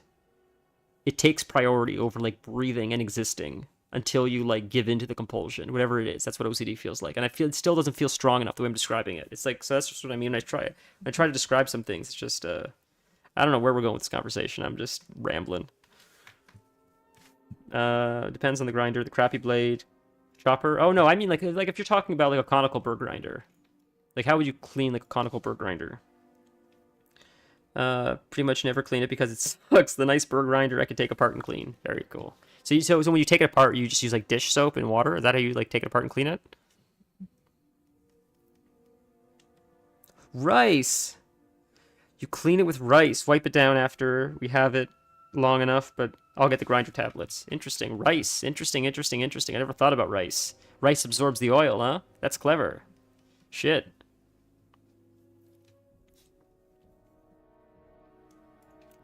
Yes, then you put the head on a pike right there, and it summons the ogre. I think I have the head.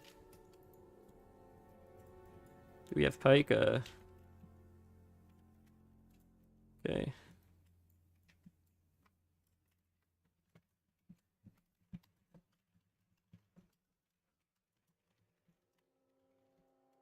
I think the pike was back in the ogre room. I think I missed it. I think I forgot about it.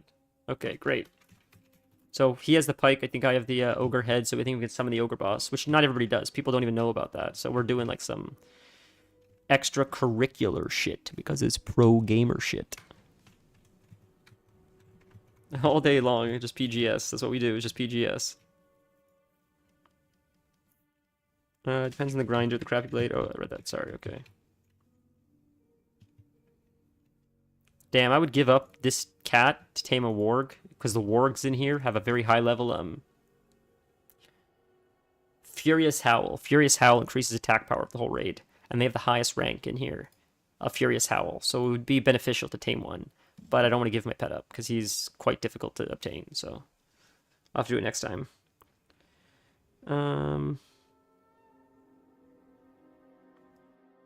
For some reason, I think I'm not supposed to use dish soap, so usually the water and elbow grease. Only had it for 6 months, though, so I haven't had to clean it much.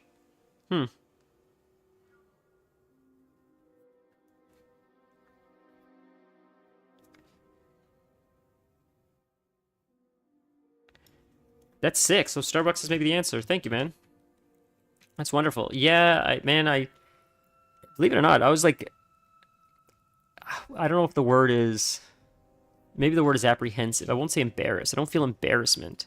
I just feel apprehension because I didn't want to get into like, I didn't want to have like a conversation where people tell me that like my palate is wrong when it's just like a matter of personal opinion and I'm not like passionate enough to care.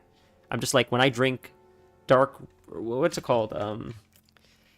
There's a certain blend of Starbucks that just tastes good cold brew. So I started drinking it hot, and I'm like, yeah, it tastes close enough hot as it does cold brew. I like the way it tastes. Chocolatey, very dark, very roasted maybe is the flavor, like smoky maybe is the flavor. I don't know how to describe it. But I just, when you tell people you like Starbucks, like, it's inferior beans, it stinks, it killed my mom, it, burnt my house down, killed my cat, it, shot my dog. It's like people just don't like they don't like Starbucks, so that's why I was like hesitant to say it. But you guys are cool, so I appreciate it.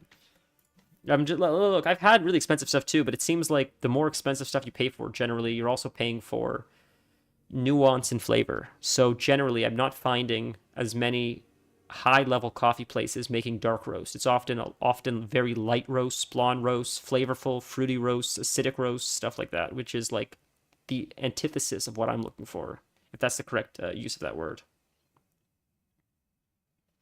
See these guys right here, these wargs. See? A Furious Howl rank 4. Furious Howl rank 4, I think, can only be tamed from these guys. Maybe it's the ones higher up that are elite, but I think that's it. I think those are the guys that you can tame. So this is perfect right now. I'd have the opportunity to tame him if I could. But I'll wait. I'll do it another time with my brother. He's a mage. He'll sheep one of them. He'll sheep, I'll pull by myself. I'll tame it. Like, it's easy peasy. If I even need it. Like, I don't even know if I'm going to use Furious Howl. Everybody was like so gung-ho about it. I'm going to quickly pee while this guy's AFK. If I can. Give me 1 sec. We'll see if the door's even open.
One sec, guys. One sec, guys.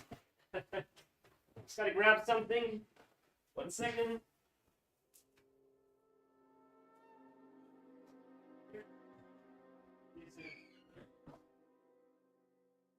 Oh, sorry, guys. Oh, we're back? Not back yet. Whew, we're good. Okay, sorry about that. Our grinders instructions are literally to wipe down the grinder with a brush and rag. Obviously, take it apart to do it. Interesting. Some people hate Starbucks because it is too fancy. Some people hate them because they aren't fancy enough. That's so funny, dude. How you can't win. You can't win no matter what you do. I think, look, I don't care about fancy, not fancy. It just tastes good. Like, I've had many iced coffees in my life, many quote-unquote cold brews, and they often just taste like coffee and ice when I have it at Starbucks, especially the nitro cold brew, but even just any cold brew from Starbucks. It just tastes better. And I'm not talking about with sugar or milk. It just tastes like it was roasted with the intent that it was made for cold brew. And when it's extracted, you get all the flavorful oils and you get this full body feel where like you're like hitting, you can tell like you're hitting different parts of the tongue at different times.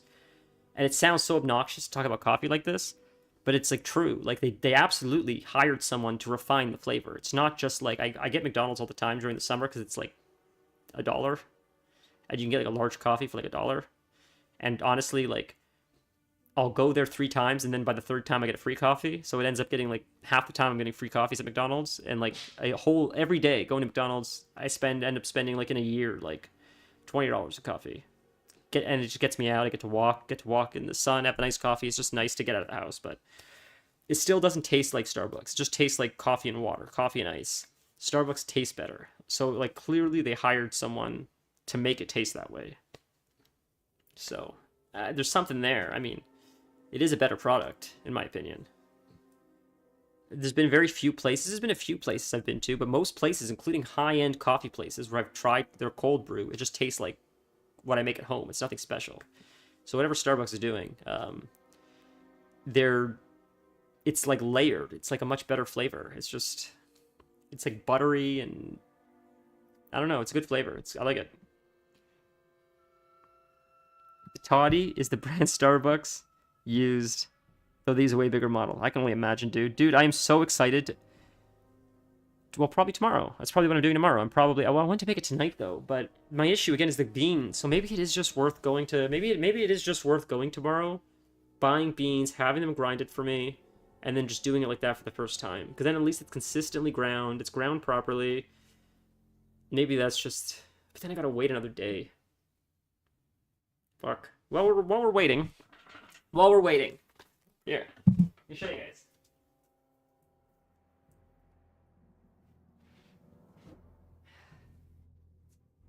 This is the best gift. This is the best gift I think I have been given like all year. Man, this thing. Can you see this thing? Can you see what this thing is?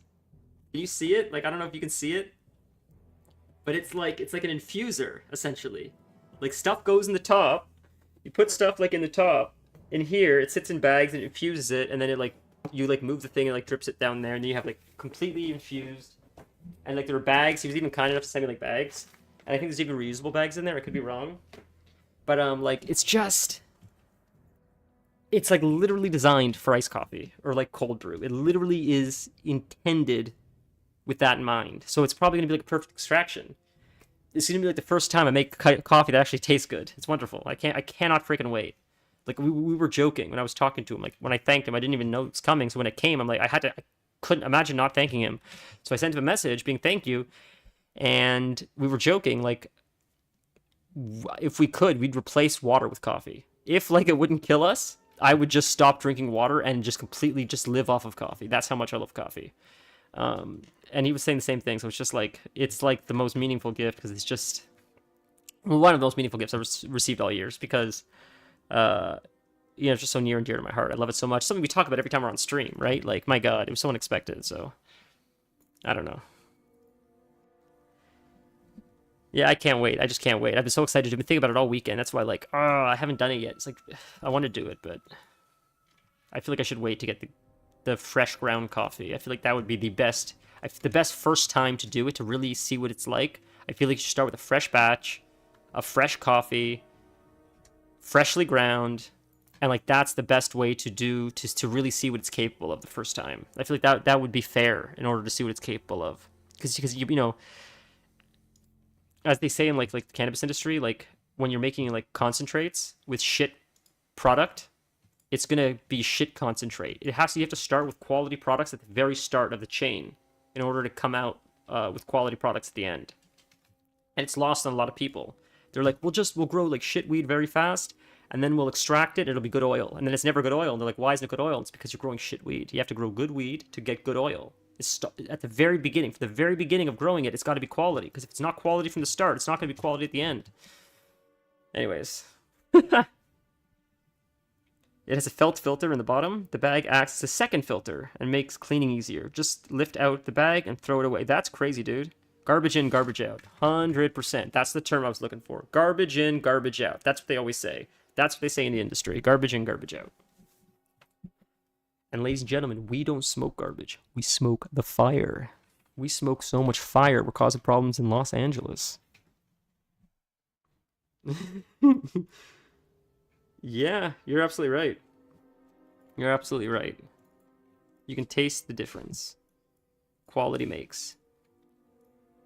That's Schneider's beef? Is that what that is? That's a great line. That's a brilliant tagline, man. You can taste the difference quality makes. It's absolutely true. Whoops, whoops, whoops, whoops, whoops, whoops, whoops, whoops, whoops. Stupid pet.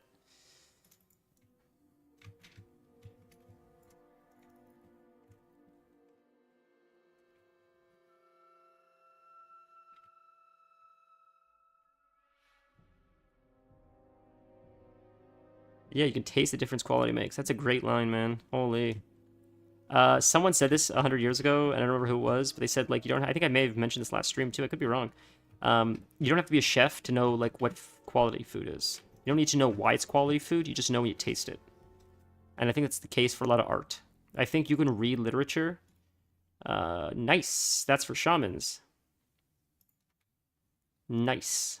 You can read classic literature and not understand why classic literature is important, but still read the prose and understand, oh, that's good prose.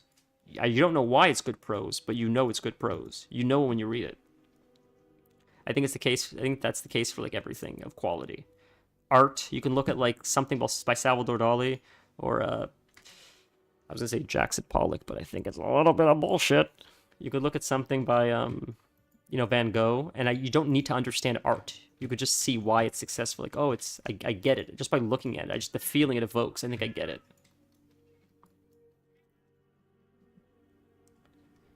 One sec. I see you guys did a lot of typing, and we got a nasty pull here.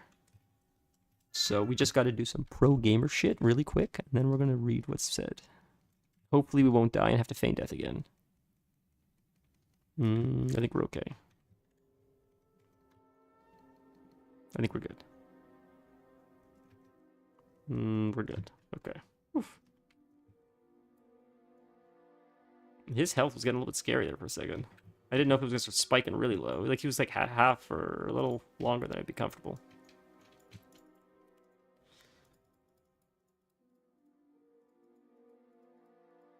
Alright. Sorry, I'm going to read what you said now. So, growing fire on a small scale is actually pretty easy. The grower can just leave the plants alone. That's true. That's true. 100%. I will say read the instructions about the felt filter. If you take care of it, it lasts 12-ish batches, 3 months. If you don't take care of it, it makes bad coffee or gets mildewy. And is that something I can just replace? I can buy a new filter to replace it when it goes? Or do you need to get a whole new unit to replace it? I imagine it's just the filter you can buy like filter replacements on Amazon, I would imagine, right?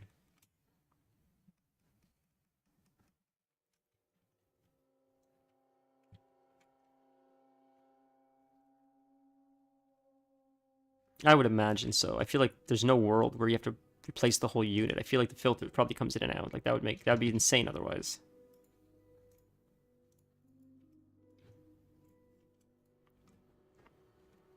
Have you guys ever used something like that? Like, I can't believe, like, it's so exciting to have something like that. Like, it's crazy to me.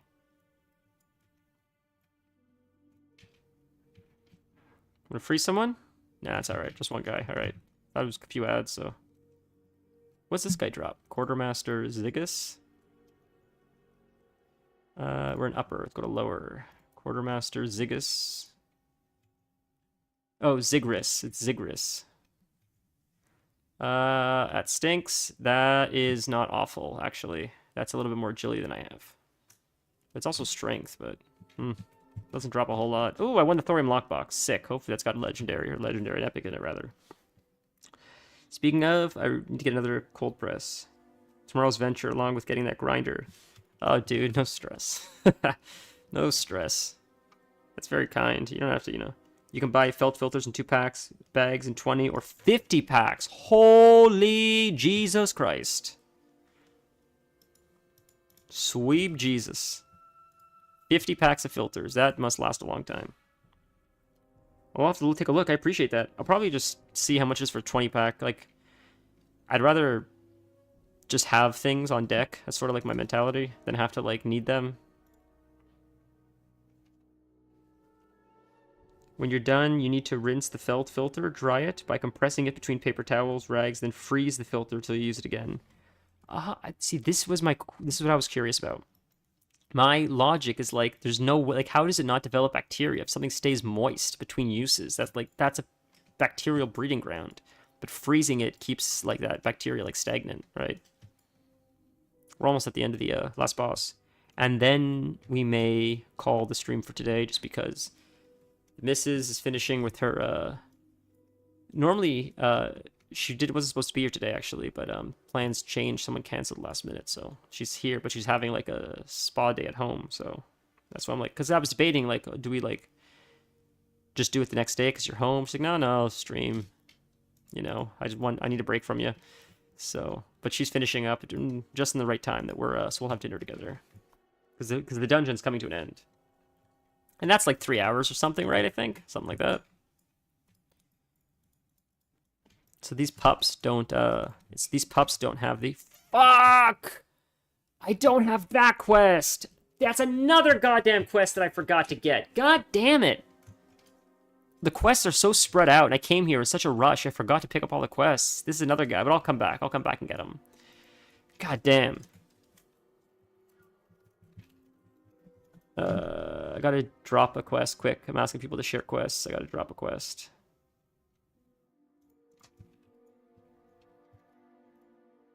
No, not that one. Crimson Courier. Has an item? Okay. They even try, I wonder? I don't know, but anyways, I'll just pick it up. I can pick it up. I'm capable of picking it up, but I don't know if it actually has an item. I think you could probably share that, because this one I don't believe has an item. I think you just have to kill him. That's the quest. So, but it's okay. I'll just get it and run it again, because I have to run it again anyways. There's so many quests here, it's worth doing. The bags I sent are... Oh, fuck! The compression also gets all the water out. That makes sense. Yeah, freezing helps bacteria mold growth. That makes sense. Chance to hit by 1. Yo, dude. And that's male. We're going to need on that. We're going to lose out the agility because I need the hit rating. Desperately, I need the fucking hit rating. So we're going to need on that. Because I need that for... Yeah, for the hit. Fuck it. It's agility and it's hit rating. And hit rating is very fucking hard to come by as a hunter, especially when you need to get hit capped for Molten Core. So those will add to the hit rating. Yeah, the warrior's needing on him too, see? So he needs the hit rating. It's not even like ideal for a warrior stat-wise. Like agility's not bad, but it's the goddamn hit rating everybody's after. We all need hit. It's so hard to get hit capped. That's not even like nice, sick dude. It's not even like a ninja like for a warrior. People that don't understand this game see a warrior needing on something with spirit and agility that's male, and they're like, that's ninja. It's like, but it's not, because he needs hit cap. Everything is for the hit.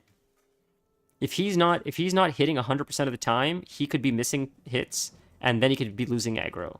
You want to miss as little as possible. That's nice for druids. And this is another thing that, like, when I say WoW is like underdeveloped, I don't even know what my hit rating is. I need to download an add-on to tell me the stats that I don't have here, to tell me whether I'm going to miss or I'm hit capped. Like, who figured out hit cap even? Who even figured that out? How? Like, without creating these external add-ons for threat, without creating external add-ons for hit capping or your stats, how did anybody figure this shit out? Like, it's crazy. Nice, I won those too. Sick. I don't know, man. It's crazy. It's crazy that anyone was able to figure any of this shit out without add-ons before. DK's needing int gear for MP5 regen, claiming it's good for runes. Oh, dude. Is that a thing? Is that actually a thing? I feel like that's a thing. That feels like a thing. Hit rating is so important in Classic, especially for rating, like as far as like a DPS loss, that like you'll literally omit stats that you need to make sure that you're meeting your hit cap. Because if you're under like 13% or whatever it is for hunters, it's like devastating when you're fighting raid bosses. It's devastating to miss an aim shot after like casting it for 6 seconds. It sucks. I hated hit rating so much. I'm so glad they got rid of that. It's something we have to do in Classic, but it's so boring to like pick gear just so you don't miss. Early Wrath days. Yeah, it's insane. Wow, that's awesome, dude. Thank you so much. If you make a batch weekly. Yeah, I don't know if I'm making a batch weekly. How long does that thing last? How long is that supposed to last? How many cups? I feel like I'm making it more than weekly. This is going to be a problem. I'm going to be replacing hot coffee with cold brew. Okay, it's going to be a serious problem. I wonder if that was the case though. Or if they were like, they didn't understand it.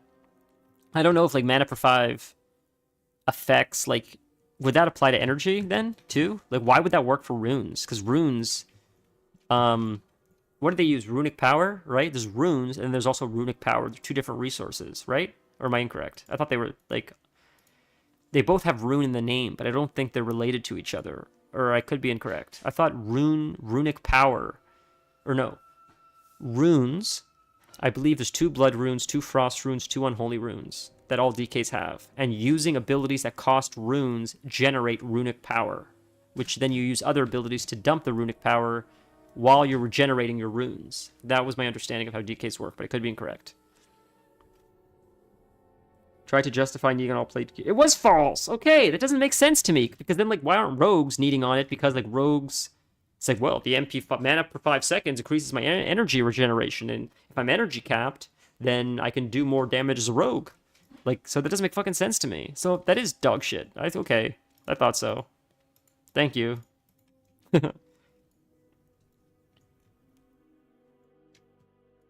We're almost at the last boss, boys. This is one of the hardest rooms in here. That guy's sleeping to the left, but we could pull him by accident, and, like, we should, but whatevs.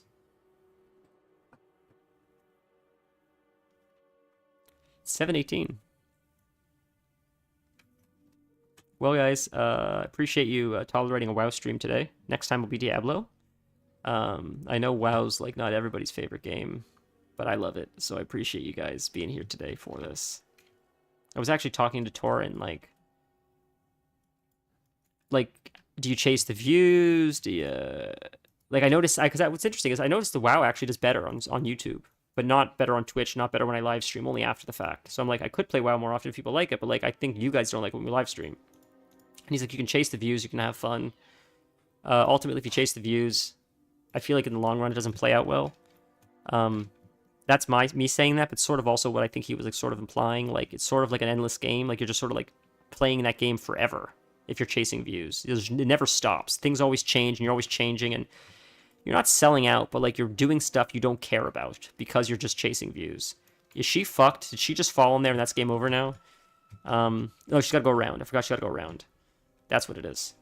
But if you don't chase views and you just have fun, then just show up and have fun and see what happens. That's what we're doing. So that's why we're playing WoW today, because I feel like maybe WoW gets more on YouTube after I post it. I don't know. This still may not do well. I don't really care. My point is, if I played Diablo today, I probably would have gotten more views on Twitch. To be completely transparent, Diablo, I think, has gotten me the most notoriety on Twitch thus far. Which is nice, but at the same time, like, what am I going to do with that? What am I going to do with it? Really, right? Like, we'll play Diablo until Diablo's not fun. So, that's it. There were parts where it's like, what happens if we entertain this idea of, like, numbers and analytics? And I'm like, I don't want to go down that. That's dirty. I don't want to do that. Because, like, what are we even chasing it for? I don't even see, like, a viable opportunity realistically. And then I feel like this doesn't become fun. So I don't even want to entertain that. Let's just keep this fun, and whatever happens, happens. Because for me to, like, sacrifice the fun, potentially to chase an opportunity that may never even happen, would really spoil the whole experience for me, I think. And I like what we have, so I don't know. I mean, if you do 12 ounce 7 cups, you should get 40 plus ounce concentrate, a 2 to 1, probably 15 8-ounce servings, 3. Okay. Now you're throwing all these big words at me, and because I don't understand them, I'm gonna take them as disrespect. That's an insane poll, dude. I'm gonna have to reread that in a second. I'm sorry. We're about to die from this poll because who knows why? So we're just gonna. God, Kilala is just crushing it. By the way, that's a reference to Inuyasha. If you guys know what Inuyasha is, Kilala is the name of Songo's demon cat. Really, it's spelled Kirara, Kirara, I believe. But my understanding is, and I could be incorrect, Torn, if you want to correct me, I believe the R and the L sound similar in the Japanese language. So when they made it English, they called it Kilala and spelt it with an L, because that's how it would sound if you, like, transliterated the Japanese version. But because of how the Japanese language is, we replace their R's with our L's. So when we pronounce it, it sounds the way they pronounce it. That's the way it was explained. I don't know if that's true or not. They have, like, a soft R, I think, and, like, a hard R, like, their soft R, I think, sounds more like our L sort of sounds. Not really, but, like, closest thing. So I think the creators changed the name from an R to an L for the English, so the transliteration would be closer to the original, but I don't know if that's true or not.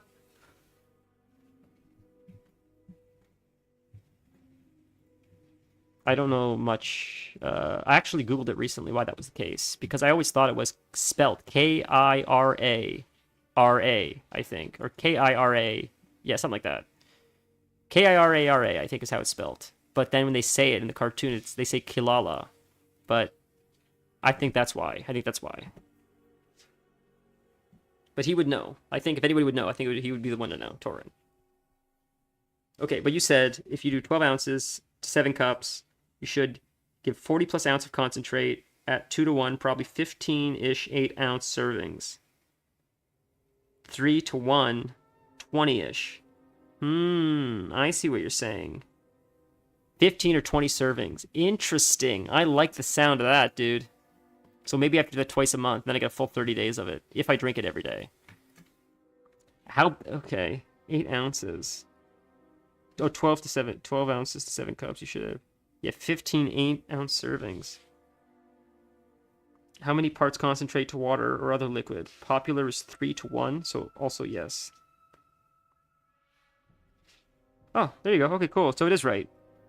There you go. Ara is close to ala. There you go. Okay, cool. Yeah, man, I loved Inuyasha. Like, I didn't watch a lot of anime. I watch more now than I've probably ever watched. Actually, because probably of like Torin and like Aaron and those guys.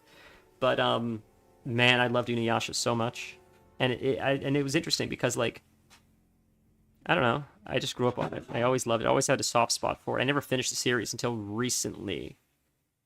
Maybe it was during COVID I finished it. I binged the whole thing, and it was long, but it was very sweet. It's a very sentimental show. It's a very sweet show. A lot like sort of romantic and stuff at times, which I don't normally watch.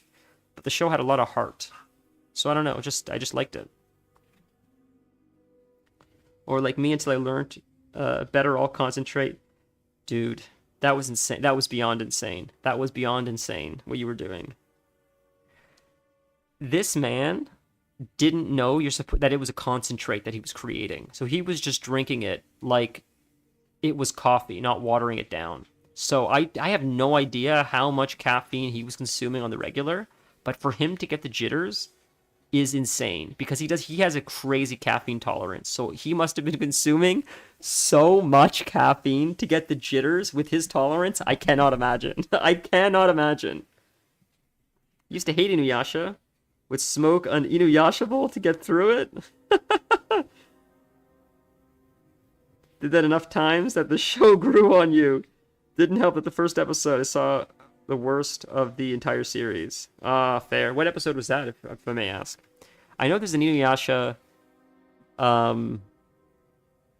There's like a second one that I haven't seen in the series, like a continuation of the first series, which I haven't seen yet, but that'd be cool.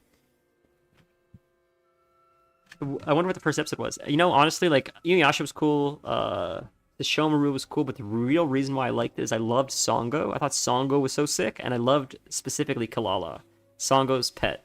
I thought that was so cool. She's like a demon hunter, and she has this like pet cat, which when it gets pissed off or when she's in trouble, turns into this like monstrosity.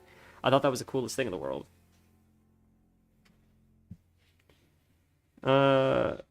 Inuyasha Kagome, that is most of the show. You're not... The amount of times I would watch the show in bed, like next to her while she's sleeping, and I have to keep turning it down because it's screaming, Inuyasha, Inuyasha! It's like, dude, watch your levels, dude. It wasn't that loud a second ago. It's crazy. The show is insane. The large half-demon growing herbs. Yeah, I vaguely remember that. I vaguely remember that. It sounds familiar. It was a slower episode. He was like... He had a garden, but his garden was under attack or something? Maybe I don't remember it. Like I thought I did, but it sounds familiar. Yeah, I don't know. Inuyasha was an interesting show. Like, you watch, like, Demon Slayer, and, like, it's just a different animal, man. You watch Death Note, and it's like, this is, like, so high level. Like, Death Note is... to me, at least. Maybe I'm just an edgelord, but Death Note and specifically felt like a bunch of genius writers are like, we want to tell a good story, but it doesn't feel like we would be able to tell the story properly unless we do it through animation, because technology isn't good enough and it would look too cheesy if we used anything else. And every other iteration they did of Death Note, in my opinion, looks cheesy. And I love Willem Dafoe, but like it's still cheesy, that Netflix variation. Only the animated version worked, and I think it's because it's the only medium that could tell that story without looking cheesy, in my opinion. The villagers hated him, then some demons attacked, and the half protects the villagers, and then decide the half demon is good. Yeah, it sounds familiar, dude. So another reason why I liked Inuyasha so much is because I love the setting of like feudal Japan. Feudal era, right? That's where it took place, I think. I loved it. I thought it was so like serene looking. And I loved like just the mountains, the hot springs, the huts. I thought it was like a very calming atmosphere. So I would often watch it late at night. I mean, I would be like riddled with anxiety because I can't sleep. And it was just like a very comforting show because like the setting is very like calming and serene and beautiful. And I've always loved Japan. Like rural Japan looks beautiful. The culture of like ancient Japan always seemed really like that's why I like Shogun, because I've always had an interest in. I can't speak a lick of Japanese. All I can speak is Japanese. That's all I do all day long, speak Japanese. But Japanese I can't speak. But I've always had an interest in the culture. It seems like a very cool culture. That is how shonen has changed throughout the years. Yeah, I mean, you guys are experts on this stuff. Yeah, Demon Slayer is like crazy sick. Crazy sick. It's like it's probably one of the most visually stunning shows I've probably ever watched. And I would watch it, like I would like take edibles and watch it late at night when it's pure darkness around me, and then just the screen is glowing, and it's just these like psychedelia of colors, just like fast pace, crazy colors, and it's just so hypnotic. It's so fun to watch. Naisu. Yeah, you're right. That's the only Japanese word I know. And konnichiwa. I know konnichiwa, naisu, and domo arigato. Is that hello, right? Hello, sir, or something? Or just hello? Is that just like saying hello or something? If you've seen Inuyasha and Cowboy Bebop, I'm surprised you haven't seen Trigun. No, I've not heard of that. Oh, I gotta watch it, man. Cowboy. Do I say it right? Is it Bebop? Is that how you say it? Cowboy Bebop? That was one of the best things I've ever watched. Like, not even anime, just period. Media. It was so unbelievable. It was noir. It was so brilliant. The music was incredible. It was a hell of a ride. And like, they should not, as much as I want to see more of it, don't make any more of it. It was perfect the way it was. It was a perfect ending. They got in early. They got in late, got out early. It's exactly how you have to do it. You enter a story late. Never. I hate when people enter stories early and give us a whole bunch of backstory. They entered like so late in the story. Like, you just have to accept the characters for how they are. They're already put in compromising positions. They already have a long back history, and we learn a little bit, but not a ton. That's like a perfect pacing for a story. Everything about it was perfect. I thought the pacing was so perfect. You learn the backstory a little bit as the characters go on, but like starting it off like just like the way they did, it just hooks you right from the start. I thought it was brilliantly done. Breaking Bad, same thing. Breaking Bad. The reason why I think Breaking Bad is so successful is it starts the show late. By the time the show starts, Walter is already making meth in the middle of a desert, driving at top speeds, and he jumps out gasping for air in his underwear. You're like, what the hell is going on? Right? Like, what an intro that is. That's a way to hook people into a story. That was brilliant. Whoop, up. Back up. Thought he was going. I'm gonna have to watch that show. Trigun. I'm gonna look it up after this. Thank you for that. We're getting close to our last few pulls, so I want to thank you guys for being here today. That was a lot of fun.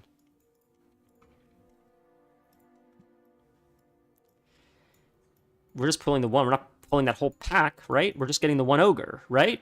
Oh, brother, what are you doing? Are we going to get the ogre? Did I drop a trap quick enough? Was I quick enough? Yep. You going to AoE anyways? Yeah, AoE that down. Fuck traps, right?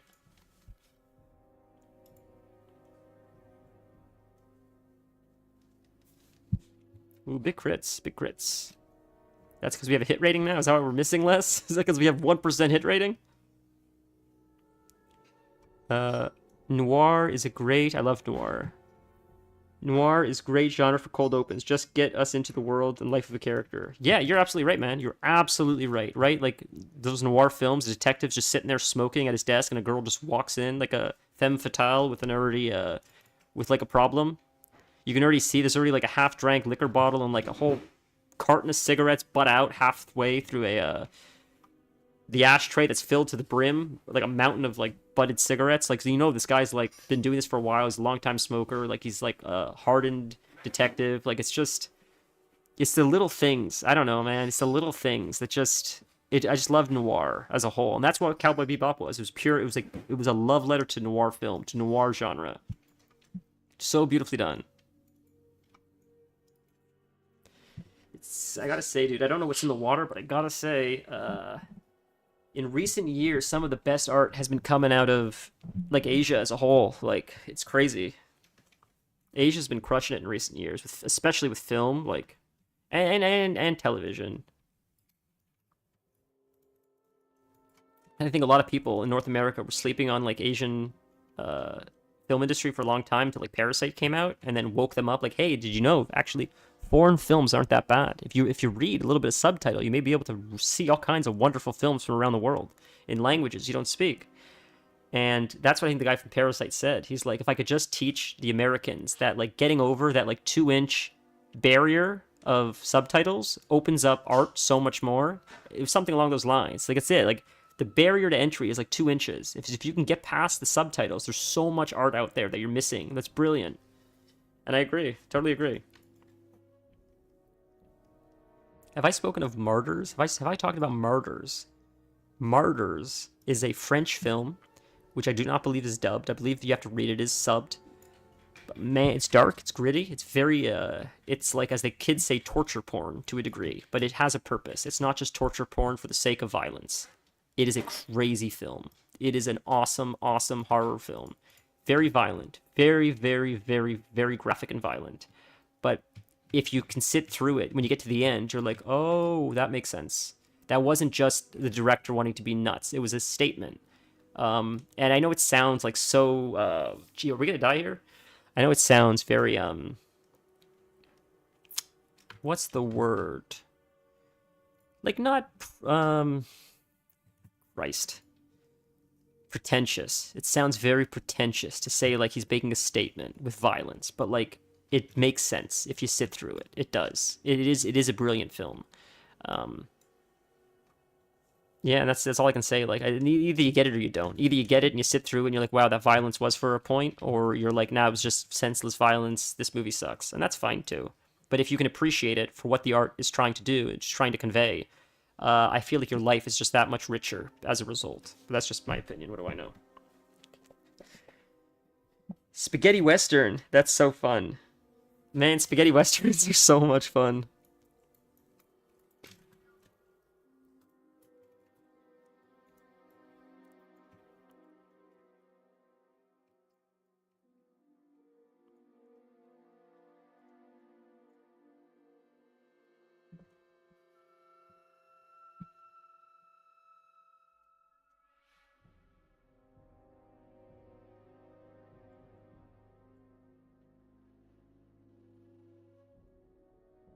Does that work? If I do it here, he'll get trapped all the way in Africa. So if you AoE, you won't hit him. That's my logic.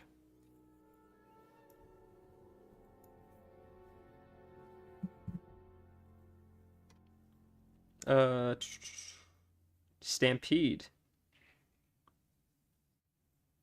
They changed the start, brings the reveal front and center for the original. Stampede is a show?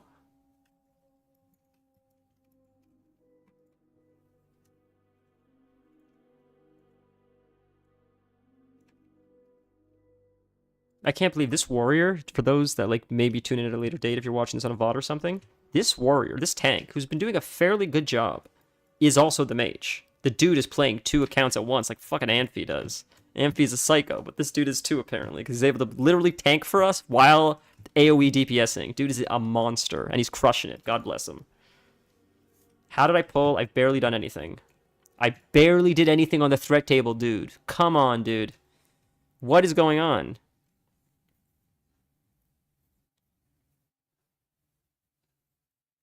My pet should be way ahead of me, but this is why I use owls. Owls help with threats so much. Here they come. Please don't disappear on me, trap. Please don't fucking disappear on me, trap. Please don't fucking disappear on me, trap. God, did I do it too early? Come on, walk faster, you ogres! He walked over the fucking trap. Brother, what in the world? Vayne. Completely mitigated trap.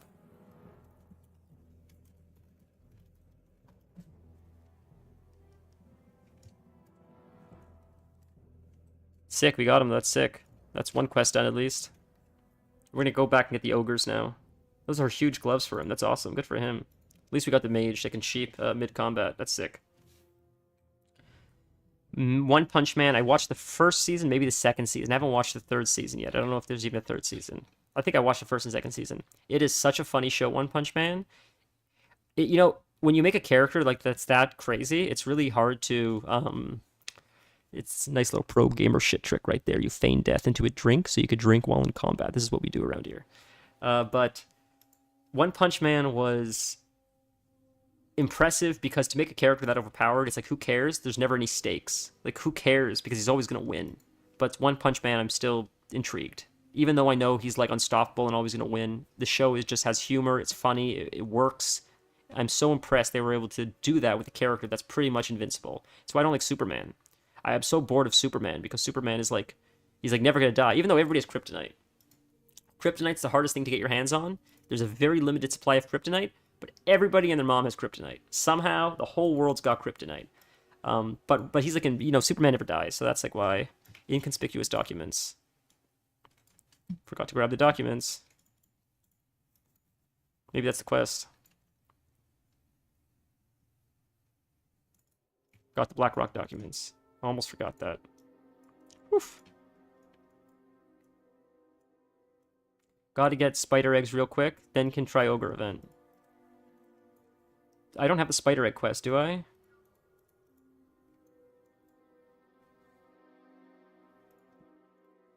Oh, I need those too. Oh.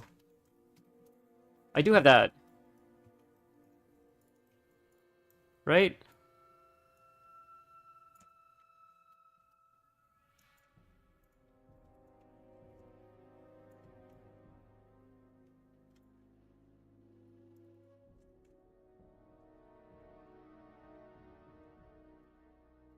Is that the quest? Is that the quest we have to do?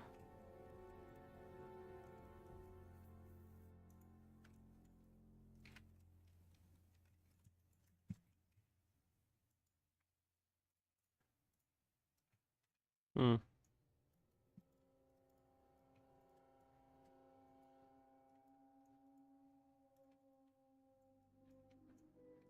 Can I click one? Can I have the quest too? Or is one person at a time can do it? Oh, I see. I can loot the eggs. I see how it is. Okay, cool. So I can loot them. You can loot them. You have to share loot.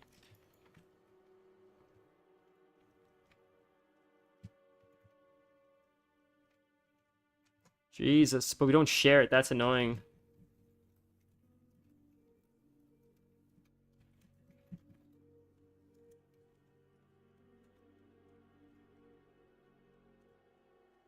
Jesus Christ, this quest sucks, dude. Thank God we have a mage.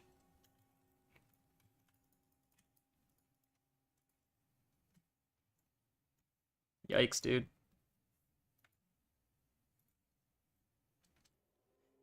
Well, at least we're gonna be killing a lot of eggs. Sorry, I'm gonna see what you said. What does that mean? Save that one for ogre.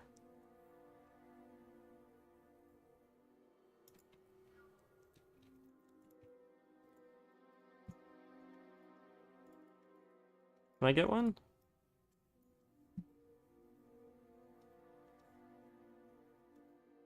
Nice. 5 out of 15.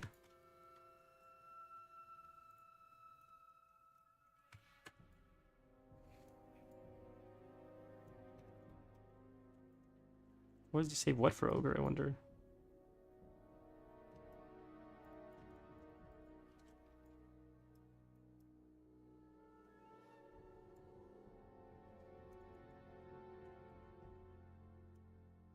I don't hit very hard. I could just...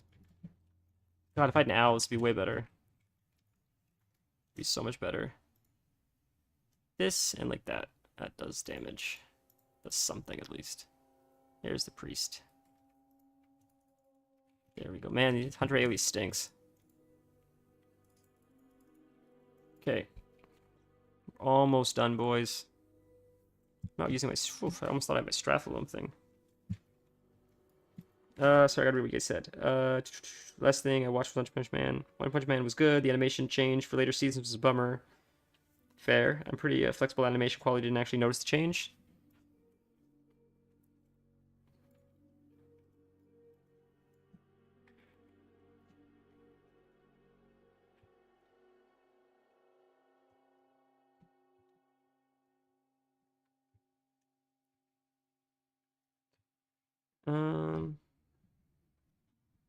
Big difference between him and Superman. Superman goes out of his way to get into fights to protect people. One Punch Man stumbles into... Yes, correct. That's what the fun is. You're absolutely correct. So the One Punch Man doesn't seem like a good guy. He just seems like he just falls into these situations and he's capable of dealing with it, but it's almost like an inconvenience. I remember the one episode where like you had to get groceries or something first. That's funny as hell. That's so funny. It was something like that. You had to do a grocery list or something along those lines. One sec. Let's see if we summon spiders. No spiders. Okay.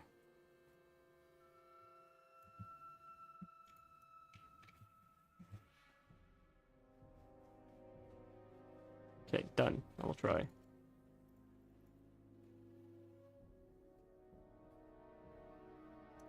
Sick. Hopefully we're good. Oh, sorry. I've got a lot of headroom because the thing moved. Sorry about that. Oh my god, we're almost there. Jesus. Jesus, Jesus. This quest sucks. God, sorry to make you wait on me, guys. This should be the last one if we're lucky. Oh my god, dude. Really? Holy, one at a time. Piecemealing me here. That's it. Holy. Oh, now they need it. Now she needs it. I didn't realize she needed it. Oh, Christ, dude.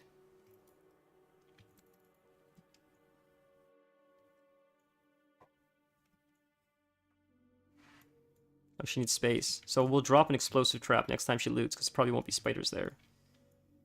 This is going to probably be spiders, so we'll drop an explosive trap. No spiders.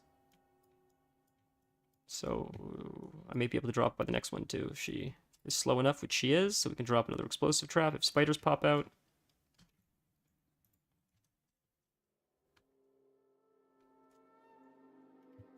Nope. So we're good. Now this is the one with the explosive trap, or like they all know are rigged? Like, are we good? Oh my god. We're good. We might be okay then.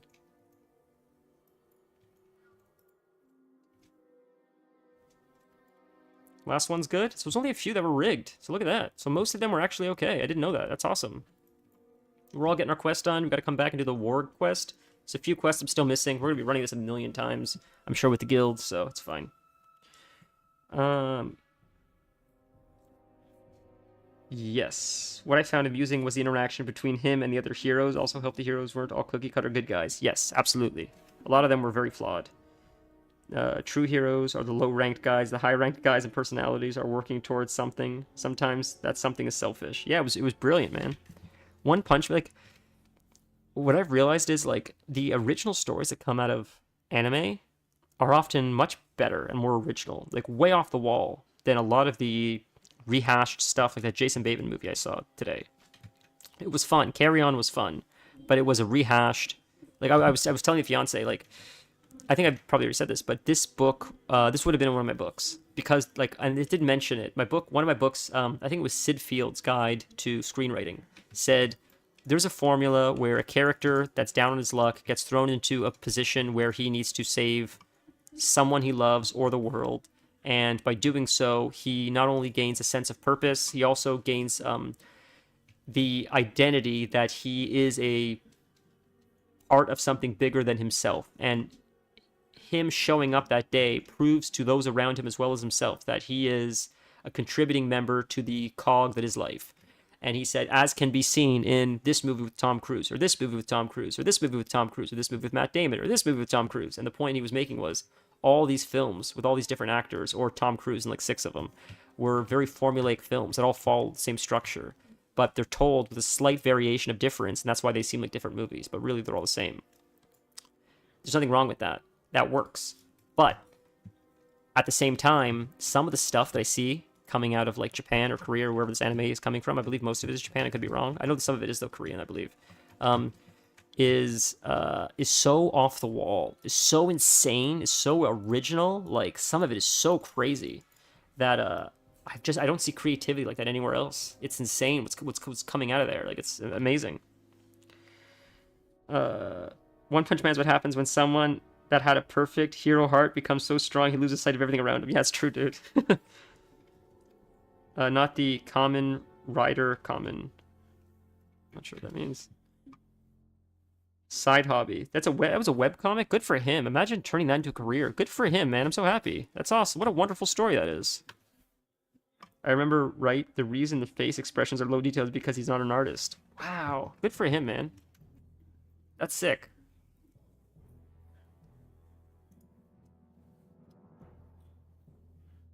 Okay, we're like done. Like we're fighting the ogre boss and we're like done. So, how long have we been in here? Almost 5 hours. Not bad, right? Like the stream, I mean, was like almost 5 hours. Let's just look at the timer really quick. I'm just curious. 4.5, I think it said.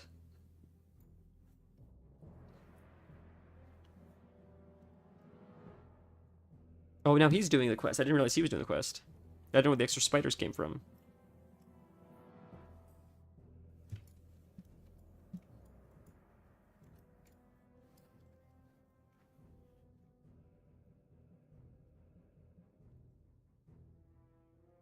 Every time I think, it doesn't trigger. It's so insane, dude. I should just keep putting him down just because it's not going to trigger. This one? We're doing this one? Which one? Trigger the trap. Nope, done. Good luck.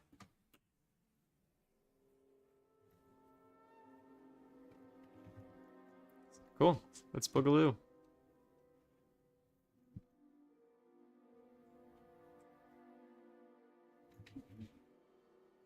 Have you guys heard of a show like Juju Kaisen or something like that? That same friend that recommended other shit to me has mentioned this show to me now, and he's like, "This is the next thing that he's on." That he's like, "You gotta watch this now." I don't even know how to say it. I don't even know if I'm saying it right.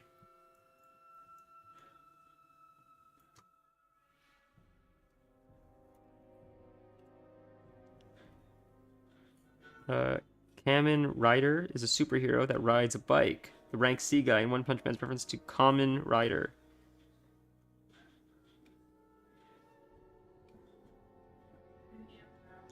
Holy. Yeah, I don't know what that is. I never heard of that.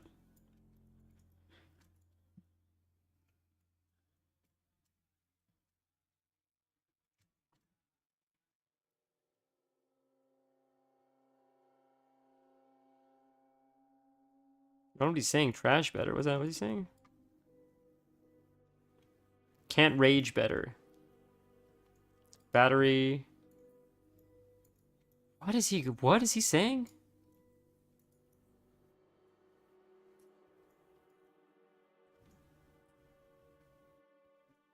Battery charger. No good to start with 0 rage here. Oh, alright. I didn't think it was that important, but alright. Kill the critters. Do what you gotta do. Yeah, okay. Something Kaizen? Jinju Kaizen or something? Dude, he said it so fast. I don't know what the hell the name of the quest is, or the name of the show is. Something like that. Something Kaizen, I think he said. Jitsu Kaisen, Jinzu Kaisen, or something. I'm like just making up words.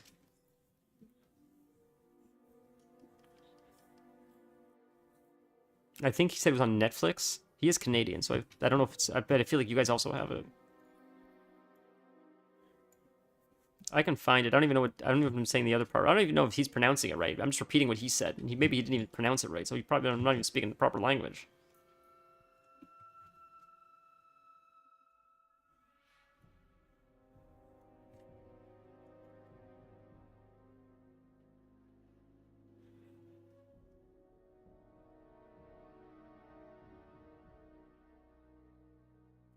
Again? What is he saying? K get rage? Rage. Rage?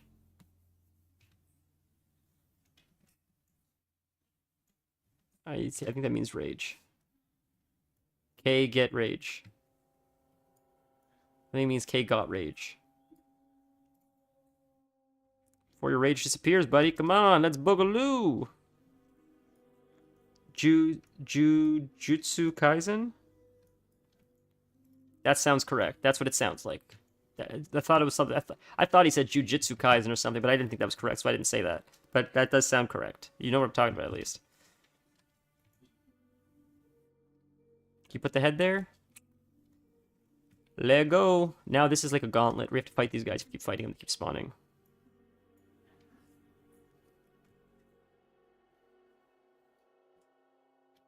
Magnus is a fucking bitch.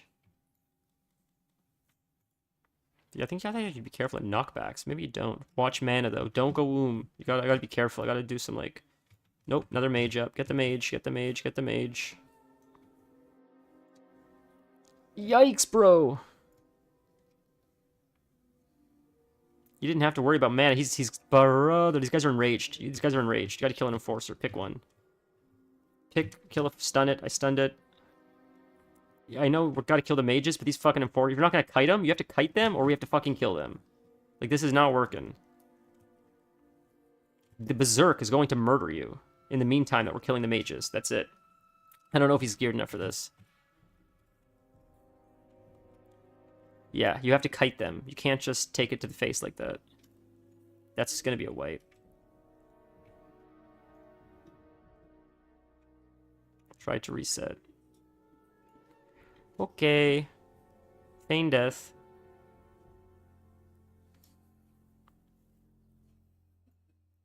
Fucking Christ, dude. Well, that was a good... I don't mind hearthing out. Like, that was a good run. Or I'll just, like, death and res and 10 the quest, but we could hearth out. Sorry. Jujutsu Kaisen, you may like the feel of it. It's a ninja secret group fighting monsters. That's sick. I would say it's same tier as Demon Slayer, but very different feel. I'll have to check it out. Alright, so that was a good recommendation.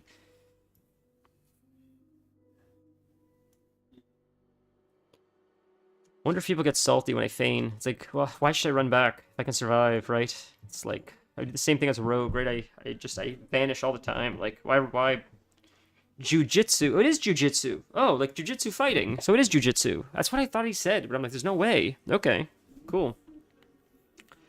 Jujutsu Kaisen. Jujutsu Kaisen. Interesting. Thank you. Is it about jujitsu? Like, actually? Like the mixed martial art fighting style?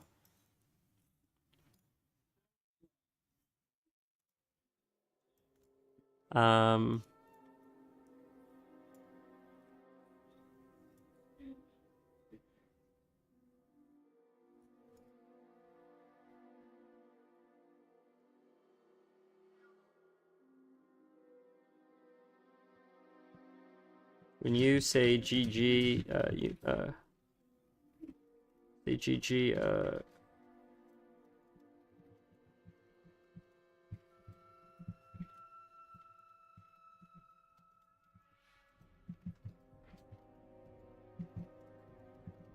abandoning group.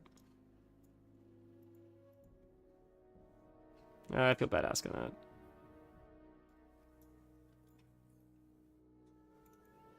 Gonna go get my UBRS key and a Nixia tuned one. Okay, he's calling it.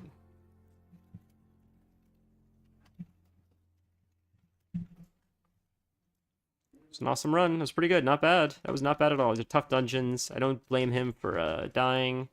He's playing 2 accounts. That was great. It's just that those ogres, I don't think there's a world where he could do those ogres without having to kite them. They just hurt so goddamn much. I don't think that's possible. I could be wrong. I just don't think it's possible. Maybe you can, but guys, thank you for tolerating a WoW stream today. We're gonna we'll get back to Diablo. I feel like it'll be more fun to watch. But we got 2 dungeons. That was fun as hell, man. Like, I was a little bit distracted, I'll be honest with you, but hopefully I'll get better, you know, at streaming, where I'm not so distracted all the time. Yeah, it was a blast. Thank you guys for today. Thank you for the fun times, for the conversations, for tolerating WoW, all that razzmatazz, shugs and jazz. And I think I've had enough video games probably for the night. But you never know, I guess. But we'll be on Discord, you know. If you guys don't mind, if anyone's watching, if you're on Twitch, if I can ask you to follow, we're trying to like just increase the follower count. I think when I googled it, when we have to get emotes, I think you have to wait till like 50 followers to get emotes, which is like a long ways away. But every one counts. If one more person does, it's one less person. So that's just why I'm asking. Otherwise, like if you like the YouTube video, it helps more people find us. If you want to do anything, you don't have to do anything. You don't have to do anything. But if you want to help, that's something you can do that costs nothing. That helps tremendously if you want to show support. A vessel for the demon, but they also, yes, they're ninjas. They all have their own superpowers. Nice part is the good guys are not really good guys. Main character eats part of the strongest demon. Good guys want to kill him before he becomes a vessel for the demon. That's sick. They also want to use MC to collect all the parts first. That's a very cool concept. That sounds like something I'm interested in. I love these, like, gray, morally gray characters. I think it makes for much better storytelling. But I'm going to talk about storytelling at the end of time. Diablo next stream, I think. We'll play some Diablo with Dennis if he's around. You guys are the best. Thank you for the chat, the anime, the fun. Like, it's so much fun chatting with you guys. Yeah, I'll see you guys. You know, if you want to join the Discord, we do have a Discord. I feel like most of you guys that are here are probably a part of it. But join the Discord, like the channel, subscribe, kiss your cats and dogs, love your mom, be safe. I will see you guys Tuesday. Today's Sunday. I will see you guys Tuesday with Diablo. If I don't see you before, on the Discord. Be safe, have fun, have a wonderful rest of your night and weekend, and have a safe Monday. And until I see